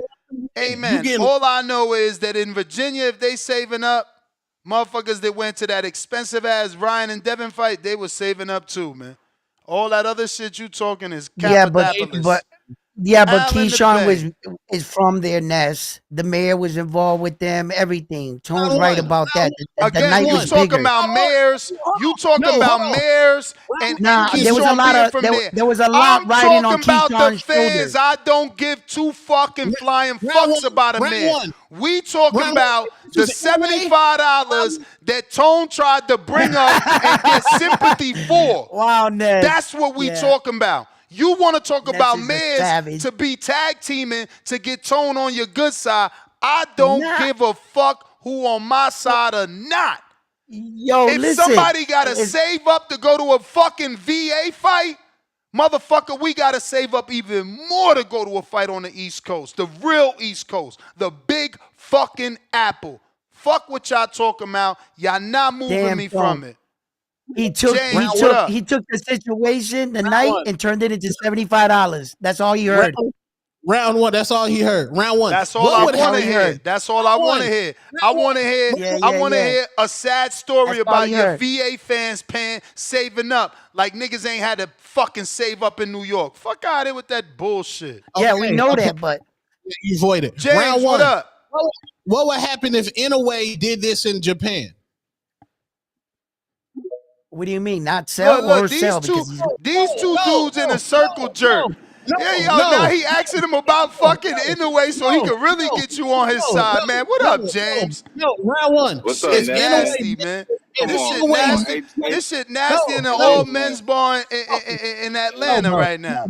No, bro. Whoa. Why you could have used San Francisco or something? He let the caller in, Tone. Dog. You got to relax. No, round one. If relax, this was Inoue in Japan, let's say he missed weight, and let's he say ain't gonna let you talk, man. You know how it is. He a narcissist. He a narcissist. He only want to hear his voice. We had to deal with your Chelsea boo story the other day, man. So let me get my shit off, man. At round one, we know you're a liar. You ain't coming in no bar. Like, you lied about being a barber for real, and now you lying about goddamn catching work in 30 minutes in the club, man. Like, you supposed to come on this show and actually tell some kind of truth, man. So yo, start doing that. Stop the cap. Stop the cap. Stop the cap. Just because you ain't never met nobody with more skills than you or who bag bitches better than you, don't try to question my swag or my barbering skills because you're not impressed. All right? You know what I'm saying? Because that comes from a man that probably has no skills. Brother, I cut in barbershops in the street. I cut in barbershops in the street in Boston. People know me. Not champ. Bro, shut up. Anyways, man, I'm about to get back to my call. Jealous? You jealous? What? You ain't got no skills, so you jealous of somebody else? You can't let nobody else. Like, come on, man. You're a real hater. I'm just speaking. You don't even know me. You. I appreciate you don't even know me. I appreciate got it. photos cutting here online. I appreciate it. You ain't got no videos. You ain't got no videos cutting here. Fucking photos. We in the 20s? You ain't got no YouTube page. We in the 20s? My man, my man got pictures. That's not the what point. the fuck? That's not the point. Come on, bro. Get out of here. Get out of here. I can show you barber equipment. My man goes, "You're not a barber." Because barber equipment don't mean I got clippers. I got clippers too. I got clippers. That don't mean I'm a barber. Okay, great. But I'm saying I am a clippers, barber. I got razor, and I got a shaver, man. Like, what the fuck? That's cool, I'm saying I am. Man, I'm gonna go buy me a barber jacket and a cape. I'm gonna buy me a barber jacket and a cape. And another thing that proves me, you must be an ugly dude. You must be an ugly dude because hey yo, shout out to Ryan Garcia. Shout out to Ryan Garcia. He listening. If you don't understand my style, then you ain't never been there, my G. If you ain't never bagged them like that, then you ain't never been there. I feel sorry for you. That's okay, but that's on you. Don't talk about something you don't know about when I do. You mad? You mad?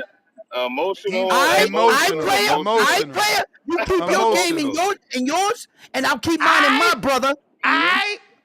You emotional. I'm just saying, right now. if you don't understand that, then you can't relate to me.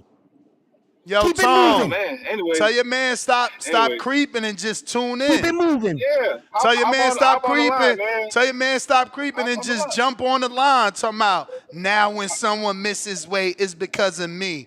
Get your ass over here. Come get some of this smoke, Ryan. Come get some of this smoke. Oh, come Tone get. can't say you. I ain't gonna say nothing. Tone can't say you. Hey, Ness, real quick, man. Like, to be honest, man, I'm kind of glad that Abdullah Mason's actually taking the stage because, you know what, Keyshawn, he was never really all that.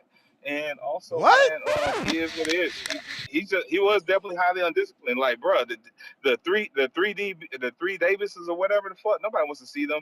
People want to see the four Masons. Like, at least Abdullah Mason's a future champion. And, Abdullah's younger brother is actually going to be a future champion as well, man. So Top Rank needs to go ahead and move some of their money from the Davis family, man. That's the and bell. start investing in the Masons. Y'all gotta stop with the hate, man. Everybody in this community is so mean and hateful. Pat Bondetta with the counterpunch. What is going Yo, on? yo, you hear me? Yeah, Tone Side texting King Rod. Hey, Rod, they over here talking about you. You see this shit? I'm defending you, though. I got you. Hey, one thing about boxing is that, like, for me, it's like I hate to love it sometimes. It's a sport that I hate to love, but it's so addictive. Marco, you made a good point, really, like about De Los Santos not taking the fight, because basically, when you mentioned about Corrales and against Castillo, we know like Corrales had a good chance to beat Castillo, but when you look at it, it's a good move because we know now with the history that most of the time the people that overweight, they have like 80% of the chance to win. Because Corrales, we cannot say Corrales was lesser than Castillo. Corrales, we were looking at Corrales like he's gonna be like we did with Devin. We were looking at Devin, we say like Devin, like really, we know how Devin is like that. So he took the beating. Obviously, there was the PED as well, so I know that. But Corrales with Castillo, he took the beating, but we know how Corrales was good. You know how good he was. So that's a good point, Marco. I wanted to highlight that. And also, what I want to say about Keyshawn, the thing with Keyshawn, now I'm talking about my opinion, is I hold Keyshawn as a different standard because he's a champion.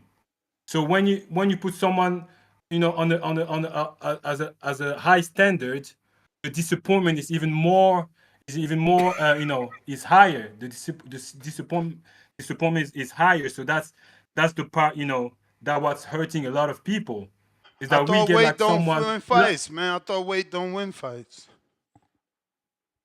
No, yes, we see with the history.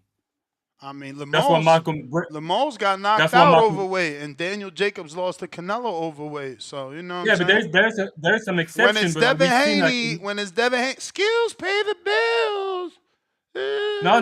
That's what I'm saying. I always said Devin Haney was very. That's what I want to bring now as well. I want to say like if Devin Haney did something like Keyshawn, I would also be very disappointed because I hold Devin Haney as a high standard, super professional. So that's the main point for me is Keyshawn was held at a high standard, and he learned today that to stay on top is even more difficult than to go on the top. That's the point there.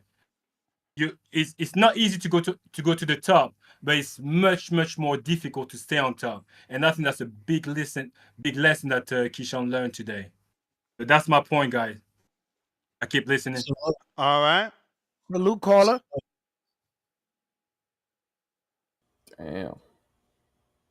And by the way, that's when I used to pull them. I'm married now. You know what I'm saying? I no longer do that, okay? Your wife hears this show, she's going to hit you with a shoe. Yo, chill. Nah. The pullout bandit, $5. Roach said if he beats Tank, he moving up to 140 to fight Tio. Boxing Police, $2. You guys watching the Wardley fight live? Yes. It ain't start yet. Still too early. Boxing Police, $2. Law and Order, SVU Tactics. Boxing Police, Yo, round 1. You won those belts in the back? No, I bought this shit on Amazon just like he did. Both those guys undisputed. Yeah, yep. You see, but you don't got the WBO, Marco? I got you. Look at the I got the WBO right here. I got it. I mean the IBO. The IBO, I'm sorry. I got the IBO. IBO. Yeah, I got all 5. I got all 5, baby. Let's Wait, go. you got the IBO. That's nasty. Shout out to get you, the round 1. USBF. I'll get the USBF. Man, how you know Marco ain't win them belts, man? That's wild. That's crazy. Stop it. Stop it. Stop it. I bought him from the same website he bought him from. I can see him. Fuck out of here. That's true. That's true. Come on, man. I'm not fake about nothing. I got real. a bundle special. It was a special for the bundle. Yes, I got the same bundle special, but I paid extra for the IBO. You know what I mean? Fuck that. Stop it. Keenan is $5. Haney versus Ryan happened before this fight. De Los Santos' team learned from that pointing emoji, that fight. Y'all got to realize it's better to learn from mistakes, not repeat them. Hey, man, all you saying is that they treated Ryan different than Haney, man. Thanks for telling us. Pat Bandero. You got a counterpunch, Pat. I don't know if that's the one. Yeah, you got a counterpunch, Pat. Courtesy of IBS. We got Octo, $2. Key tried to pull a fast one. WBO said, nah. WBO would have always said nah. $10. Tevin Smith, Marco Cap, emoji in. Ryan didn't get more backlash because the Haneys are the most hated people in boxing. People were saying because Devin still took the money, all is forgiven for Ryan. Draco, $5. He missed weight on purpose to boost his punch resistance. He knew Edwin got that real power. Aiden Dyer, member for 16 months on a prospect level. Haters out here attacking athletes in our sport? Yup, that's what they're doing. Adrian, $5. LBH. Who the hell is that? The only reason Haney took the money and fight because he thought he was levels above Ryan. This fight was a much more same level skilled fight. Let's be honest, I believe. Is that what that stands for? Okay. Nigga in the chat said he gonna get that Amazon undisputed pack. Yeah, goddamn right, go get your shit. Listen, when I first started this channel, I started this channel with a damn UFC belt, right? I built all of this. You nasty work. You nasty work. I filmed like the day I got them, the way I made my setup. If people were following me for a long time, they saw how I built this. Like I was honest with everything. Like I'm not fake about nothing, Papi. And many people ask me about the belts. I'm not gonna claim to be something I've never. You get roasted for that. You know, be honest. You know what I'm saying? This is my the stage. best policy, man. Yeah, this is my stage. I built this platform. I won all these belts. Yeah, I'm sure you did. I'm sure you in bum fights in the alley. He won them at the carnival. We got got the carnival. Yeah, chasers with the counter punch. Malcolm, $2. 2016 tone with 2 10-8 rounds over round 1 loss. East Max, $5. Ness, look up the difference on salaries between VA and New York. Laugh out loud, big difference. Hey man, what are you saying? Those people have to make more in New York because it costs more to be in New York. Y'all so silly, bro. That's what I'm telling you. Like, you can't tell me about people saving up to buy tickets in VA like we don't got to save in the fucking East Coast, man. Kick rocks, bro. You don't know my struggle. You don't fucking know my struggle. You don't know my struggle. Marco, tell this man what it is to live in New York. This dude acting like shit free. No, this guy's crazy. But that's not a good comparison because that fight happened with Ryan and Devin. This one didn't. So but the point is, people still had to buy and save to get to the fight. Right. Yo, it's way more expensive. I remember what those tickets cost, man. I mean, exactly, I got bro. You can't charge $5,000 seats in VA. You guys are so silly, man. It's like you don't know shit about boxing at all. Marco, Wait, so there was more of an emotional connection to Ryan and Devin? No Marco? one said. See, we talked about the $75. What You you mean? still trying to win? No, don't answer, Marco. He's trying to win arguments by changing shit up with his word salad. Get out of here. Go get you a Subway from Subway. That salad, we don't want it. We don't want your word salad. Todd, $2. Ness gonna backdoor Ryan. Bill on speed dial. You already fucking know, bro. You already fucking know. We gonna jump his ass real quick. Soon as he come up in here, we gonna be like, yo, hold up. Bill Haney. The number you have dialed has been changed. Bill ain't the gonna new answer. number is. Bill might not Please answer. note, the new number is. We Nasty. Hey, man, I'm nasty, but you behind your fucking keyboard over there, behind that screen, texting Ryan. Like, yo, you hear this, man? Gavin Goins, $5. Round 1, barbershop home of the V for Vendetta mustache. H-Town, $5. Ness loves Dev. We be like, Ness, did you hear about the global warming? Ness, what about Dev Haney? How we worried about the sun and not Devin? Y'all some haters.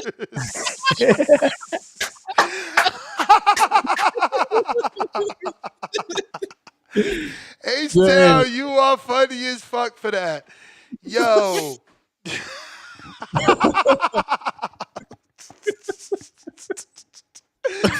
Oh, Kevin G, $2. Keyshawn ducked on the scales. Lord have mercy. I wish they would have said this shit about Ryan fucking Garcia. Lord mercy. Why? Why is this world not fair? Why are you not even and treat people equal? Because you know they're good ones. You know they're good ones, and you gotta laugh. Nah, bro, they out of control, bro. It's like one guy get these passes, man. No fair. Ari, what up?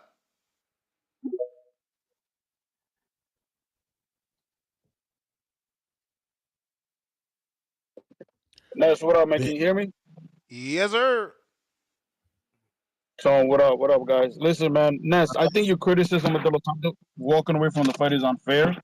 The reason why I say that is because leading up to this fight, everything was on. You know, Keyshawn Davis had the advantage on everything. If you realize, right? He's been more active. He was an A-side fighter. He was a fighter of the promotion side, fighting in his hometown, right? And De Los Santos agreed to this. Now, strategically, Keyshawn Davis trained to fight at 140. He didn't train to fucking fight at 135. He trained to fight at 140, thinking that De Los Santos team or De Los Santos was gonna take the fight, right? Now, he didn't even try to make 135 because he didn't try to make 135 because he was chilling. If you look during the weigh-in, if you look at the weigh-ins when the other people are weighing in, Keyshawn is sitting in the back with a towel over his head just chilling. So he didn't give a fuck about making 135. He made no attempts to make 135. And I'm happy De Los Santos' team walked away from the fight. In my opinion, Ness would have been the first one that would have been saying, oh, you see these Dominicans just here for a picture. You would have been the first one saying that bullshit. And now you criticizing him because Samson actually looked out or I would have been saying what I am saying. Oh, this Dominican wanted to show he could be a world champion. Just like I'm saying now, he showed that he didn't want to be a world champion. He showed he didn't want to be a world champion. Bullshit. That's bullshit because he showed up. Listen, he showed up after a 19-month layoff and he made the weight. And this motherfucker. Listen, man, I don't have to try this hard. That's why I'm a fan of Devin Haney, man. My fighter took the fight because he thought he could win, man. Bottom line. Listen, what happened to Devin Haney? And that's your joke. You see, that's your joke. I'm answering you. I'm answering you. Your joke is what happened. My reality is my fighter got heart. My fighter got heart. He got in the ring and tried to squabble. Your fighter is thinking about business and business. And you got to call in to defend him. I just got to sit here looking pretty because my fighter fights every fucking body. Y'all say everything except let's fight Devin Haney. You got T.O. ducking, running scary. First of all, fuck out of here. First of all, I always defended Devin Haney. It don't matter. It don't matter. It don't matter about defending. We talking about De Los Santos not taking a title shot. That's what we talking about. Okay, first of all, he agreed to take the fight. He wanted to take the fight. his promoter, Samsung, in my opinion, protected him, and I respect him for that. Because De Los Santos, Hey man, even who does before, Samson work for? Just tell everybody. Just tell everybody. Don't worry about Tom. Don't worry about Tom. Who does Samson work for? Hold on. Who does Samson work for? What do you mean? Who he works for himself? He's a fucking promoter. He works for Edwin De Los Santos. That's who he works for. That's who he works for. Okay, that's his fighter. Edwin's quote is "Yo quiero la pelea." I want the fight.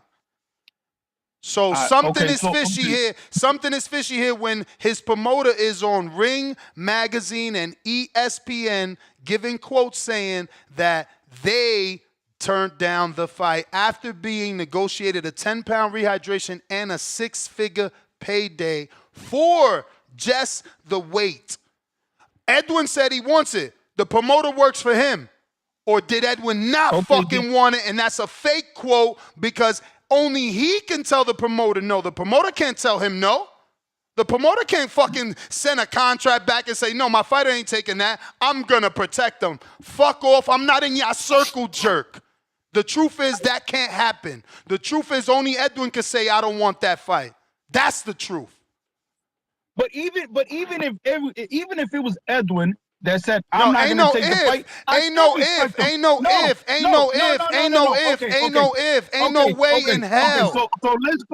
So let's go with what you're saying. Edwin turned down the fight. Fine. He turned down the fight. I still respect him. In him turning down the fight. The reason why, I still respect him for him turning down the fight because this motherfucker Keyshawn Davis was the one that was unprofessional. He strategically trained to fucking come in at 140. There's weight classes for a reason. And if you look, me personally, the way I saw Edwin when he was doing an interview after the weigh-in, I could fucking see it in his eyes that he struggled to make 135. Meanwhile, this motherfucker's here fresh. He's dancing. He's having a good time. Get the fuck out of here. I'm not fucking fighting that fucking guy who just came in at a different weight class, okay?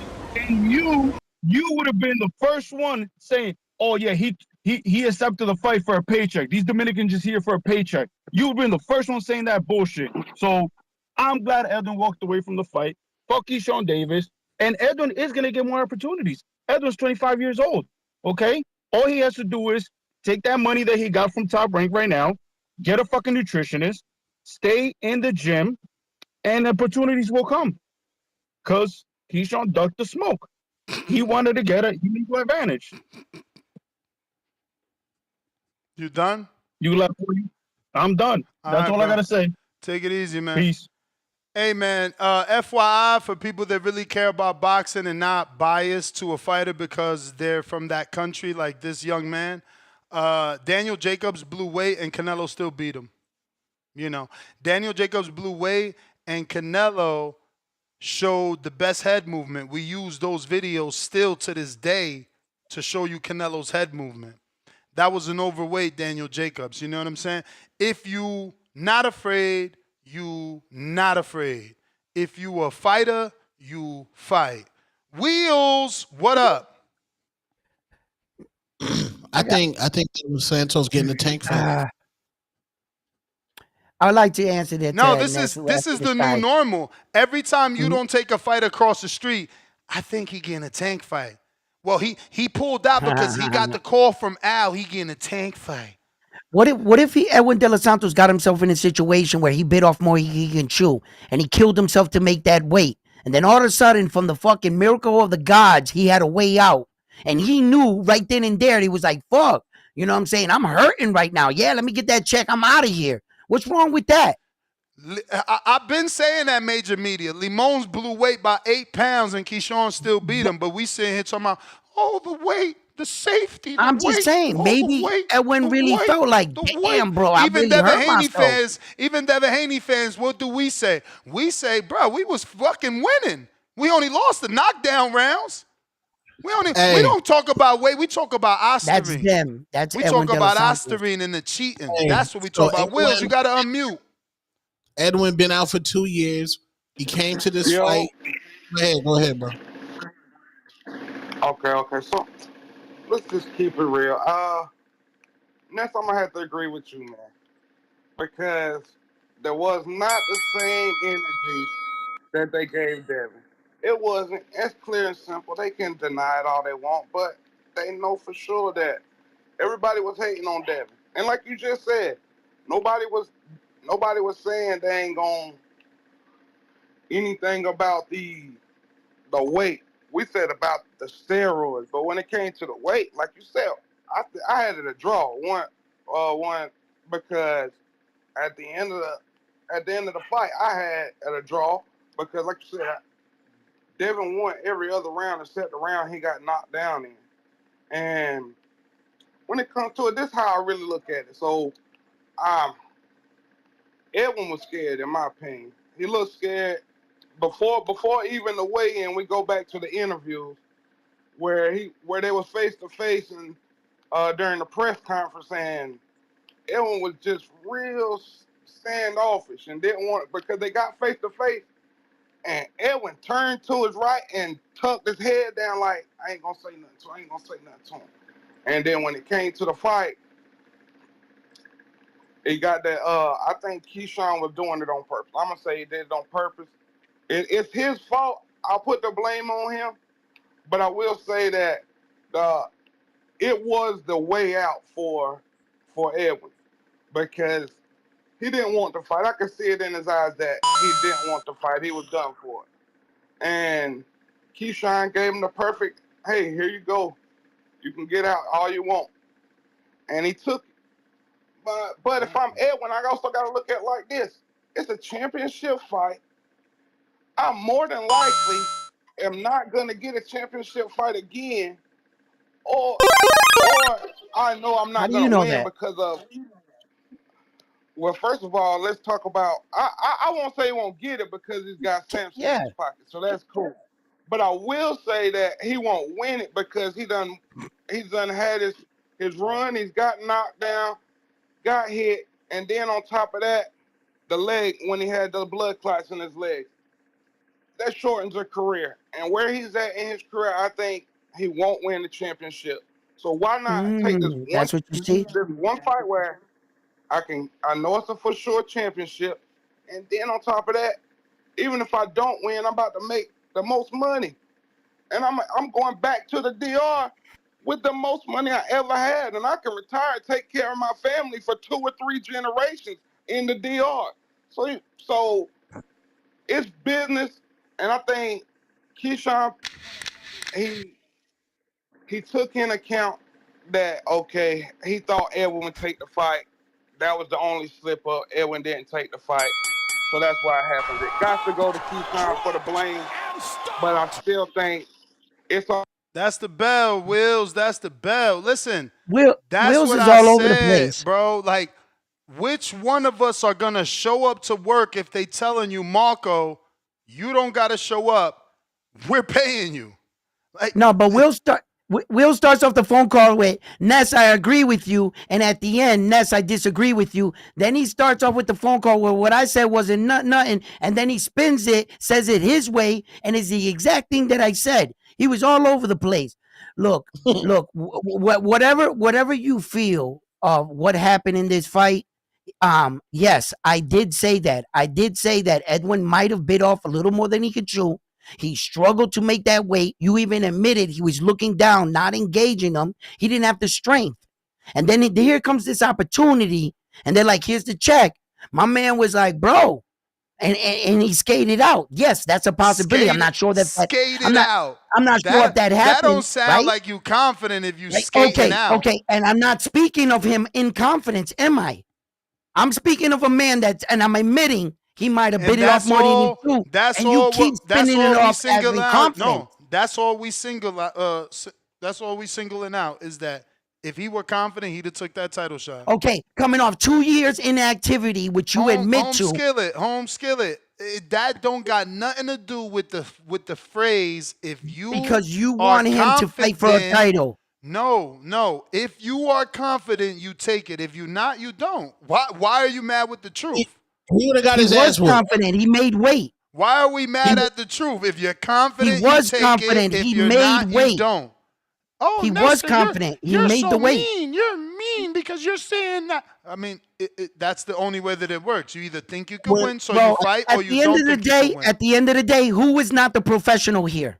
At the end of the day, Keyshawn Davis missed weight. I think the boogeyman. I think the boogeyman would have got his ass. How you the whooped. boogeyman when we offer you 6 figures extra on top of your 400,000? Plus, we give you a 10-pound rehydration that VA already abolished. Let's stop with the boogeyman shit. No. So we gotta go. Go We ahead. play the long game. We're gonna play the long game, Nash. So if let's say De Los Santos was like, I'm gonna take the extra 500,000. I'm gonna take my fight purse. Keyshawn Davis goes in there, puts this man to sleep. Now De Los Santos out the ring for another 2 years. Okay, so I'm gonna take my original purse. Samson's my manager. Can Samson work me out to get a fight at 140 somehow? Can Samson take me to the PBC and say, can I get a Gervonta Tank Davis fight after the Lamont Roach fight? Bro, I'm gonna think long term instead of taking that short term money. Deeper, darker criminal link, bro. Don't be mad that Samson was a better manager than Bill Haney. So you talking business talk again? Again, y'all want to argue with me because I'm not arguing what y'all want to argue. I don't want to talk business. I'm talking about confidence. Either you're confident in winning a world title or you're not. Bro, he would have got his ass whooped, bro. All right. Look at so you're not confident. So you're not confident in yourself. That's totally different. Whoever brought up the question of him being confident, why is that a thing now? Shout out who to brought that up? What? Why Who is that brought a that- thing now that he has to be confident? Why couldn't he be smart? Because it was a title shot on the Why line. couldn't he make a smart business decision? Because again, What's wrong with that? What did Canelo do then? What did Canelo do? What Hey, do that's you okay. call You're that? comparing him to someone What else. does- I'm asking you what did Edwin De Los Santos do? What do we say Canelo did then? If you're saying, no, I'm asking a question. If you're saying Edwin is intelligent or did a smart business move, what do we say Canelo did when he fought Jacobs, who blew the weight? I don't care what Canelo did. No, I know. I'm talking about not Edwin. asking you to care. I'm asking you to just tell me what I should call He took that. the fight. He took the fight. That's it? That's all we labeling that as? What do you mean? Why? We're only labeling as taking Look, the fight. what We're one not man labeling does- it. We're not labeling it as a dude with big ass balls, a dude with cojones, a dude who's confident, a bad motherfucker, baddest man on the planet. Like that's it. Just a dude that took the fight. Well, what another man eats doesn't make me shit. You're right. So whatever he You're whatever right. he But does, you know what that- whatever but you he know what does he is not my does? concern. But you I know what shouldn't he be does? judged. He shouldn't be judged by what Canelo does. Okay, you But done? what status Canelo done? Okay, he's not I'm done. just saying. All right, he shouldn't be judged. I get you. Now, you said what a man eats don't make you shit. You're right, but what a man does sets precedent. I don't know if you live in America. It's okay. It's okay. But we all have and we different have a careers. lot of cases. That's not my we career. have a lot of cases of That's people not who his took career. the fight. Okay. And then we got a lot of people that didn't. And guess What's what else wrong? we got? Guess what else we got? A lot of people that never won a world title. There's only 1%. And guess what else? And There's guess only what else? 1%. And guess what else we got? People that don't know how to be a professional and make weight. But guess what? That non-professional happens to be in the 1%. The one who In the didn't take the 1%, fight. beltless. No. Beltless. Champion. It's called this. Beltless. He don't got a belt. Former champion. Former. Yup. And what is De Los Santos? So What- you created a night. Don't try to move. You want to play fucking semantics? What is De Los Santos? He's a fighter that walked away with a payday. Beltless. Beltless. He never had a belt to begin with. Beltless. You can't lose something you don't got. I never said he lost the belt. He is Okay then. beltless. He came in the game the same way my he left, God. but with money. Maybe you need me to say it to you in Spanish because beltless don't mean you lost anything. Beltless means you don't have a belt, my good friend. That's good. That's good. Okay. He might get a title shot on his next one. He might get a title shot. He on might. his How do next you one. know? I don't know that. Oh man, now we living off mites and woulda, coulda, Okay, shouldas. okay. But the other No, day no, you I'm was with- on this I'm show. living in reality. The use your reality is headphones. he Use your walked away. headphones. Use your headphones. The other day you was on this show Okay. and you told one of the other co-hosts, If was my aunt, she'd have a dick. Remember that? No, yeah, Remember right, that? right. Okay. If my aunt had a dick, she'd be my uncle. That's reality. Which means when, in that episode, you was belittling the word if and maybe. But now we're gonna prop it up because he might get a title shot. If he gets he gets a title shot, he might get it. Man, get the fuck out of here, bro. No, that's not what my argument. I got callers, bro. You're changing it. My argument is Keyshawn didn't make weight. Hold on, Marco. That's my argument. Marco. In hindsight, was Floyd Money Mayweather smart by not taking the Margarito squabble for $8 million?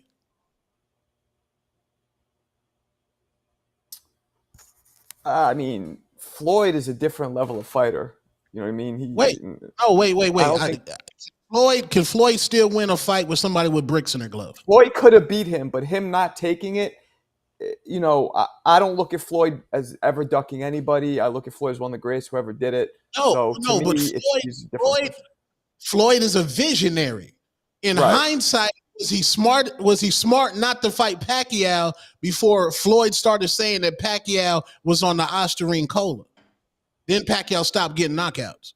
In hindsight, was he smart? Well, I don't know, because he was never proven to have drugs in his system. He never got caught, Right. so this is speculation. But it's a fact.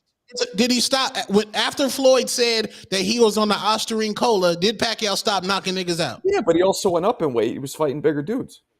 No, but he stopped knocking niggas out though. Yes, but they were bigger, so it's harder to knock out somebody who's. Margarito, when Floyd said, "I don't want that fight," what happened after that? I don't remember what. That's when he lost to. Margarito had bricks in his gloves. He had bricks in his gloves, and he took years off of Cotto's career. Right. Now, in hindsight, would Devin Haney's career be better if he wouldn't have took the Ryan Garcia punishment, or if Devin would have walked away from the fight? I mean, obviously, if he never took the fight, but people would have criticized him, so it's kind of a double-edged sword. You know what I mean? Wait, hold on. Well, Marco, you just said that before the fight, everybody hated Ryan, right? Wasn't Ryan public enemy number one? Yeah. And they had Arnold Barboza in the press conference as the replacement? Ready to jump in, yeah. So you think Devin would have got criticized for saying, I've made weight every time in my career, I want to fight Arnold Barboza? This guy's fucking drunk? Of course, because boxing, that's how it is. No, forget, you also had Devin's dad being like, we're going to kill this dude. So everybody's up for criticism. But that's how they were selling the fight. They were fucking stirring the pot, both of them. Let's move on. You didn't get the answer you wanted, unfortunately. But to someone in the chat, you laughed at a caller suggesting that De Los Santos could retire with $600,000. FYI, $600,000 is $35 million in the DR. Okay? Remember. Sony, what up? That's a lot. That is a lot. What up? And a haircut, full haircut. You know, a full haircut. Like everything. Everything is $6, okay? With a tip. That's a tip included, okay? So we got to cut the bullshit acting like we know shit. Go ahead, champ. Yo, listen, Keyshawn dropped the ball, most importantly, just because he did the fight at home. Like, yo, you got to show up. Once you put that effort in to do the fight at home, you got to make the weight, show up, handle your business at home because it's the home, you know what I'm saying? Like, they're going to be your biggest supporters. Like, if everything falls apart on your journey, at the bare minimum, at the end of the ride, you can always come home and still put on a show. But if on the rise you put on a performance like this and you don't make the weight, you know, you hurt your own home. As for Edwin, nobody thought he was going to win, so who cares? Like you wouldn't bet $1 on Edwin, so it don't matter what he do, if he took the fight or if he didn't. Nobody cares.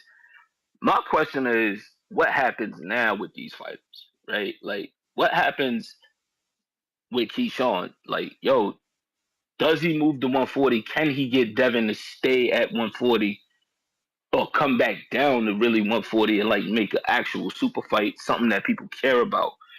Like this TO falls short on the boots thing, you know what I'm saying, and possibly take a Keyshawn fight at 140. It gets intriguing. Like, all of the bullshit about what happened today, like, yo, we'll move on. Like, the fight don't happen today, so just get past it.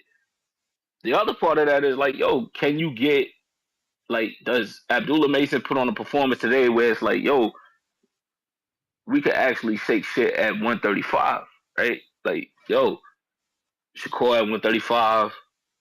Can I mix it up with Tank at 135? Like, yo, there's a lot of opportunity as opposed to the negativity with this weight class. You know what I'm saying? So I ain't mad that he missed the weight. I just feel bad for the people in Virginia because that's a good opportunity. But at the end of the day, it's like, yo, there's a lot of opportunity and a lot of promise for both divisions at 135 and 140 going forward. You know what I'm saying? It don't make no sense to argue about other shit. That's pointless about the Ryan shit and the Devin shit and all of that. That's pointless. There's a lot of upside for two divisions as opposed to being negative about the shit. But yeah, man, that's my call, man. Appreciate y'all niggas. Appreciate you, champ. Salute. Great call. Good call. Cut creator, $5 at Tone. New York would care if Edgar missed weight and fight got canceled. Lake County, $5. What about that Corral? The nigga from the bodega, did we look at what happened with the bodega nigga?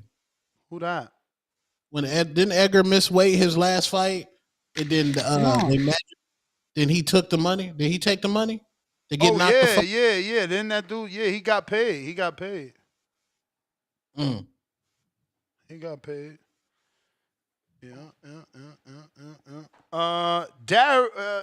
Lake County. What about Corrales Casamayor 3? Corrales came in at 139.5 after shaming Castillo for missing weight against him. That's a Marco question. My bad. Say it again. A lot of fans are getting their refunds back after Keyshawn Davis versus Edwin De Los Santos got canceled, according to Tone and a seating chart map. Oh yeah, yeah, man. They that's the tickets available right now, and those were the tickets before the Keyshawn let his city down, man.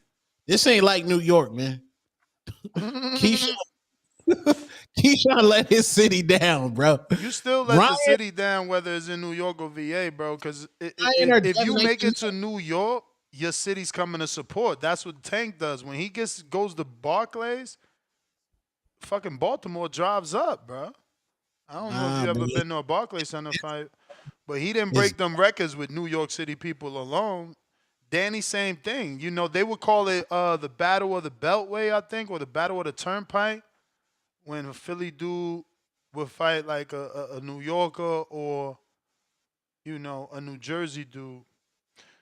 We got, because I think Danny fought Kendall Holt. Stock Chasers counterpunch. If Boots miss weight and Karen canceled the fight, would Boots have let Philly down? Bro, Karen would have got ridiculed. I'm trying to tell you. Motherfuckers, like the fact that y'all not questioning the dude take a title shot shows you where we come because of the Tank era saying belts don't matter. You giving Keyshawn a pass. No, I'm not. He gets his suspension.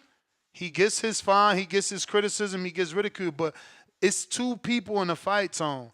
You telling me the other dude, all his ambitions go out the window because of Keyshawn? I'm not mad at again, that. I'm a Gemini, man. I just don't know what it is to be none of y'all that have zero ambition, zero discipline, zero consistency. I can't live my life like that. I'm ambitious. If there's a goal right there, I want to fucking attain it. I want to grab it. I want to beat it. I want to, man, you don't hear me? Like, yo, I need y'all to repost because there's another motherfucker live with more people live than me. Like, I'm not shy, man. I don't think like y'all. I think like a winner. I think like a winner because I want to fucking win. Yo, Ness gives you the solution to the problem, and then he bypasses it. Stay with me. Check it out, right? He goes, I want an ambition. I want to go for to be a world champion. What would make me leave? Well, you just said 600,000 is 35 million out there. So that means 35 million just got my ass home. That's what made me leave. Exactly. Now, genius. This is why you need to say this shit in your head. Now add 200,000 to that Anna World title that brings you $1 million payday. Because It's look at okay. Brian Norman. No, it's not okay. 35 million is It's a good not start. okay. It's not okay because you're not doing the math. That's why we always got to factor everything For that happens free. in boxing He so didn't that we take a can punch assess to the things. face. Brian Norman was making allegedly 150, 175,000 is what Eddie Hearn said. Brian Norman is now in Japan about to make over $1 million because he won a world title. It's because he won a world title. So Edwin would have made 600,000, 4 for the fight, 200 more for the weight, won a world title. Next fight is a fucking unification with Tank for $5 million, $3 million guaranteed plus pay-per-view back end. Shut up if you're not ambitious. I just can't fucking fuck with you. He got 600,000 without. Ambitious. I'm Okay. ambitious. Está bien, Mr. Ambitious. But he got 600,000 without taking one punch to the face. Ambitious. Come on, Tone, Without sing taking it a with punch me. to the I face. might hit 2 sisters. Come on, Tone, sing it with me. JC, Aight. baby. Y'all motherfuckers need some I role know. models in y'all Not life. one Y'all ain't punch got no, to the face. y'all ain't got no ambition. Nothing. No ambition. Okay. No ambition. Did you say I 35 want to million? be a winner. Okay. I want to win. I want to Bro, win. no, bro.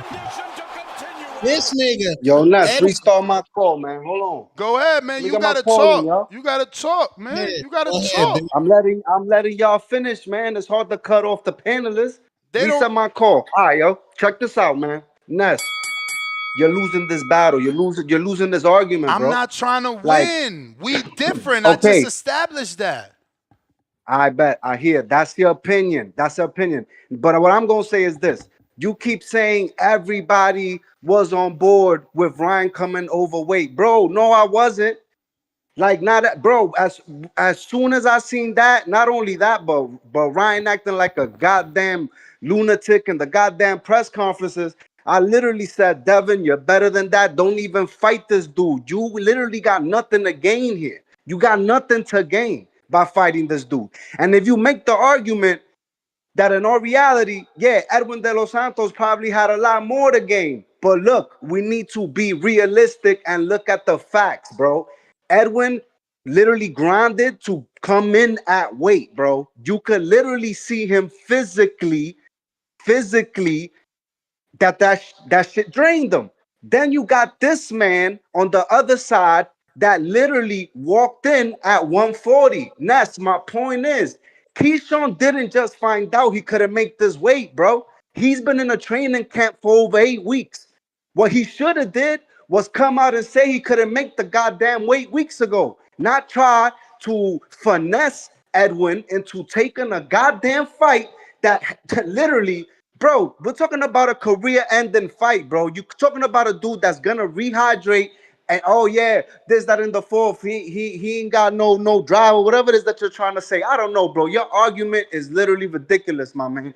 At the end of the day, if he wanted to fight at 140, he should have just fought at 140. He should have just dropped the belt and moved up. No, he's trying to finesse dudes. That's what he tried to do. He tried to finesse Edwin into getting in that ring and then getting spanked by a heavier, bigger dude. Bro, and Edwin's career probably would have took a goddamn downward spiral after that. He didn't have nothing to gain in this fight. You keep talking about a belt. Shout out to the people that's not popular, man. Y'all forget gangsters. Y'all let Tone laugh at the gangsters in boxing like Dennis Baranchak and make jokes. Oh, he's a bare knuckle fighter. No, you know what he is? He's a motherfucking fighter with a fucking heart. When Fat Boy Emmanuel Navarrete came overweight, Baranchak beat the brakes out that 3-time champion and became a champion, and he's in the fucking books, man. Your man ain't in the books, man. I gotta go. hold on. Let me get one more point across. Listen, at the end of the day, this is what I'm gonna say. All the Devin Haney slander and all that BS, bro. The man always makes weight. Has never missed weight professionally. Never missed weight professionally. And when he went to go fight at 140, he literally petitioned to get that fight against this dude at 140. Bro, that's how you do it professionally. This dude tried to finesse it. He finessed himself out of a big show tomorrow. That's all I have to say, man. You're losing, man. You lost this argument. Just stop. And Edwin De Los Santos deserves zero slander. The fact that we're flipping this on Edwin De Los Santos when the man was off a 2-year layoff with a blood clot and drained himself to make the weight to be professional. No, he deserves no slander at all. We're not going to say, oh, no slander at all. You breached a contract. I don't want to squabble. Give me my payday. Let me and my manager and my promoter go do what we got to do. Keyshawn Davis, you let your city down. Your ops is headlining, my nigga. Your ops. The nigga you tried to lie and say you wanted to fight next which was a complete clout chase and a complete lie. You clout chased Abdullah Mason and the karma came back so quick, my nigga. It's over. You let your city down. This is the facts. You let your town down and your ops is headlining in your city. Since we repeating shit, Dennis Baranchak, the bare knuckle fighter, the one that Tone don't respect, he fought a 3-division champion coming in overweight. And we all know Navarrete be overweight with the Modelos. You know, you just gotta believe. You gotta believe. You gotta believe. Nasty work, Ness. You got Every to time believe in you add beard to a fighter. yourself. Waistline. The lack of confidence is sad, but that also comes from the watering down. That also comes from the watering down of the belts. You know, if people wouldn't say, oh, he got upgraded, oh, he got email, oh, everybody got a belt, oh, that ain't a real belt, that's a real belt, that's not the real belt, he's the real champion, he's not the real champion. We won't have guys like Edwin De Los Santos walking away from good paydays and title opportunities that come once in a lifetime. Again, I'm not using opinion like my co-host. I'm choosing to use facts. 1% of boxers, 1% of boxers in boxing win world titles. In the middleweight division alone, but you are there are using an opinion. 1,500 fighters. In the middleweight division alone, there's only 1% of boxers that win a world title. And Edwin De Los Santos just walked away from one. Wait. Let me answer that. With a rehydration clause attached. He got a tank deal. My man got a tank deal and walked away. He got a tank deal and walked away, bro. All right. Shout out to Tank and Canelo, man. No, what you're talking about is options. You know why? Because as far as the belt that you so valiantly speak for in the title and the opportunity, when the opportunity was presented for Edwin De Los Santos, guess what? He showed up and made weight. The one that fumbled the bag here is Keyshawn. So, and then after that, it changes the structure of the initial fight. That means it becomes an option now for De Los Santos. What you're speaking of is he did have an opportunity at a world title. He did show up and he did make weight. What you're speaking of is the fact that the match was voided because of your boy.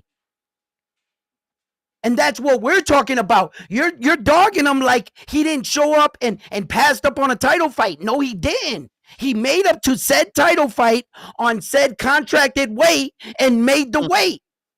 Facts. And didn't take his opportunity. It don't matter what you say. At the end of the day, just ignore what I'm saying. Take his opportunity. Yes, he did take his opportunity. No, he made didn't. it. No, he didn't. He took the check. Oh my God, Ness. He took the check, just like I said in the beginning that of the was show. that was the second option. Edwin, you can yell all you want. When you first jumped on, I told you, me, everybody will take the check if they tell us we don't gotta work. But that's the second Not option. mad at him. Not mad at him. What That's I the am second discussing, option. what I am discussing is taking your check and leaving the opportunity to be in the 1 percentile on the table. You well, guys maybe just can't get that. Listen, you're not going to change my mind. Why do y'all keep arguing and trying to debate with me? Just debate with the callers because you're not going to change my mind. Hold on. What's the percentage of unification? I don't know. You got to Google it. I just know that 1% is the champions because I've Googled it. Chat. Do you think what's the percentage of fighters unifying Probably titles? less, Tone, because look how hard it is. Hold on. Didn't your man say he don't want to fight Raymond Murataya because of a sanctioning food fees? Yeah, sanctioning fees. Didn't he say that? So didn't Keyshawn turn down a unification fight? Yeah. Because Robert Garcia, He's dragging you down. Tone, you're going for it again. Ness is dragging you down when he's moving the goalposts. That wasn't the point. The point was Edwin De Los Santos was given a world title opportunity. He made weight and he showed up to the fight. But he didn't take his opportunity for the world title. No, but he didn't take his opportunity for the world title. Had your boy made weight, this never occurs. You're right. We have a fight. Right. You're right. Okay, but so again, I've given you precedence. I've given you precedence of other men who thought they were great and here took you the go opportunity. introducing other men. We're talking about Edwin and Keyshawn. I don't think you understand how debating works, bro. Like, yo, it's I know how a debate works. Hey, hold on. That's how it works, bro. When Edwin made up to that world title fight as a professional and made weight. When two people don't agree, we have to use contract. facts. Round one. Was Shakur versus Edwin De Los Santos for a title? Yes. Yes, it was for Shakur's. Right, so he took his chance for a title. A vacant shot. A vacant shot. Was it for a title? Vacant title. Was it for a title? Hell yeah, WBC. Okay. So Keyshawn versus De Los Santos was for a title? Yes. Yes. So he's back-to-back title shots, right? Yes. After 2 years. And wait a minute. It's not that he's getting a title shot. You guys are putting words into that because let's not forget, Keyshawn picked him. Yeah, but you're still getting a shot. That's why you guys are saying. When you're saying, this is unfair that Edwin's getting a title shot. No, he was picked. Fact. And he made the date and made the weight. That still doesn't mean it's not unfair. Of course it's unfair. There's people that were waiting in line. Then why did Keyshawn pick him? Because he wanted to. Okay, then that was Keyshawn's choice. And I'm not debating that. And I'm not saying Edwin should have said no. So you're saying that Edwin should have said, you know what, Keyshawn? There were other people in line. I should not be fighting you. You should be fighting them. I'm sorry. I should say no to that fight when I get that phone call. That's what you're saying. No, I'm not saying that. Well, he took the fight when he got the phone call, and he made weight. Okay. What more do you want? And then he was offered $200,000 more, and you know what? His title shot was a one-way win where the former champion could not win, and this wasn't unprecedented. Somehow, this is his fault. This is Edwin's fault somehow because he didn't dare to be great. Edwin, I've already asked you numerous times to move on. Then you don't move on. Then you want to debate and you cut me off in the middle of a sentence. My dude, you're not going to change my mind. You're not. All right. Okay. Lord have mercy. I've never met a person that just wants to argue and argue. Bro, it's not worth it. Like, we don't agree on this subject. It's easy. That's okay for us not to agree. Everyone's so angry that I'm not seeing it the way y'all see it. That it's okay for us to disagree. Lord, Jesus fucking Christ. Yeah, I mean, I don't get why you're so angry. Look, you're even exhaling, bro. You're not Whitney Houston. Nah. It's funny. You drag us into the conversation. You ask us questions, and at the end, you give us a guilt trip about how we're answering your questions. No. You're making believe it's a guilt trip in your head because you're ignoring the dozens, okay? We're using the word dozens. Dozens. Every 12. We're talking about multiple dozens of times that I've told you, let's move on. You refuse. You don't listen. Jerry, what up? It was the topic of conversation. Lord, but the topic could continue with the thousands of callers that are trying to call in. Hey, you and I don't agree. Round one. You're still in your 90-day probation period, but I'm going to tell you right now, Nestor Gibbs is 1,000,000 in his head. The only way you're going to win with him in the debate is check the chat. That's it. Stop trying. He ain't going to admit to it. That's why he is the master at what he does. Let's move on, brother. Listen, I'm going to have a clear conversation with everybody on the panel because we're all over 40 and we're all very knowledgeable. Keyshawn Davis was on Cigar Talk. Shout out to Nas. And what most of us are missing is that he started to talk about mental health. He's had issues with mental health before, but now he's struggling, which is a little concerning. He's already struggling with the stress of expectation. He's already talking about, man, I kind of understand what Tank's dealing with. What? Bro, you just won your belt. And you are talking about relating to the stress that Tank Davis is going through? So then instead of getting angry, I started to think about this. And I saw Teofimo having a live discussion with Punch Drunk last night. And I'm looking in his eyes and he's talking about if people want to call it a duck, let it be a duck. I don't owe the Haneys, they're trying to use me to get Devin Haney back on the big scene. And I mean, I'm listening to this guy and I'm going, this ain't the same guy before Cambosis. This ain't the takeover that beat Loma in the bubble with 3 people in the fucking media up front. This ain't the same guy. And I'm going, if you're over 40 or over 50, and you remember the 70s, the 80s, and 90s, even Oscar De La Hoya and Floyd Mayweather, the kind of pressure those guys had to deal with, why didn't we hear about mental health back then? Why? I mean, think about the kind of pressure Floyd Mayweather had. He was talking that shit. He went out and did it. He talked the talk and walked the walk. Hate me, love me, you gonna pay. And I'm gonna collect all the way to the goddamn bank. I'm gonna be laughing. Think about the pressure in that. And I said, what is the difference between that era and this era? It's social media. It's social media. Teofimo ain't scared of fighting black fighters. He knocked one, sparked them out, clean out to get a belt. The difference is Haney, Davis, Shakur, you got to deal with the social media when you take a loss.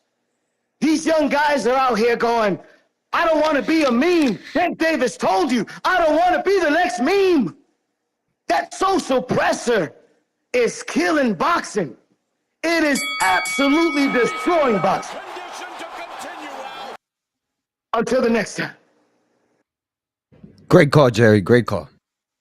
Yeah, man. I said that. What up? I said, salute my nigga 702. I said it on my last show. I said, is social media's fault for T.O. going crazy? T.O. may just be a guy that we don't need to hear interviews from, or he does not need any social media account at all. He just needs to train and box. But instead, because he has the most accolades and he's the least paid, he got to try to promote, and he's not good at it. He's just a corny ass nigga. You got to stop that least paid shit. He just got a big payday for Arnold Barboza to put him right on everybody else's pay scale, and he was offered more for the Haney fight. He was offered a good pay for the Keyshawn fight. Facts. Yeah, so right now, oh wow. Remember they said when niggas in the catbird seat, they change into the person that they criticize. Now Tio done change into the person, I don't get no respect. Now he's I don't want to give the Haneys the opportunity. They're trying to get on the scale. Yeah, But you man. see, that's the same De Los Santos duck talk. This is what I'm saying. I keep it equal. You don't want to give he said they're trying to use me. No one can use you if you can beat them. They can't use you if you can beat them. According to the world, Ryan was a cherry pick going wrong. So what the fuck is Tio crying about? If you're better than Devin Haney, beat him. No one can use you. Oh, they're trying to use me to put Devin back on that. How could Devin get back on a stage if you beat him? He can't beat him. He knows that. Someone make sense of that. This is fear. But he knows. Yeah, he's scared of Devin. They'd be like, how's he scared of Devin, but not Boots? Bro, he knows Boots can't make 147 like that. So he's going to drain Boots down to be a crackhead, and he's going to use the same movement that Karen was moving. This shit's about matchups, man. Tio trying to play niggas. And then if he does lose the Boots, he was supposed to lose the Boots. So it doesn't look bad. Tio just don't want to lose to his contemporaries. He don't want to lose to any of the alleged four kings because he been talking so much shit. And he know Devin whooped that nigga ass. Devin gonna outbox him. He knows it. He been outboxing the nigga and sparring. They whole career Devin been whooping T.O. ass, man. Ryan and Devin is a toss-up. 3-3 in the amateurs, so you don't know. You don't know. Devin will probably Devin might beat Ryan the next time they fight. You don't know. And that's one of the reasons why I ain't never rock with Tio like that. He uses the goofiest tactics, man, to sway the people's thinking. I just don't rock with it, man. There's a lot of people who do, don't get me wrong, but man, I see right through it, man. I see right through it. And they right. His mental is off, and we can see it. And when he speaks, it just doesn't fit, man. It don't fit, you know? Yeah. Facts. You know, I slept on it last night. I was on your side with everybody's side going against Ness with this whole De Los Santos subject.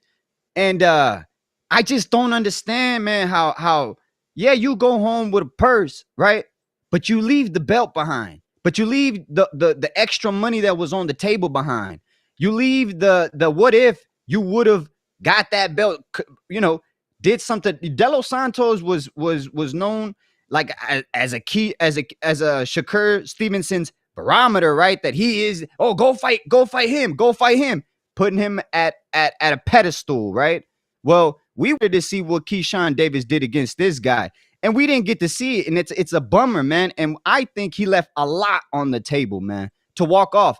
And I want to blame Samson, me personally, to say, champ, you got your check, let's go home. Because I don't think it was De Los Santos who did not want to fight. He left a lot of money on the table. He's got advisors. It's ugly. It's ugly. The fight should have happened. We've seen fights happen with more weight in Keyshawn Davis. In his own, he had the same scenario with more weight. Why did this fight not happen? You know? So there's only a few people to blame. I blame the De Los Santos team. And it's because he left a lot on the table. I understand, he goes home with a check without doing anything. But as a fighter, that's not enough. I don't think that's enough. You left a lot on the table, you know? What's up, 702? How you doing, 702? Let me ask you guys a question. Hey. Let me ask you a question. How many people get 50-50 title shots? Man, not a lot. Not a lot. Yeah, I didn't think so either. I don't know what Jonathan Sims means about 702. disadvantages. 702. I get your point, man, about him leaving that title shot and that money on the table. What if, he could have been a champion? Now, what if he would have went out there and Keyshawn Davis would have rocked him so much that he landed in a coma? What if something bad would have happened? I hate that you're using the what if. Yeah, because the other day you was on here using what if as your aunt with the dick. But 702 said, what if he would have won? That makes you a hypocrite, though. It makes you a hypocrite. No, I'm just answering. No, it makes you a hypocrite. I'm going off 702 was talking right now. Last week for you, if was an aunt who had a dick.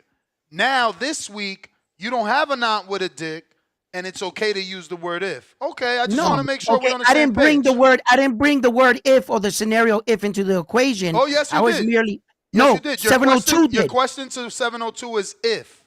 No, 702 said, what if he would have fought for the money? What if he would have became a world champion? What if No, I De said Los he left a lot Santos? of money on the table, Yes, champ. right. He said that's what he said. So I said, what He if never said he would have went in He there? said that Los Santos left money on the table. He left Bro, a lot of money you're on the not table. even listening to what you saying. But if he's asking me what if he would have went in there and lost and went to the hospital, champ, that's what you sign up for. This is part of the sport. We're in the hurt business. We're not going to expect him to go in there and come out the same person. But all I'm saying is, if you're using that word if, what if he would have went in there and stripped that man from his belt? Exactly. Right? He would have came out with a heavier man Rewinded the tape. champion. He did say, what if?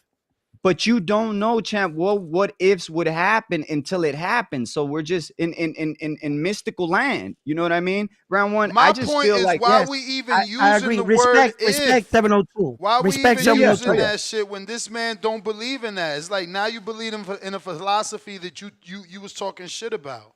No, but I just rewind our tape right here, and I just heard it, and he 100% said what if, and he brought that scenario to it, and I was merely asking that.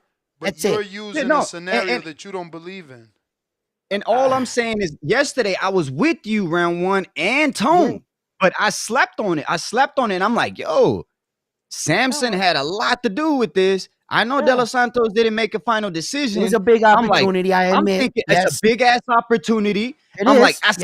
He goes home with a lot of money, but Samson don't have to fight, champ. He gets a payday right then and there. You know what I mean? Us as fighters. Bro, the opportunities were endless, bro. You beat Keyshawn. Now you taking a WBO belt back to PBC, and everyone and their mama knows you could get a tank fight. All right. Yo, 702. 702, I wanted to ask you, what you would do as a man, can you admit most men, some men won't do? And it means that it speaks to all men ain't built the same. Right? For sure. One man's options could be another man's. I can't just say and hold him guilty because he didn't make the decision that I thought was best for him. He made the decision that was best for him. And I got to respect that. I don't even think he made that decision, champ. Bro, I don't think it was him.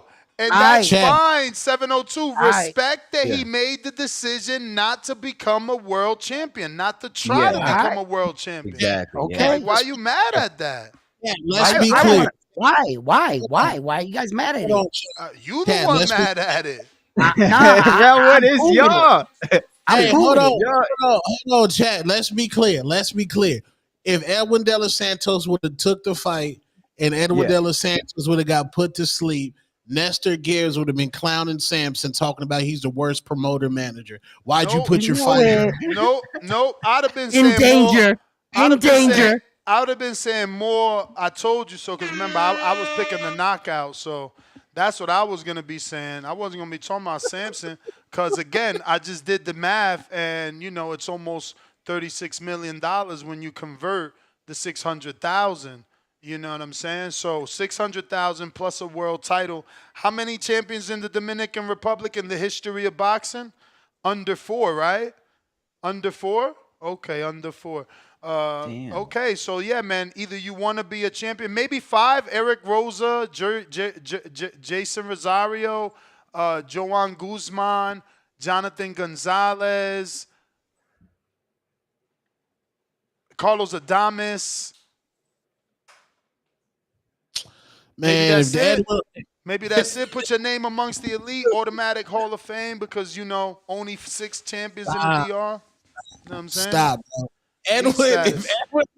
If Edwin would have got cooked that Sunday show, look at fucking Samson put his fighter out there. No, and guess what? And if Edwin would have won, That Sunday show would have been wow. Edwin's the first ballot Hall of Famer. He beat a silver medalist. He beat a fucking world champion. Man, he probably would. He probably would beat Tank. He probably should unify with Shakur. Shakur should run that squabble back. Now it's a unification. Nah, fuck that. Fuck that. He with Turkey. Let him fight Tank. Tank, that's on his side of the street. Yeah, Tank ain't never unified. Like, bruh, believe me, the Sunday show. The Sunday show as a Edwin De Los Santos winner was bigger. And I'll give you the other reason, because my own audience likes for me to be wrong.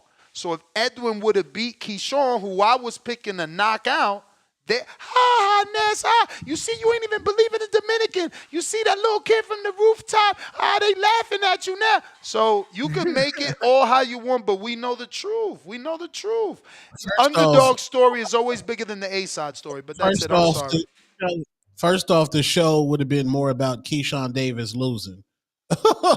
Let's get that out the way.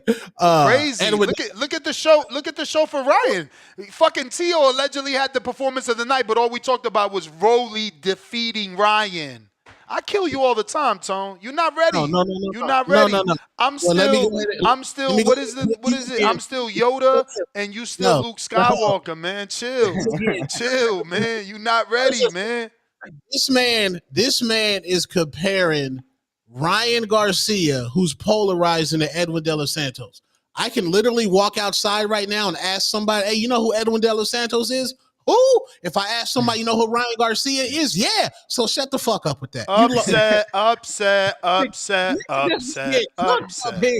Niggas be getting cooked up here.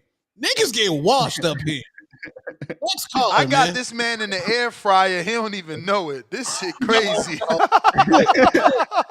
Foreman grill. You in the Foreman grill. You in the Trees, save us, man. Save us. Who can add in that Foreman, boy? You in the Foreman. Yo. What up, though? What up, though? Big Trees in the building. I've been hearing a whole lot of, you know me, I'm the originator of that. Dev, don't do it. So it's like, when I'm hearing y'all talk about motherfuckers, Edwin is a hero and shit like this. Look at me, Dev. That could have been you, man. You could have been a hero, man. You could have been a martyr. You don't even believe that. Hey, why don't I? I'm the one who told. Hey, but you believe they would have been called up as a hero? You gotta settle down. You got to. I'm the one who told him not to do it. Yeah, I'm the one who said don't fight him. I'm the one who said if I'm gonna give you credit, why I'm pretty sure I wouldn't have been the only one, motherfucker. If Arnold Barboza said fucking again, I'm gonna step up and step in, nigga. Fuck the Ryan fight, nigga. I'm taking Arnold Barboza. Let's do it. I was down for it. I'm the one who said do that. It ain't about that. I didn't say not fight, nigga. I said don't fight him. That's the difference, my nigga. You see what I'm saying? You ain't gotta. We're not telling you not to fight at all, my nigga. You just ain't gotta fuck with that character. He's on some goober shit. He's on some strange shit. He's on some odd shit. He's on some weird shit, my nigga. You don't need to be fucking with that guy, bro. It seemed like he's gonna take the shine off your motherfucking, you feel me, of what we got going on around here, bro. That's out the plans is what I was saying. But hey, you know, that's neither here nor there. It looked like Keyshawn saying the same shit, but see, Keyshawn on some real shit. I ain't one of these niggas who gonna hold his feet to the fire. Fuck the weight, nigga. I've been hearing you talk that T.O. shit for a long time, nigga. I've been hearing you talk that Gary Antoine Russell shit because he's from around your way. Fuck that. Them the fights, if that's what you want, fuck it. You saying fuck what they talking about, nigga. I got a plan. I'm about to go do that. Go do that. See, I told y'all. Ryan got treated different than Keyshawn. This the first man treated Ryan and Keyshawn the same. Hey, man. I'm telling you what the fuck going on. Hey, man, guys had other plans. If that's what you're saying, that's your plan. Go do your plan. That's all I was pissed off at Devin with. Devin, Ryan was never part of the fucking plan. You was telling me that you had plans to undisputed the next division. We was on the legacy. Ryan ain't no legacy fight. The fuck has he done? Fuck make him a legacy guy. You see me? That ain't to track the legacy. Man, fuck out of here. That's teeny bopper boxing, cuz. And you went down the rabbit hole and now you fucked up because of it, Dev. But I still fuck with you. You my fighter. We gonna shake back. It's okay. I ain't gonna jump off the bandwagon. You still my guy. But hey, that's neither here nor there. The point is, nigga, this is the era of Abdullah. You understand me? Our first main event. This is virtually a world title shot. You see me? Nakathila, you finna go down in flames, my nigga. Midwest, I'm running. We got it. Don't worry about it. Nigga, the Midwest Mafia is in full effect around this bitch. You hear me? Like I said, this is the era of Abdullah. This is a track to a world championship. This is our first main event. Nigga, we in Virginia. We finna turn up. Hopefully Michael Vick, Allen Iverson, hopefully they still in the building. Randy Moss, if you're around that bitch, pull up, nigga. It's going down. Abdullah Mason, you know you the future, my guy. I've been hearing these motherfuckers talk to DB3 versus the Vargas brothers shit. Fuck that. How about the motherfucking Mason brothers versus the Vargas brothers in the future, nigga? What you want to bet? How about, and I'm like I said, I'm running. We running. And like I say, how about in the motherfucking couple years, the motherfucking Mason brothers might be on this bitch. They might have them a main event. Get all 4 or 5 of them motherfuckers on there. Shout out to they pops Valiant, by the way. We fuck with you, gang. We like what you doing out there. You see me? But these motherfuckers is in trouble, man. My guy, I heard you niggas talking about Keyshawn Davis for Abdullah Mason and shit like that. Lord knows everybody and their mother knew that ain't make no fucking sense. The next fight for my guy, Abdullah Mason, fuck around, be that Maxie Hughes, Ness. You know your boy Maxie Hughes just won that WBC silver and shit like that. And I heard your girl, what's it, Christina Poncher? I'm getting messages that you can't say you from Toledo no more, man. Man, I don't give a fuck. Fuck them guys, bitch. Pull up. We in Toledo, nigga. The Old West End Festival is going on right now. Bitch, pull up, and I'll put hands on your You're making them look bad, man. Every time you match make with people with no power. Whoa, man. Excuse me. I just heard you. Ho. I just heard you try to say that an international fight for a fighter when these goofy ass niggas talking that don't know why the fuck can't my fighter fight. I'm hearing y'all niggas talk about Sam Noakes. I know who he is. Making Toledo look bad. Man, fuck out of here. You making Toledo look bad. Fuck out of here. You talking about some Sam Noakes and all this dumbass shit. No. We want that Maxie Hughes fight. Maxie Hughes got that WBC silver. I know you ducking excuse me. I know so when we beat up on Let me tell the world why you ducking Maxie Hughes. Let me tell the world why you ducking Noakes, because he got an 88%. 0.24 knockout ratio. Get the fuck out. He ain't got shit. So you want Maxie Hughes because you don't want to fight the undefeated fighter. You don't want an undefeated fighter with a knockout ratio. You want the dude coming off a couple losses, huh? Now we can't. Maxie Hughes coming off dubs. He just won the WBC silver belt. He just took a nigga off. How many losses do the fighter gotta have for you to feel okay to put your fighter in there? Excuse me. Now, but it's Maxie. You the one who told me Maxie Hughes beat George Kambosos. Losses. I thought he was a great. You tell me he's a good fighter. How many losses? You the one who say he got robbed. How many losses does a fighter? Is it 7? Does he need to have 7? Hey, fuck it. He might need to have 10. I don't give a fuck. But Maxie Hughes is a good fighter. Losses don't define the fighter. See, I'm not gonna let you do it. I'm not gonna let you lie to my audience, Ness. Does the percentage? I'm not gonna let you lie to my audience. Does the knockout I won't let you do it. So why are you running from the higher knockout percentage? Why are you running from the number 2? Excuse me. Why are you running from the number 2? I'm telling. Excuse me. You want Abdullah to look backwards. You running. You doing the shit that your fighter doing because y'all fucking up. Y'all not going for legacy. I told you my fighter was worried about legacy. We trying to go get that WBC silver strap. Hey, gang. Go get the strap and then we gonna go get the Shakur fight. Maybe you need to pay attention when we do interviews with Gustavo and the WBO president, or even the WBC president. He's a bullshit artist. Maybe you need to stop asking about Grant gloves and bare knuckle. Here we and go. Start asking the right questions. Run my shit. You know, because guess what? Your man's ain't ranked, and the only way that Mason can get a title shot is by fighting Maxie. What the fuck? I'm talking about Maxie Hughes got a WBC silver belt. Bro. Why can't Abdullah Mason go get that?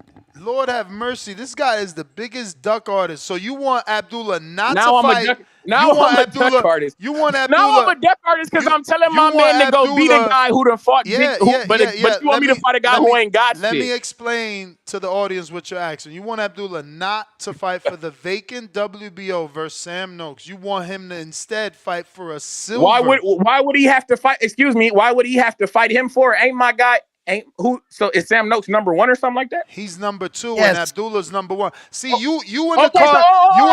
Excuse me. You in the car with round 1. Y'all don't do research. Excuse me. Y'all just like hearing yourself. Excuse me. You're talking while I'm talking. Hold on. Excuse me. So you're saying that if my fighter is number 1 in that belt, just went vacant, wouldn't he? Excuse me. Sam Noakes is number 1. Abdullah's 2. What you're talking about? This is crazy. I was under the impression that when you're number 1 and the belt goes vacant, I thought you become champ. Here we go again. More shit from dudes that don't know shit about boxing. wasting our I'm asking the time. question. You wasting our time. Now you wasted 8 minutes of our life. And the last thing Nah, we heard wasted you it. You say. the one. No, the you last thing actually we I heard wasted. you say. I only wasted The 4 last because you were thing we talking heard half of you my say. call. The last I thing guess we I only heard. got to waste The 4. last thing we heard him say. Everybody get ready to laugh. If you're You see? number one in the rankings, you automatically get the belt if it's vacant. Yo, this is who y'all got as caller of the year, man. Is this for an interim? Is this for an interim? Isn't this for like some type of interim championship? Oh correct? my No. God. Oh my God. What is it? They just fighting? Trees, What are we doing? This is no interim. Didn't Keyshawn just vacate the belt? Who's fighting for an interim? Please, I'm asking you. You telling me that Abdullah not gonna? Who the fuck is Sam Noakes? You talking about the Sam Noakes guy? Who the fuck? What the fuck? Why would he? Where he come from? The number 2 in the WBO to the vacant cool, belt. And cool. And now before you cut me off again, didn't Christina Poncher say that? Oh, I thought you were going the Shakur route. If you're going the Shakur route, wouldn't that mean that you would fight Maxie Hughes for the WBC silver? I gotta go, Excuse man. me. I don't want your money today, Trees. You're not listening. Your weed is too strong. He's not listening. He didn't even listen. The interview he's referencing, Abdullah told Christina Poncher no. No, he told her no. She said, I thought you was going that route. He's going the WBO route. You talking about silvers, bro. Trees, chill, bro. You killing us, man. Talking about silver titles. The man just got to win, and he gets to fight Sam Noakes for the vacant. Number 1 versus number 2. That's it. You didn't know that. It's okay not to know everything. Y'all want to sit here and yell and argue with me because you didn't read the rankings? Chill, man. Hey, yo, Ness. Maxie Hughes is ranked number 13 for the WBC and number 14 for the IBF. And from what I'm looking at, Sam Noakes is number 1 and Abdullah Mason is number 2 for the. Yeah. So they get to fight for the vacant belt. Right, for the vacant. It's like, bro, James Prince will be a criminal if he says, yo, I think you should go fight Maxie Hughes for that silver belt. Like, what the fuck? Yo, Trees just be all over the place. And you know why he's acting like that? Because he got lucky. House. He got lucky and Pacquiao decided to come back. So he think every time I wish upon a star, I'm going to get it right. And no, that's not how it go. It's not how it go. The 1 and 2 got to fight. Or the 1 and 3, or the 2 and 3, or you get lucky, like your name is Oscar Valdez, and the 3 fights the champion from the division below or some shit. Like, bro, there's rules, even though they get. No, your name's George Camboza. Yeah, he got a title shot too. In a new division versus Richard Hitchison. And one versus right away. Loma. And versus Loma, right? He lost. No, he was. No, he was. champ. He was the IBO. He was the IBO. I'm gonna punch this man. This man, I don't know what is it. What is it? What coffee do you drink? How does he get so? Why is he so active? It's like he don't let his brain think. Listen, Loma fought George for the vacant IBF, my brother. Yes. Okay. All I said was George came into the fight, the IBO. That's all I said. All right, champ. You win, man. Allen the Bay. That's what I said. All right. What up?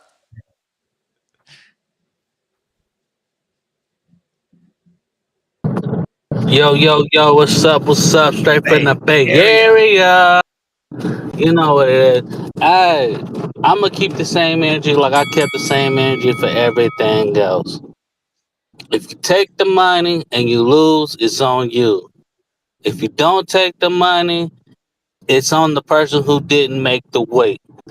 I believe De Los Santos will get another title shot. He got 2 already. I believe he's going to get another one. So him taking the money and splitting, that's just on him. You feel me? That's the way it is. He's going to get another fight. Would he get another title shot? Davis. Huh? Do you think he gets another title shot? Yeah, he will get another title shot. He will get another title shot. I believe he gets 2 fights, and if he wins 2 fights back to back, he'll get another title shot. I guess If the he real gets 2 question fights is back to if back and win, does he he stay will get active? another title shot. Huh? I guess the real question is, would he stay active to get another title shot? Because that 2-year layoff, he might go into hiatus again, champ. Well, the thing is, boxing is all about comparing fights and fighters. He's always linked to Motivation. Shakur now. So with him linked to Shakur, people gonna want to fight him to see if they're gonna be better than how Shakur did him. So with that comparison, he's gonna get another fight. Now, would it be another title shot off the bat? Maybe not. But his promoter could say, "Look, we made the weight last fight. We was ready to fight. We're gonna be ready to fight again. Probably the next 3 months. He probably next. I'd say a month and a half. You probably hear his name pop up one more time for a fight. It may not be a title shot right off the bat, but he will get another fight. I hope you're right, and man. he might get a big name. He might get a big name off of this. And I believe for Davis, it seemed like they've been trying to set that Frank Martin fight up. All on the internet. It's all about Frank Martin, talking about him. It's all about him and Frank Martin going toe to toe, talking to each other. It seemed like they trying to set that Frank Martin fight up. That might be the next fight for him at 140. Yeah, man. So That's the bell, player. What's the percentage, panel and chat, that after tonight, Gervonta Tank Davis fans start hating on Abdullah Mason? No. But I want to ask you guys. I want to ask you guys a question, right? Okay, because I've been noticing a lot of the chat, right? So I'm particularly asking the chat this, right? That if Keyshawn Davis, right, was in talks like he couldn't make the weight and he needs to move up now with this whole situation, and it was good for him because he couldn't make this weight, whatever, right? However you view it, right? But I'm just asking this one question: before this fight occurred, was there any point that he thought he couldn't make this weight? Could he have said no, use his power to force Tio to fight the WBO champion at that point? Like, could he have I'm just asking a question. Could he have at that point withdraw, or was he in too far? That's my question. That's the answer. I don't know. I don't know if at that point he was too deep. Could he have at any point say to the WBO, yo, I don't want to let everybody down. I can't make this weight, but I will put in the mandatory paperwork to fight Tio. Instead, to use the belt. That's the question I'm asking. I know. I don't know the answer. I don't know the answer. The answer is no. Only the super champion. Okay, has the right to let me know. Ask for the fight with another champion above. You only earn the right to be even thought of as a super champion after a certain amount of defenses. So he hasn't even defended the belt. All right. He doesn't have the ability. And to your first question you asked, did he know maybe he wasn't going to make the weight coming in? He clearly said, champ, in the interview, he said, I don't know how I made it last time at 135. So he had to have it in the back of his head. I might not make this weight. Right. You know what I mean? I'm just asking questions I have no answers to. Oh yeah, no, I want you guys to tell me. In the interview, they had interviewed him when they asked him. He said, I honestly didn't even know how I made the last 135. Mm-hmm. And was like, he's like, yeah, man, we're moving up. So I think he had in the back of his head, he might have not have made it. All right. Okay. Shakur's 27, 23 fights. 23 fights.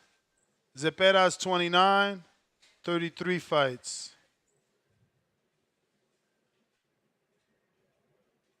De Los Santos is 25,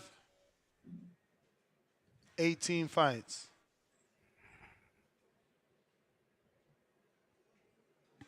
Just, food for thought, man. Those people keep calling in thinking he's going to get a fight easy, and we should see him in the fight. I'd love to see it.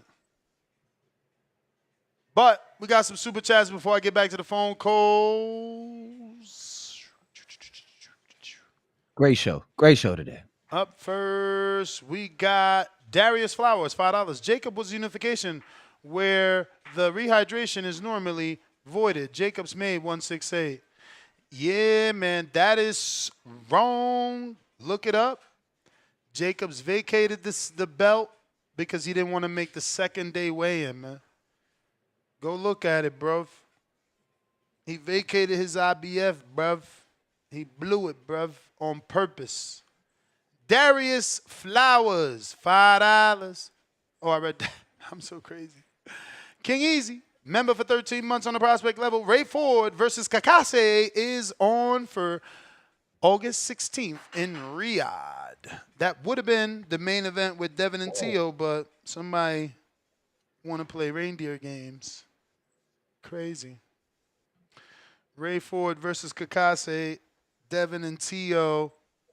It was sounding like, and then they got Nick Ball and Sam Goodman. La Losi. Shout out to Marco. Glad to see him and back on. Oh, glad to see him good and back on CBV Flex emoji. We got Adrian with another $2. Ness being ignorant, and he's okay with it. Okay, Adrian. Jeffrey, $10. Ness, at what point does a corner not do what's best for their fighter? More money doesn't solve the issue unless you are happy with another Gotti versus Gamach type situation. Santos' team did right. Hey, man, all you saying is don't take your title shot.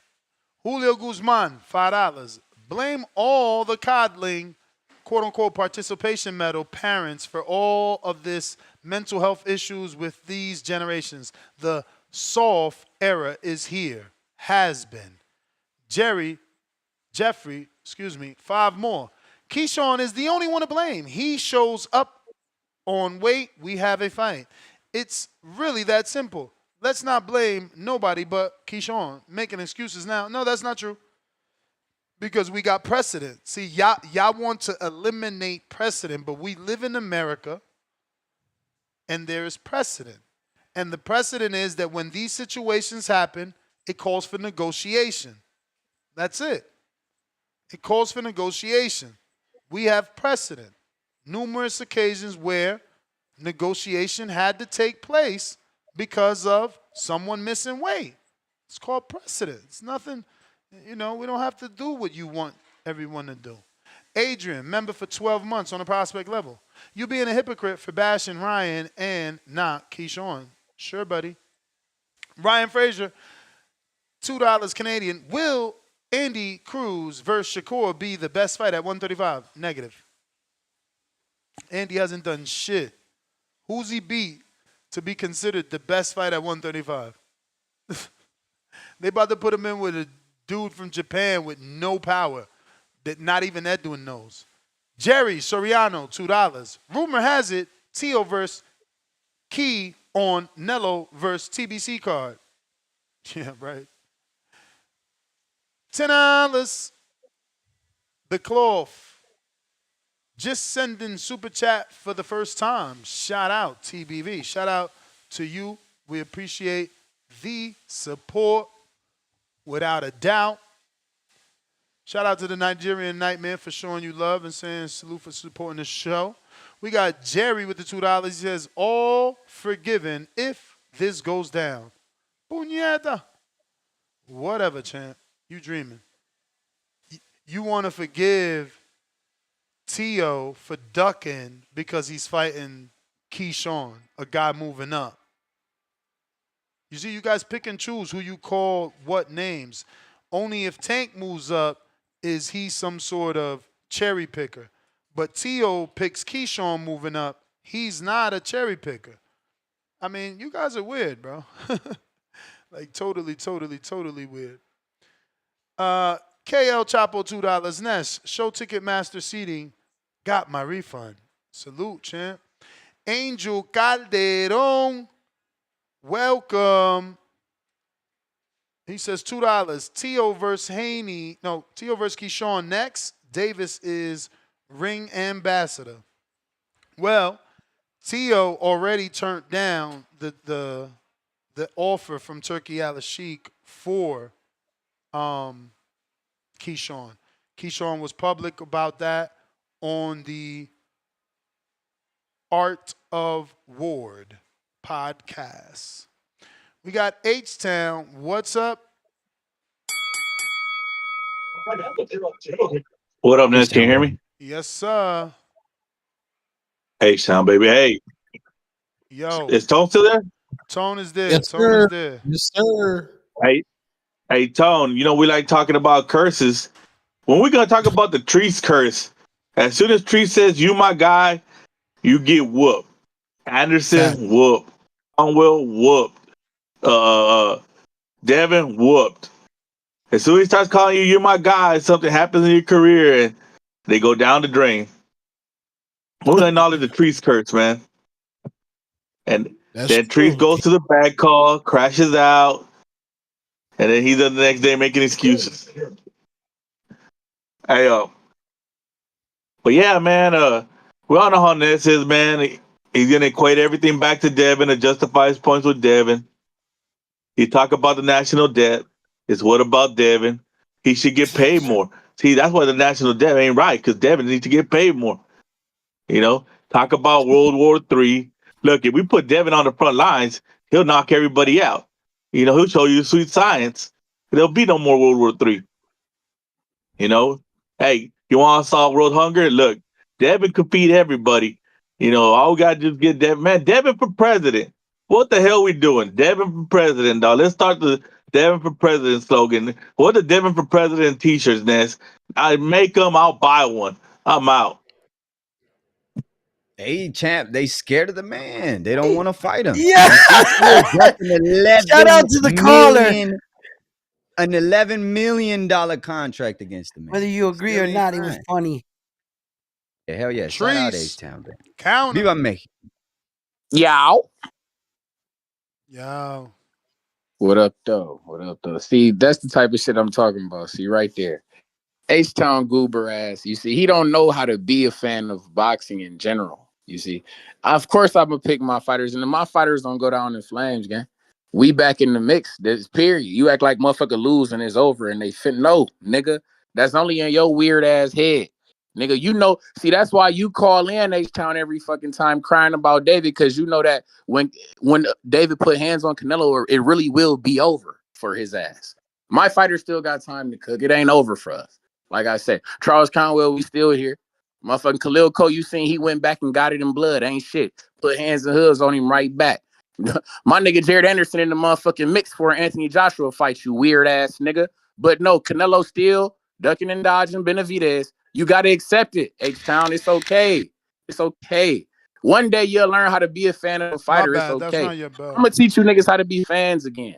I'm going to teach you niggas how to fuck with this boxing shit again. It's okay. And like I said, Sam Noakes not the motherfucking fight.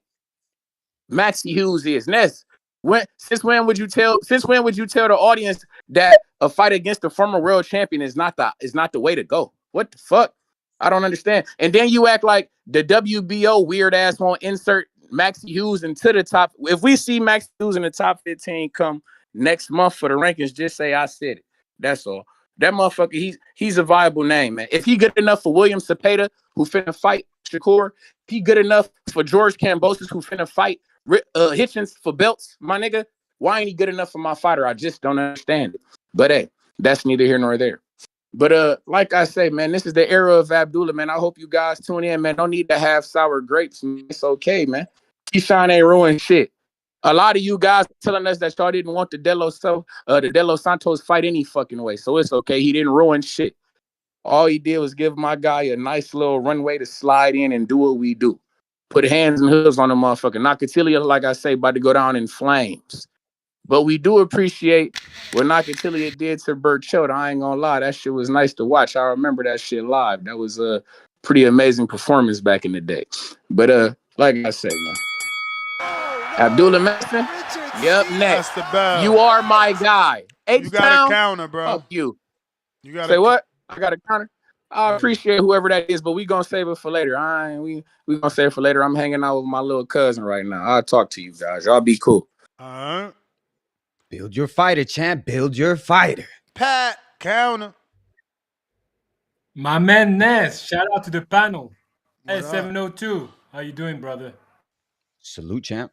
Yo, what time is the Fabio Wardley fight, bro? Am I gonna miss the fight because of the show? It's in about an hour, I think. Okay. An hour and a half. Damn, Jake Paul about the Ngannou Johnny Bones fight. Damn. Hey man, you know, like I said, Ness, I didn't agree with you about the Keyshawn, you know, your opinion, but you have your opinion, I have mine, and everybody's got his. However, I have to give you your props because you someone who okay for the, you know, for the, what's the word, like maybe the gambling, take the risk. And the reason why I'm saying that, because I remember, and I agree with you, when you were saying that you were okay for what's his name, Devin Haney fighting Boots. So on that point, I have to say you are keeping the same energy. So I have to give you your props on that. I had a question. Does it mean that if Abdullah Mason get the vacant title, you know, when it's available, obviously if he get the win as well today, does it mean that technically he might, what I'm thinking, he might get the De Los Santos fight, you know, the De Los Santos fight, and if he get that, let's say he beats De Los Santos, that's a big stain on both Shakur and Keyshawn. Because he would have beat Nakathila, you know, hopefully get like a knockout today or like a, you know, beat him in a good fashion, and beat De Los Santos. So if he pulled this off, you know, like if he managed to get that, he's on the top of both of those dudes. Does it make sense what I say, or am I speaking stupid? I mean, the only way it makes sense is for De Los Santos to get ranked somehow. Is he in the rankings right now? No. But what I mean is like if like they did like what's his name, like Keyshawn did, he picked De Los Santos. Yeah, well, he got to beat Sam Noakes and win the belt first. Yeah, he could do a voluntary. Yeah, Edwin. Yeah, that's what I'm saying. Yeah, the way Keyshawn wanted to do with him. So I'm thinking like that could be also a way for Abdullah Mason to really, you know, climb. You know what I'm saying? Climb that mountain above those two dudes. I'm thinking that could be like, you know, that could be good for yes, well, Top Rank and James Prince and obviously Abdullah Mason. That's just, you know, I'm just putting this out there. That could be something maybe happening in the future if you pull this off. What do you think? Definitely could happen. Definitely could happen, especially as a voluntary. And Edwin is ranked. They put him in the WBO somehow with 19 months inactivity when after 12 months you're supposed to get dropped from the rankings. But hey, he's there. Oh, no. Richard Steele stops I keep listening. All right. If he could just get a win, keep winning, you know, let Abdullah beat Sam Noakes for the vacant, then yeah. But go ahead. I was just saying, no, you're right. He's still there. Maybe he was hurt or something, you know? That's the only way you can still stay on the rankings, no? I don't know. I mean, maybe. I thought if you could prove an Look at injury, Charlo. I thought that if you can prove something like an injury or something that is hindering you from actually coming back is the only way that you can stay on there. If I'm not mistaken, maybe the chat can correct me if I'm wrong. They know a lot. Major media. I've seen you say that a few times. So who's the other choices? Because I honestly I don't remember any other choices, bro. You always say that though, like, oh, y'all say he picked him like that was the first choice. Yo, Ness, that kid, Sam Notes is strong, man, and I want to see what Keisha. I want to see what Abdullah looks like. They're probably gonna swerve it. What you mean? You know, top rank themselves. Listen, Top Rank may. Let me say this before someone else do. Top Rank may put a petition to WBO and get Gabriel Flores Jr., the number 3, approved for the number 2 to fight for the vacant belt 2 and 3, and then Sam Noakes is the mandatory, which you know they probably pay step aside money too. And if it all makes sense, go ahead, champ. My bad. I was just gonna say, or you know, after they approve Gabe Flores and Abdullah beats Gabe Flores, then they'll think, okay, he's ready for Sam Noakes because he got that one more fight. But yeah. Yeah, and I like to think too, it's like, okay, number 1 why doesn't he fight number 2, and number 2 doesn't fight number 3? Well, these are sanctioning bodies that do see the problems when it comes to business. Not always could we make the fights that we want. And now that I know this, talking, you know, hearing the sanctioning bodies speak a little more through the show, shout out TBV, you know, that all these businesses aren't that easy to make. So we sometimes we got to make the business where it fits, you know. So that's where we argue a lot, you know, just like politics. I'm gonna tell you right now, Ness started saying Abdullah versus Sam Noakes, and I'm sitting here saying I'm not sure he's ready for it. He might not be ready, but this is the thing. Sam Noakes, you might have to Google it. I'm gonna get a call. He might be with Frank Warren, and then you can't duck him because if somehow Gustavo Olivares approves Gabriel Flores and skips Sam Noakes, the number 1, there could be some legal repercussion. Because Sam Noakes, the only way is if Sam Noakes didn't fight top rated fighters, right? That's the way out of that number 1 position. But if he did fight a top rated fighter, because I think he knocked out Chamberlain. So he got in the top 15? Is that how that works? No, he's number 1. No, I'm saying as the fighter that he picks because he's number 1. He obviously has to pick somebody. You don't get to pick. When the belt is vacant, they do 1 and 2, 2 and 3, 1 and 4, 3 and 4. Those guys can fight for the vacant belt. But as 702 was saying, we interview a bunch of presidents here, and they go with what works for TV. So yes, rankings matter, but also TV matters. So again, I say it because I know that it's very possible that Top Rank puts in a petition and says, look, we like Sam Noakes, but, you know, I think we could do a big fight with Abdullah in Stockton because Gabriel Flores brings 20,000 people. He's the number 3. We'll do the mandatory with Sam Noakes after. There's the dream. No, it's not the dream because you got to do it.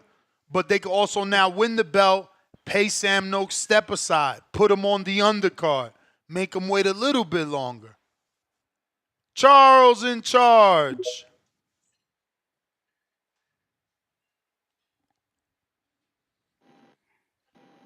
Yo, what's up, Ness? Can you hear me? What up? What's going on, man? Who you got? Round 1. Who else? What up? What up? What up? Tone in the building. Tone. Two-Tone and 702. And 702, what's up with you, man?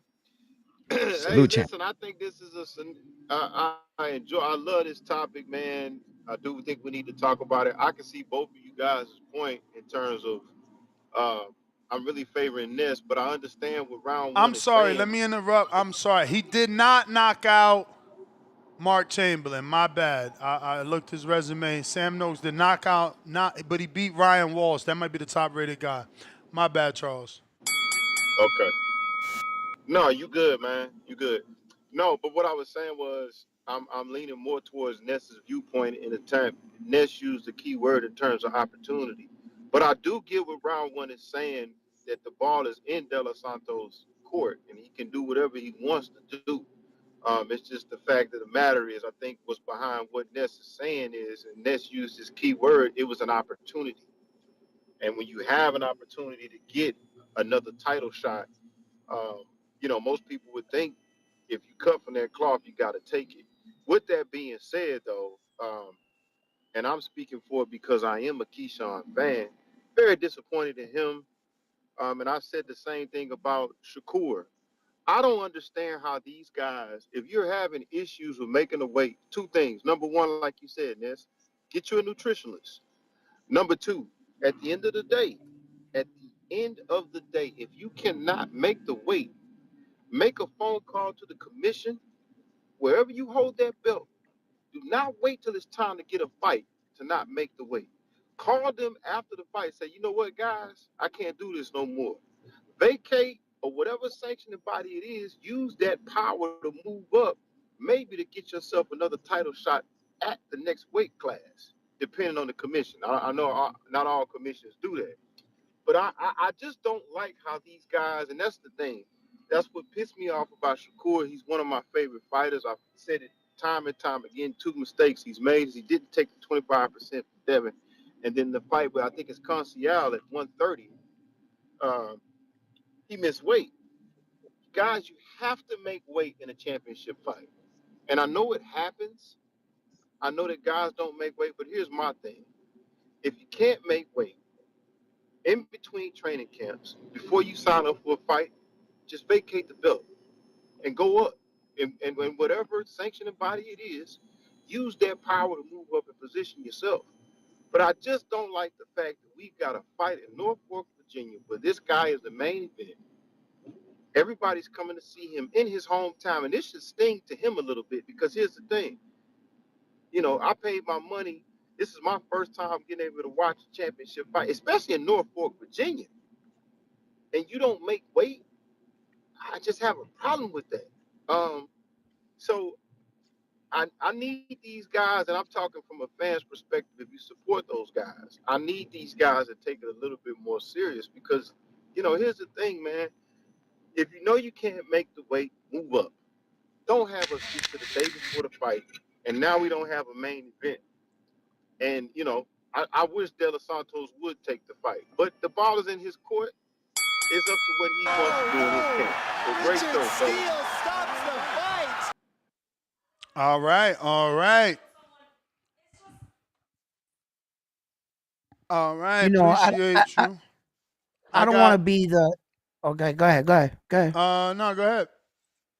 No, I don't want to be the guys that shoot the messenger, but I'm pretty sure that people are going to catch wind of this, and soon people will be saying this on multiple platforms. It's going to become a stigma where that people are going to start to recognize, well, didn't Keyshawn Davis test positive for marijuana and get a no contest, and then didn't he, because of weed, get a fight canceled? Those are two fights, and now he doesn't make weight. Then they're going to say, was the writing on the wall here? Was this too much of a rise for a young man? I don't know. But these are going to be things in criticism he's going to have to face now, because I'm sure someone's going to come out, say these kind of things. Norfolk feels some kind of ways. I bet his brothers feel some kind of way, and is this rightfully deserving? Is this like what can he, where does he go from here? Well, he gonna be sitting in the corner if I'm Bob Arum for a little bit, dry his money out a little bit, make him come back begging. That's how I would do it. If I'm a businessman, I'm gonna make it hurt him where it hurt me, in the pockets. And another thing, you have to be careful. Just move him up. Move him up. He's got to go up. It's like when you watch one of those trials on TV, and the prosecutor says you showed no remorse. You were sitting there laughing. You didn't show any empathy for what you've done. And it's kind of like he's on trial right now. And some of us are viewing it this way, and some of us are viewing this way, and we all have opinions. I get it, but at the end of the day, how much does this hurt his career? There's a lot of people saying, they getting their money back, and how does he rebound from here? So I still got faith in him.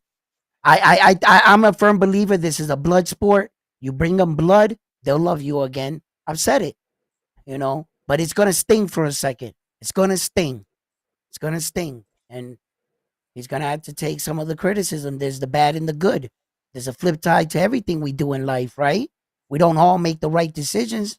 I'm not gonna say I've ever made all the right decisions in my life, but this is definitely a big one when it comes to being a professional, and how do you guys feel about that? So to each his own. Your opinion's your opinion. It's Tito Boss, $10. In the trades, we call it pass practice. Keyshawn gambled and lost. He'll learn from this. Jerry, $2. If Tio versus Keyshawn is on the Canelo versus TBC announced. Question. PYL. Fire. 100 points. Killer Cam. Counterpunch for Treese. Counterpunch for H-Town. Salute, Cam Champ. Salute. That's my own two-air horn. Salute, big dog. Big Boss, $2. Gustavo said Flores got fight top 15 comp. Ness. Okay. So he can't get the shot. But I seen Sam Noakes. He don't got too much in there. Ryan Walsh, all I can see. And I don't even know how ranked he was. Big And Boss Champ, back he with is still signed with Frank Warren. I just kind of looked that up for you a little bit earlier. He definitely is still signed with Frank Warren. Yeah, Big Boss just hit that too. He says Sam Noakes and Jadir Herrera, Queensberry, $2. Appreciate you. We got counterpunch from H-Town. H-Town, baby. What up? Yeah, you don't know about my bad. Yo. What up? What up, though? What up, though? The curse, though. What up, though? Crying in the back about Scat Pack, though. Your boys lost, bro. I ain't saying throw them away, but you were talking that hot mess, Trees. Talking that hot mess every day about Conwell. They're ducking my man Conwell. Then lights too bright, stage too big, hit the bed. Hey, how dare you put that curse on Mason, saying that's your guy now, bro? You sick, Trees. You sick. Why you do that to Mason, dog? If he loses tonight, man, that's gonna be wild. But shout out to the Midwest, to Halliburton and the Pacers. They bring a championship to the Midwest. Someone's gonna bring a championship to the Midwest. Her and Clarissa. Shout out Clarissa. The Guat. That's what it is. I told the Guat. Shout out to the Guat. That's the Guat. Nasty word. Shout out to the Guat. But nah, man, you can't blame De Los Santos for doing the right thing. He did the right thing. Now, is it the so-called warrior decision? No. But it's the right thing. You can't let these young guys think that they can just do whatever they want in the sport. That's the problem people have with Ryan. You think he thinks he can do whatever he wants in the sport. So you reprimand Ryan for that, and then you reprimand Keyshawn for the same goddamn thing, thinking he could do whatever he wants in the sport. And Ryan's got a bigger name, making more money for people, so he's got more of an excuse to do what he wants, but it's still not right. All this trying to blame De Los Santos is crazy.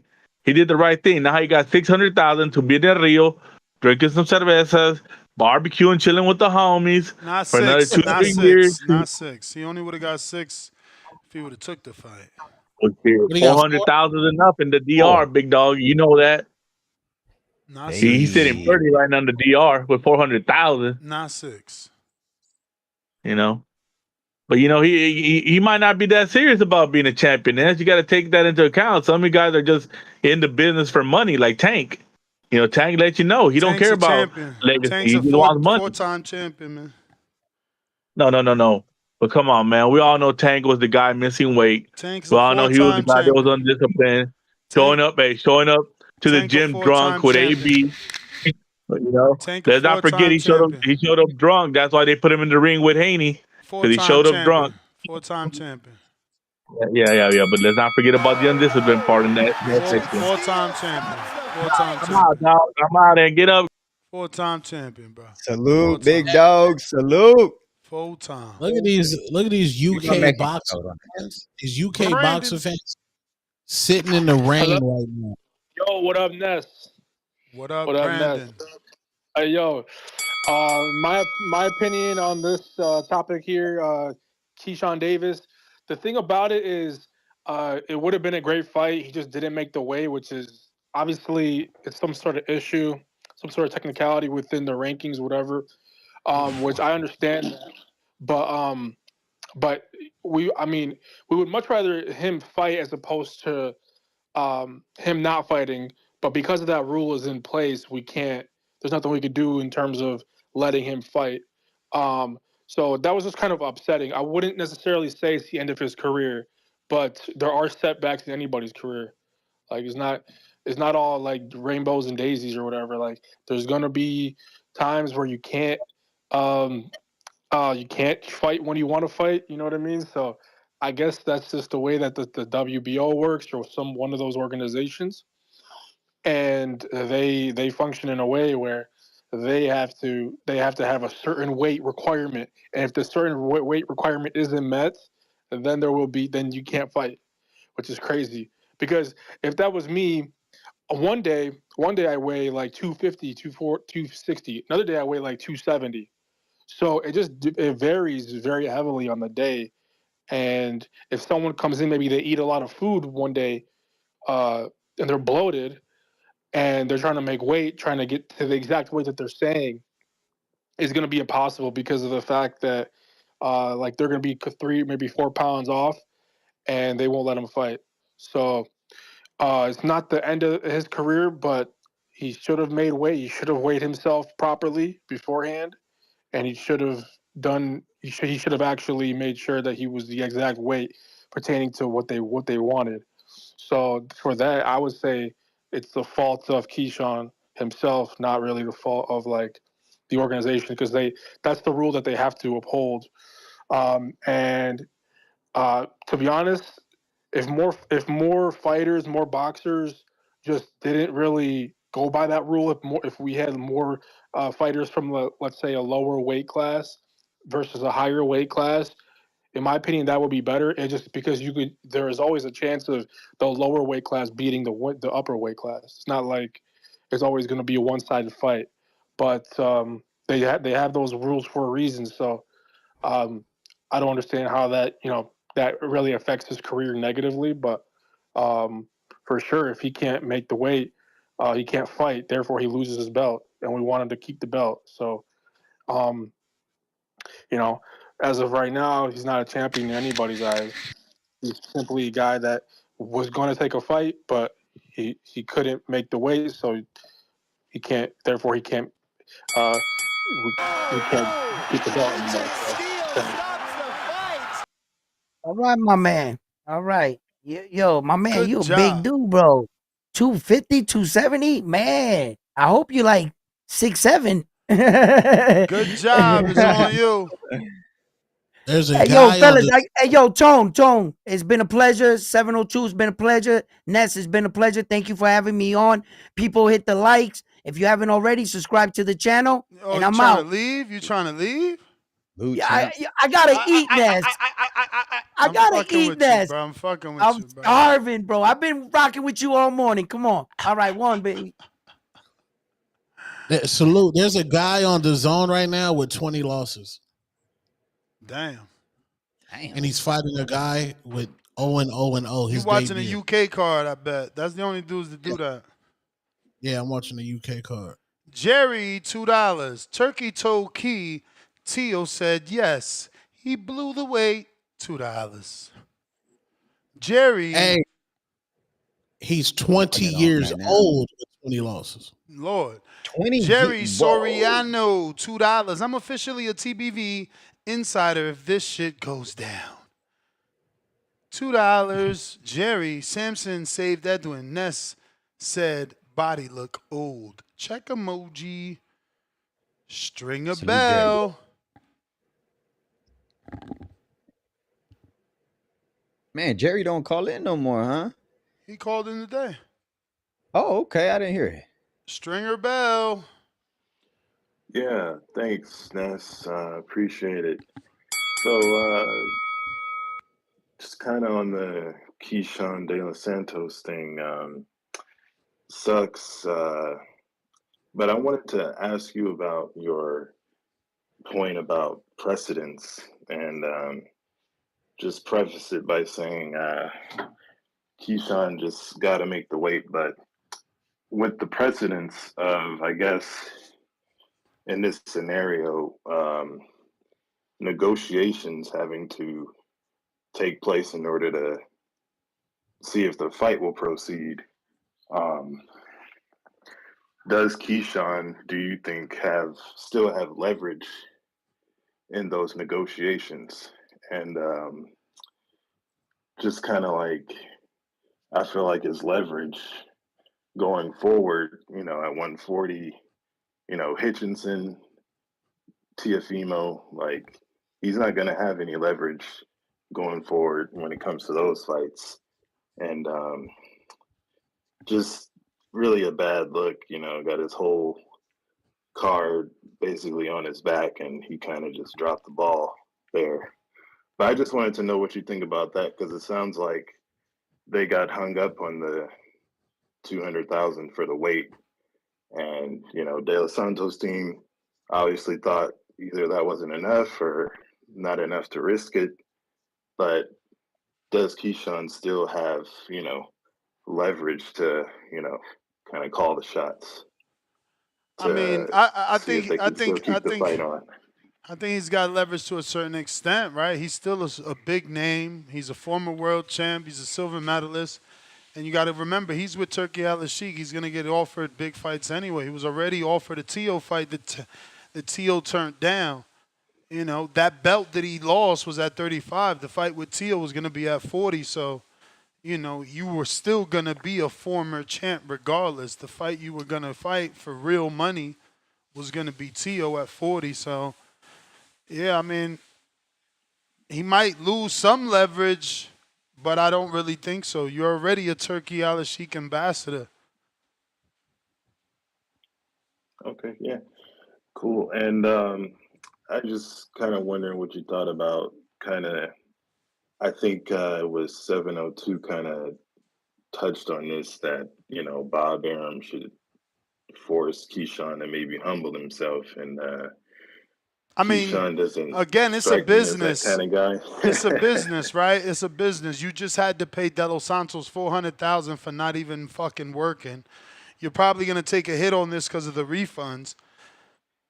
Do you really want to shelf Keyshawn when he sells 10,000 tickets? You need to make that $400,000 back. You got to put this guy to work. Yeah, I can see that. But thank you, man. Appreciate it. All right. Have a good day. You got to put them fights on, man. He a lot of money lost. Your business is weird. Say what? Yeah, business sometimes doesn't make sense like that. You think you're like, yeah, man, I gotta put him back to work, but then also says like, what if he doesn't shit the bed again? So yeah, it's but like he's not gonna shit the bed because we already were offering him fights at 40, so he was leaving. This is no different than Shakur missing weight because he can't make it no more, and he moved up. And now let's talk about this. Since he did breach a contract, can you charge Keyshawn for that? Well, that's something that Jonathan Sims likes to bring up and feels like that should be written in the contract so that these fighters do have more sense of accountability and responsibility for what they need to do. By not charging them, they're doing whatever they want to do. Treese, what up? And look, they are being charged to an extent. They got to pay a fine to the commission, and they got to usually pay some money to the opponent if the opponent takes the fight. Yo. Yo. What up, though? What up, though? I mean, shit, man.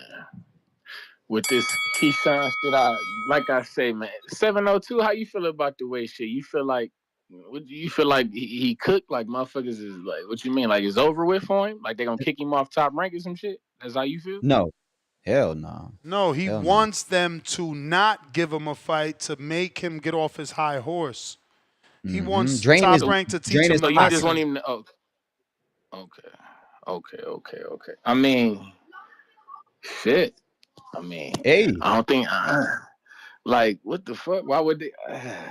I mean, if the man said he want to go up to 140, I'm gonna fucking put him in a shitty fight though. I've been hearing, shout out to Vega. I know he mentioned like a motherfucker like a Steve Claggett or something. Fuck it, if you want to go up to 140, fuck it, we're gonna test the water with you. We'll throw a Steve Claggett or some dumb shit like that, or I would like an Elvis Rodriguez or some shit like this. I don't know why you would put him on ice. Fuck, that don't help. That don't help nobody. That don't help him as a fighter, and that don't help you as a promotion. If motherfuckers wanted to see him, I mean, shit. Clearly, motherfuckers wanted to see him because you done had what 3-4 shows about the motherfucker. Clearly, motherfuckers want to see him. Shit, I don't hear nobody saying that they're not angry that he missed the weight. They're angry that they don't get to see him fight. The fuck, that don't help nobody. But what you was about to say? Oh, my bad. What you was about to say? I was just about to say, look, hey man, homie walking around here like he could do whatever at my company. I'm about to humble that ass. Hey, no, it all makes sense. The show's still going on, champ, with him or without him, unfortunately, right? So if the show can't even go on with him, then we're gonna do it without him. This ain't our first rodeo that this has happened. You know what I mean? Top Rank, I'm pretty sure has seen this a time or two. And you'll notice, champ, when you get to the people who are really in charge, yeah, it takes a hit. But in the same fashion, we're gonna humble that ass. It all makes sense. But shit, like I say, man, I don't know, man. I don't think that shit help nobody. But to me though, I'm like I say, it's the era of Abdullah. I'm happy, man. This shit, like I say, Devin you could have took a page out the book, gang. You could have been a martyr like Edwin De Los Santos. Look at all he didn't gain new fans, man. I know Ness acting like that shit wouldn't have happened for you, but it would have happened, bro. It would have happened. It could have happened, but that's neither here nor there. That shit is out the window now. You could. Nobody fucking with you except me and Ness apparently. But shit, man. Like I say, Abdullah Mason, man, go out here, put on a great performance. The Mercados of the world and shit like that, that shit is not the barometer. I think that man fought him at 140, so this is a 135 fight. That shit is out the window. Shout out TBV, shout out Toledo, Ohio, man. Y'all be cool. And tune in to this fight, man. We got boxing right now, too, by the way. Fuck. As a matter of fact, let me rock out. Fuck. Let me spill again. Nah, I gotta end it because I gotta do that other show, man. I'm trying. Y'all ain't gonna let me do my. I was just about to say. You show. might as well just. I was about to say, we'll just roll into it. The fight's on right now. We got the shit going. I don't like doing that, man, because then people can't find it. They ain't gonna be looking for. Oh, because of your thumbnail. Thumbnail and title, tags, everything. Everybody, whoever looking for Keyshawn gonna find this. Whoever looking for Fabio gonna find what I'm gonna be doing. Ain't nobody looking for that nigga Fabio. You not looking for him because you running from him. Fuck out of here. Yeah. Good job. Come on. Let's go. Good job. You going once, twice, 3 times you're out. It's all ball game. I fucked that up. Damn. Good job. What up? Damn. What up? You gotta unmute. Gotta unmute.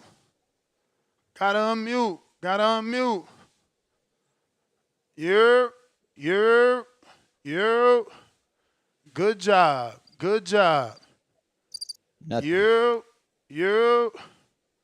Good job. All right, fans. You sound like a new caller, but homie, I got to set up for the new show. How much time before that main event? Let me turn on my design. They got the 20 lost dude fight right now. So, but what's next? How many fights you got? They ain't showing me the the little card thing.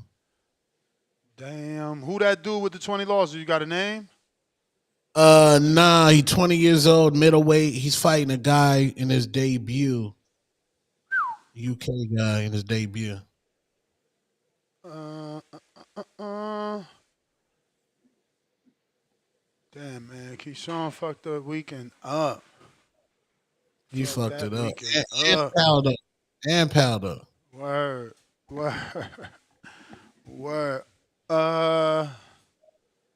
Damn. They said Umar Khan got knocked out. So what you on, a Sam Gilly fight?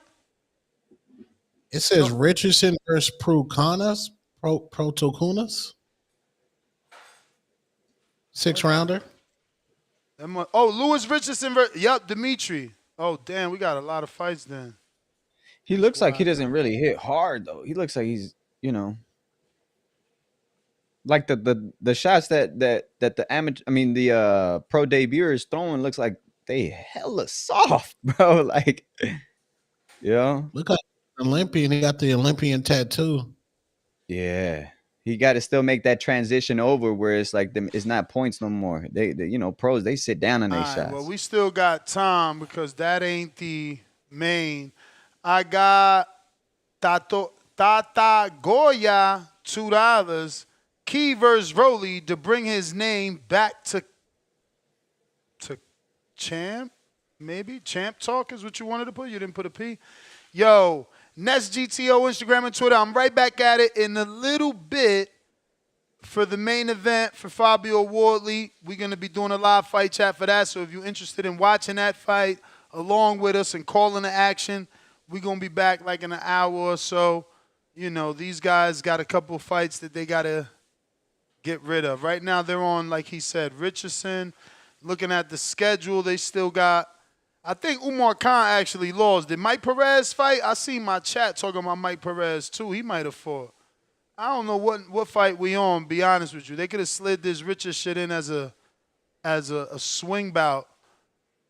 But it's people getting wet out there having plastic. There's some solid boxing fans, man. We out. Peace.